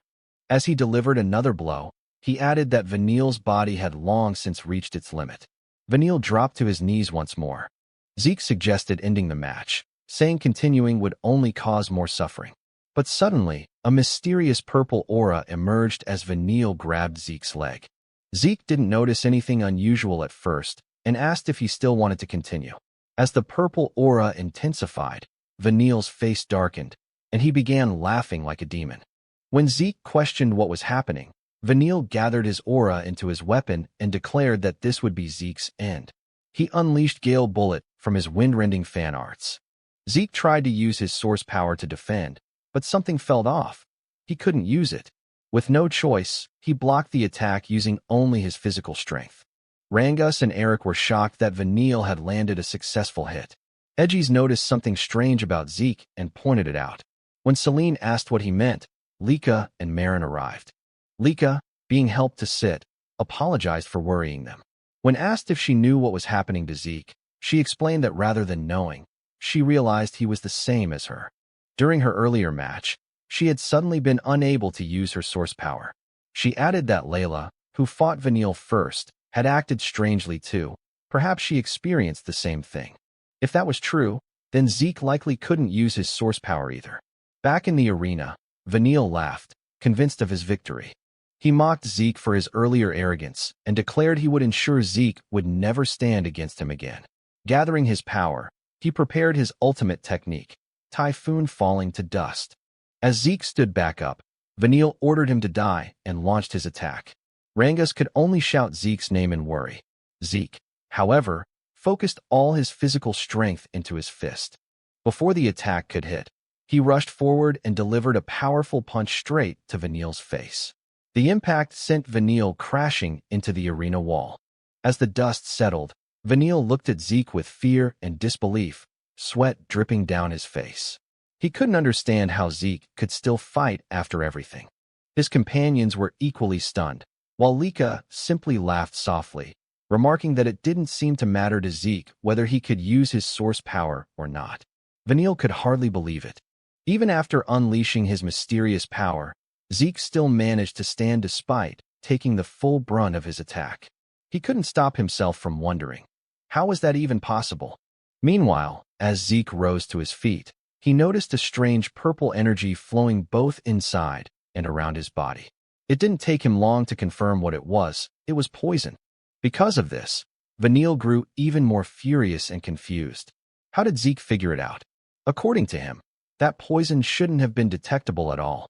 Then, without warning, Zeke spoke. He remarked that Vanille had finally scored a passing mark and said that he now understood why everyone who fought against Vanille and Alan ended up losing so one-sidedly. Zeke added that he had figured out the poison only activates when source power is stirred. He admitted that it had even slipped past him until the moment he used his own source power. Still, he acknowledged that Vanille had done quite well in creating such a poison.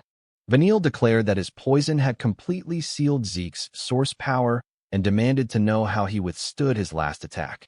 But Zeke responded proudly, saying that something like Vanille's poison was meaningless against a thoroughly trained body. Even if his source power was sealed, it was nothing more than a minor inconvenience. He added that someone like him, the strongest, would never be shaken by such a thing. Hearing his poison dismissed so easily only fueled Vanille's anger. With a furious voice, he asked if Zeke was saying that his creation, his true killing poison, was meaningless. Zeke tilted his head slightly and asked if Vanille had made it himself. He observed that the poison seemed harmless to its creator, noting how Vanille could channel it into his opponent using source power without suffering any side effects. Zeke admitted that it was a groundbreaking kind of poison and that creating something like it was truly impressive. But then he raised his voice and declared that it simply didn't work on him. Taking a deep breath, Zeke forcefully expelled all the poison from his body through his nose. Vanille's eyes widened in shock. Sweat began to form on his face as he watched in disbelief. Zeke had detoxified himself and even expelled the poison through his nostrils. Zeke calmly explained that while the poison was indeed unique and interesting, that was as far as it went. In the end, everything came down to his own strength. If Vanille relied entirely on his poison, then he still had a long way to go. Vanille froze for a moment, stunned by those words, before asking what Zeke meant. But instead of answering directly, Zeke simply asked if Vanille was satisfied. Now, that question only made Vanille grit his teeth harder. Memories began flooding his mind, memories of the harsh world he grew up in. He recalled his mother's cold words, telling him that no matter what, he had to become the next head of the Eldragon family, and if he couldn't, then he had no reason to exist.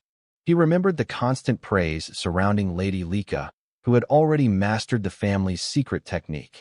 Everyone spoke of the candidates for the next family head as geniuses. Everyone except him. Vanille knew it himself. He was ordinary. No matter how hard he tried, it only exposed how little talent he truly had.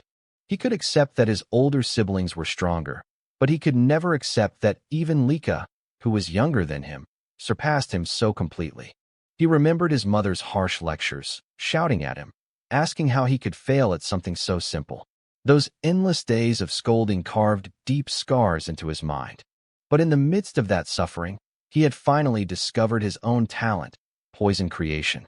When he succeeded in creating this poison, he believed he had finally found his path. With it, he could become the next family head.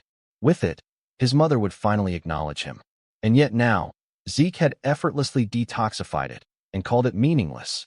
Enraged, Vanille shouted, asking what Zeke could possibly know about him. He spoke of how he was constantly compared to geniuses, no matter how hard he worked. In front of their overwhelming talent, he was nothing. And still, the comparisons never stopped. That was why, no matter what, he had to struggle and claw his way upward. As he launched another attack, Vanille declared that someone like Zeke, who knew nothing about him, had no right to judge him. Zeke raised his left arm to block the attack and used his right hand to grab Vanille's arm. But suddenly, Vanille flipped his weapon and unleashed all of his poison at once, covering Zeke in a dense, toxic mist. Zeke's companions grew anxious. While Edgy silently observed, Sandy, unable to hold back, asked what Zeke was planning to do. Inside the cloud of poison, Vanille spoke. He admitted that Zeke was right. He would rely on his poison. As long as he won, nothing else mattered. He knew he lacked talent in combat. But when it came to poison, he had confidence. As long as he had it, he wouldn't lose. In truth, he hadn't wanted to use this technique, but he had no choice. He explained that even he, as the creator, could barely detoxify this deadly cloud of poison needles. By using it now, he was forced to inhale some of it himself, but he was certain that after going this far, his victory was guaranteed. Then, suddenly, Zeke grabbed his hand again. Vanille's eyes widened in horror as he saw Zeke catch the poisoned needles with his mouth, clenching them between his teeth. Zeke calmly asked if this was his final trump card. Vanille couldn't believe what he was seeing. As Zeke spat out the needles, Vanille collapsed to the ground in front of him. His face darkened, his eyes trembling as he watched Zeke's hands slowly move closer. But instead of attacking, Zeke placed his hands on Vanille's shoulders and spoke seriously, telling him to listen carefully. Kneeling in front of him, Zeke said that Vanille had one big misunderstanding. When Vanille asked what he meant, Zeke explained that becoming strong didn't require talent in martial arts, nor did it require special ability with source power. All that mattered was the desire to win every single fight. That, he said, was the first thing Vanille needed to learn, because it was the path that would lead him to true strength. Then Zeke suddenly shouted, telling him that his claim of having no talent for martial arts was complete nonsense. The real problem was that he was using the wrong weapon. He suggested that Vanille should use something with a longer handle, and then casually added that an umbrella would suit him quite well. Vanille blinked in shock, asking if he was serious. Zeke simply replied that it was no joke. It might sound unusual, but like his iron fan, it was a weapon with a long history. With a small smile, he added that almost anything in this world could be turned into a weapon. Vanille fell silent, wondering if there really was a weapon suited for him. Then Zeke placed a hand on his head and said that despite what he thought on the battlefield, he was more of a warrior than anyone else. That statement left him speechless. Zeke continued, saying that in real combat, Vanille's mindset wasn't wrong. As long as he won, anything was acceptable. But if he clung too tightly to pride, he would never be able to protect anything. To win and to protect what mattered, he had to use every tool at his disposal. His thinking wasn't wrong. He was simply using it in the wrong place. Zeke then stood up and held out his hand, asking Vanille to come with him. Vanille stared at him in confusion as Zeke said that if he followed him, he would make him as strong as he ever wanted to be. When Vanille asked if he could truly become like him, Zeke confirmed it without hesitation, even pointing out that he was already far stronger. He added that once his training began, Vanille wouldn't have time to complain about talent anymore, because he would train him relentlessly until he became strong. Vanille stood there in shock, thinking that Zeke spoke boldly. But as he reflected on those words and remembered his desire to grow stronger and earn his mother's acknowledgement, he slowly reached out his hand to accept Zeke's offer. But just before their hands could meet, Zeke suddenly delivered a swift uppercut, saying that he had almost forgotten they were still in the middle of a match. Vanille couldn't believe it. After everything Zeke had said, he still attacked him. But Zeke simply stated that a match was a match. Once Vanille woke up, he should come find him. As Vanille fell unconscious, the poison within his body was expelled. Mintrick immediately declared the match over, though even he couldn't believe that Zeke had managed to detoxify everything with just a single punch. He then announced that this concluded the selection matches and that East Hall was victorious, the ultimate champion of the selection. The participants from the different halls of the Dragon's Nest returned as the defeated, carrying with them the weight of their losses. Meanwhile, as night fell, Zeke and his group gathered together and held a small feast to celebrate their victory. Before the celebration could even begin, right after the selection matches had just concluded, no one could help but steal a glance at Zeke. At the same time, questions started to rise among the group. Hadn't East Hall won the selection matches? Then why were they, along with students from the other halls, also summoned to attend the celebration? Edgy simply laughed and admitted that he, too, had no idea what the reason was. As everyone continued to look toward Zeke, he calmly said that he assumed Mintrick would explain everything to them that night. Meanwhile, Zeke kept eating the food laid out before them, completely unfazed. He soon noticed that his companions, as well as the students from the other halls of Dragon's Nest, had not yet started eating. With his mouth still full, he asked what was wrong and why no one was touching the food, even pointing out that it would all get cold if they didn't begin soon. Lika, however, suddenly spoke up, saying she couldn't understand how Zeke could eat so calmly at a time like this, and she asked if he wasn't even curious about what they were about to be told. Zeke simply continued eating, which prompted Lika to let out a helpless sigh. Just then, the door opened, and Mintrick entered, apologizing for keeping the students waiting. He told them to begin eating. only to notice that Zeke was already devouring the food beside him. So he casually added that everyone else should eat well, too. As the meal went on, Mintrick explained that the feast was also meant to reward them for participating in the selection matches. Soon after, he called for everyone's attention and announced that he would begin explaining the special mission. Edgies raised his hand and asked if they were even allowed to hear about it, to which Mintrick replied that there was no problem. Edgies himself might end up participating. This left Edgies confused. Mintrick then revealed that, a few days earlier, a special rift had been discovered on the Eldragon family's grounds. The announcement shocked everyone, including Zeke, who recalled having read about rifts in books before. Mintrick continued, saying that while everyone likely knew a bit about rifts, special rifts were different. Simply put, they could not be cleared by normal means. Lika asked what he meant by that, and Mintrick explained that this particular rift would only allow 7 people to enter, and all of them had to be at 3-star level or lower. Anyone at 4-star level or above, or exceeding the set number of entrants, would be forcibly pushed out. If the conditions were not met, entry was impossible. Not even the family head could enter. Therefore, any attempt had to strictly follow these rules. He added that, although the Eldragon family did have some 3-star soldiers, rifts had been appearing more frequently lately, leaving them short-handed. That was why the students had been chosen. He also revealed that the special rift most likely contained magic water, something necessary for awakening magic power. At the mention of magic water, the students were visibly shaken. Zeke immediately said he had read about it before, and Mintrick confirmed that he was correct.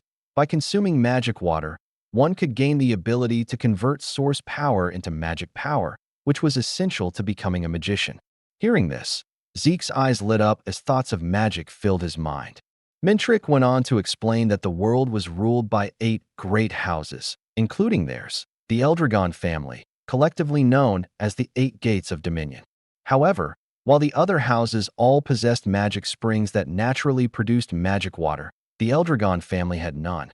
That was why this mission was critical. They had to clear the special rift and retrieve the magic water. Failure was not an option. Mintrick's expression then turned serious as he added that the rift had appeared near the border of another of the 8 Gates of Dominion, the territory of the Kerberos family. It was almost certain that they would be targeting the rift as well. With that in mind, the selection matches had been held to identify capable 3-star and below individuals from Dragon's Nest. Edgies and Sandy exchanged glances, and Edgies pointed out that the 7 members of East Hall who had won would likely be the ones sent to clear the rift. Sandy smiled, seeing this mission as a major step toward helping Lika get closer to becoming the next family head. However, Mintrick clarified that, although East Hall had won, it did not automatically mean all 7 of them would form the strike team. Even so, Edgies remained hopeful, while Sandy thought about how she could support Lika. Mintrick then stood up and struck the table, declaring that, from this point forward, under East Hall's leadership, they would form the strike team regardless of wins or losses. The purpose of the matches had been to observe everyone's strengths and fighting styles as a basis for team formation.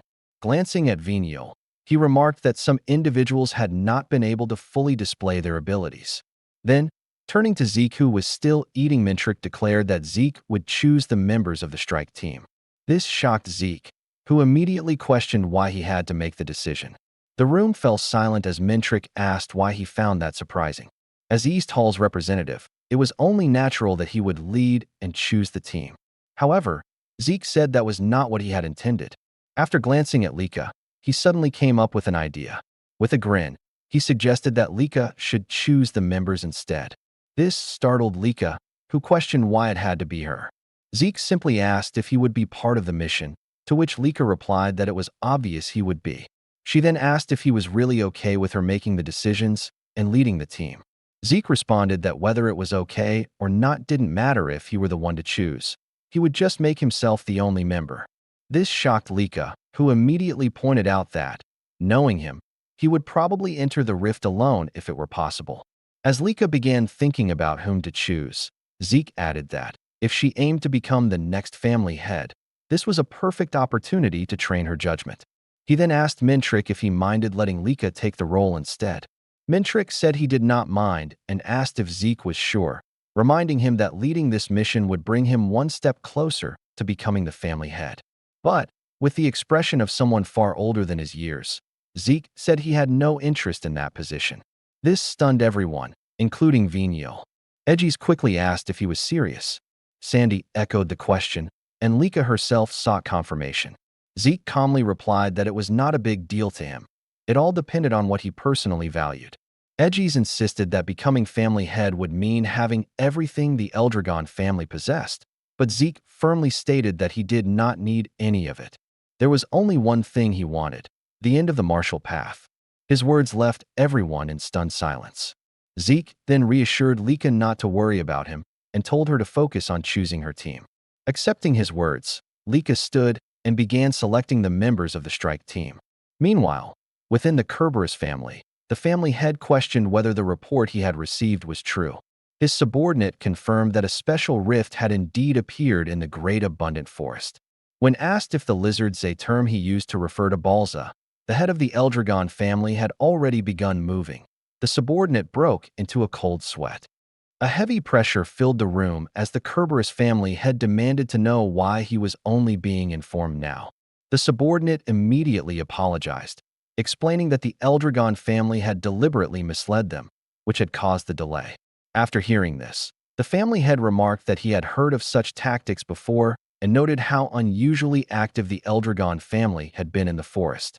It all made sense now. He called them crafty pests. The subordinate added that there was a high chance the rift contained magic water. Hearing this, the family head said that, in that case, the Eldragon family would stop at nothing to secure it. He then asked about the conditions for entering the rift and was told that it required 7 individuals, all at 3-star level or below. The family head noted that, while the condition was not particularly difficult, the Eldragon family had still beaten them to it and had likely already filled all available slots. However, the subordinate revealed that the Eldragon family did not have enough soldiers to spare and were instead sending trainees. The family head confirmed this and questioned whether they were truly planning to clear a special rift with inexperienced youths. When assured that the information was accurate, he was asked what their next move should be, whether they should quickly assemble a team. The family head replied that, even if they did, they would already be too late. However, if the Eldragon family was indeed sending trainees, then Balza's heir would undoubtedly be among them. When the subordinate asked what he meant, the family head instead asked how many deception bracelets they had left. The subordinate answered that they had 4 remaining. Upon hearing this, the family head issued his command: use all the deception bracelets if necessary, so long as they could eliminate Balza's children. The subordinate hesitated, pointing out that they did not know when they would obtain more. But the family head dismissed the concern, saying that if they hoarded them, they would only gather dust. It was better to use them now, where they would truly matter, and he said this with a cruel smile. He added that he wondered what kind of expression that lizard bastard would make when his child was killed, and that it would be quite entertaining to witness Balza Eldragon's reaction. The day after the celebration, Zeke told everyone that they would all have to become much stronger. He first called on Eric and Marin, instructing them to return to basic training. He explained that, like Ringies and the others, they would be running every day and building up their muscles. He added that, with a solid foundation, they would be able to handle more powerful techniques. Eric immediately questioned whether they were really going to train the same way Ringies and the others had trained before. But Zeke responded with a question of his own, asking if there was something wrong with that. Meanwhile, Ringies and the others were smiling behind Eric and Marin, leaving the two with no choice but to say that there was no problem, even though their answer clearly went against their true feelings. Even so, Zeke was pleased with their response. Soon after, he grabbed and pulled aside a red cloak, revealing a massive boulder, and then called Raymond over, telling him that he would be using the regeneration stone prepared by their instructor. Raymond immediately asked if he would really be using a regeneration stone for his training, and Zeke confirmed it, saying that he remembered how it worked and thought it would be perfect.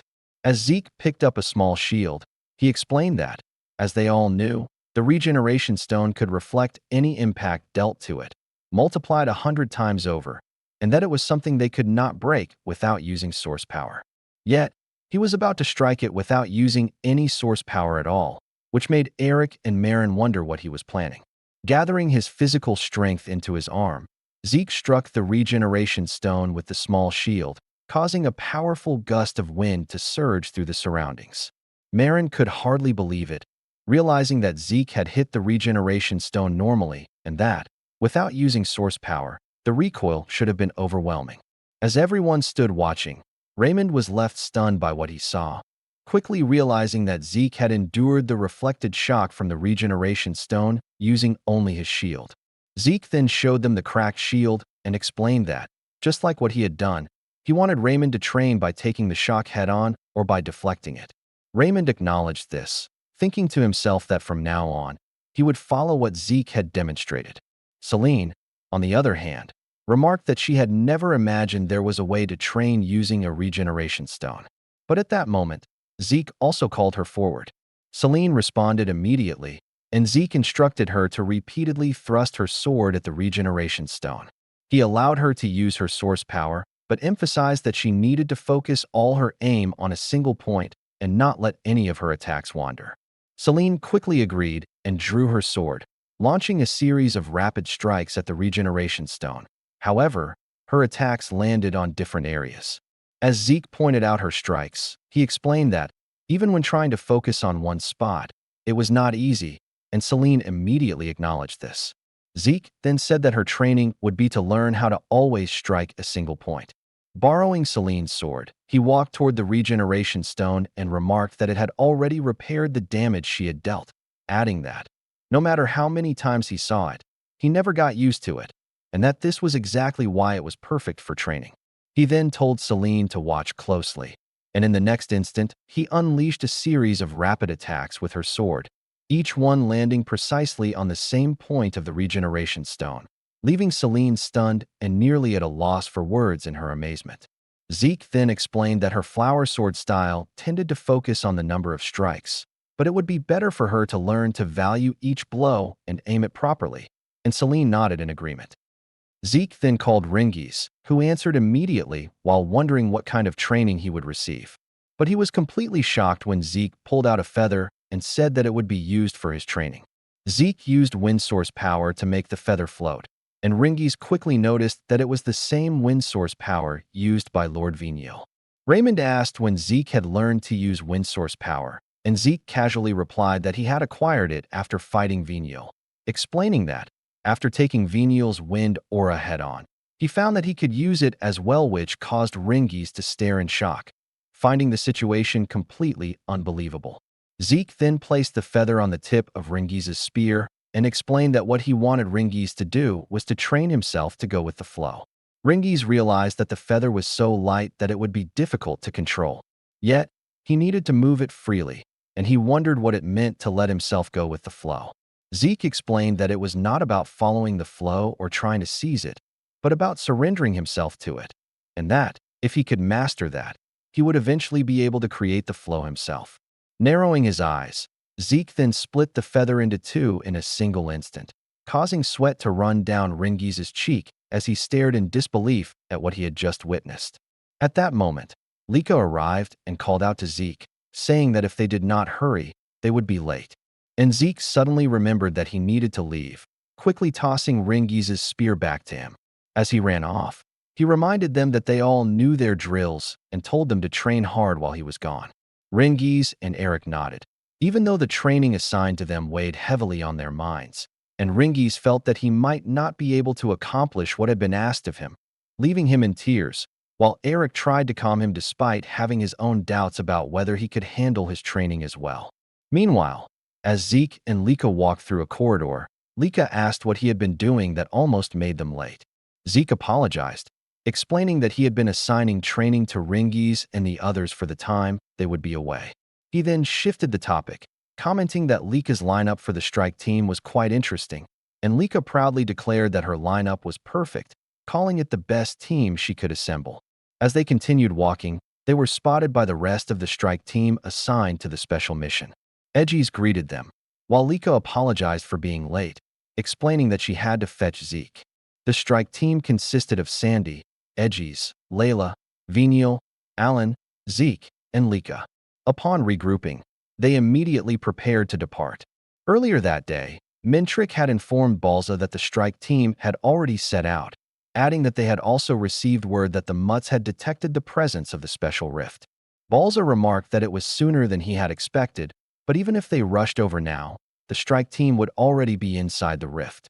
One of the men present confirmed this, but raised a concern, saying that after the rift was cleared, there was a chance the Mutts might appear to steal the spoils, and that it would be best if the strike team and the soldiers stationed around the rift's perimeter could link up quickly, though he was unsure if that would be possible. Balza fell silent for a moment before asking about the strength of the strike team. Mintrick responded that they had gathered the very best of the 3-star ranks, so there should be no problem in conquering the rift, adding that, even if they encountered the Mutts, they would be able to hold their ground. However, Balza remained doubtful and questioned whether that would still be the case with a 2-star among them. But Mintrick dismissed the concern and confirmed that the strike team could handle it, even suggesting that Zeke alone might be enough to face the Mutts, which shocked both Balza and the man beside him. Mintrick continued, explaining that, after observing all of Balza's children over the years, Zeke was the first whose true limits he could not begin to grasp. The man beside Balza questioned whether Zeke was truly only at a 2-star level, which Mintrick confirmed, adding that watching Zeke made him realize once again that rank did not necessarily equate to strength, leaving the man beside Balza silent, with sweat forming on his brow. Mintrick then narrowed his eyes and revealed that, when he first witnessed Zeke's techniques, he felt the same sensation he had experienced when he first saw Balza's dragon destruction combat arts, which shocked everyone present, including Balza himself, who immediately questioned what Mintrick meant, since the dragon destruction combat arts were a secret style passed down only from one head of the Eldragon family to the next, strictly concealed and said to be impossible for ordinary people to learn.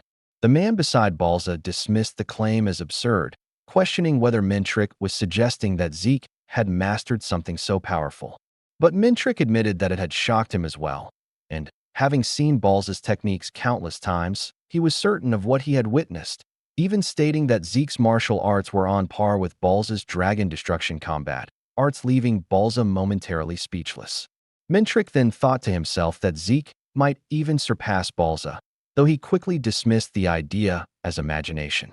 Meanwhile, Balza revealed that, a few years ago, he had Freya investigate every detail of Zeke's background, including his birth records. Yet, nothing of value was found, and there was no trace that Zeke had learned martial arts from anyone before entering the dragon's nest. The man beside Balza wondered if that meant Zeke had learned everything on his own.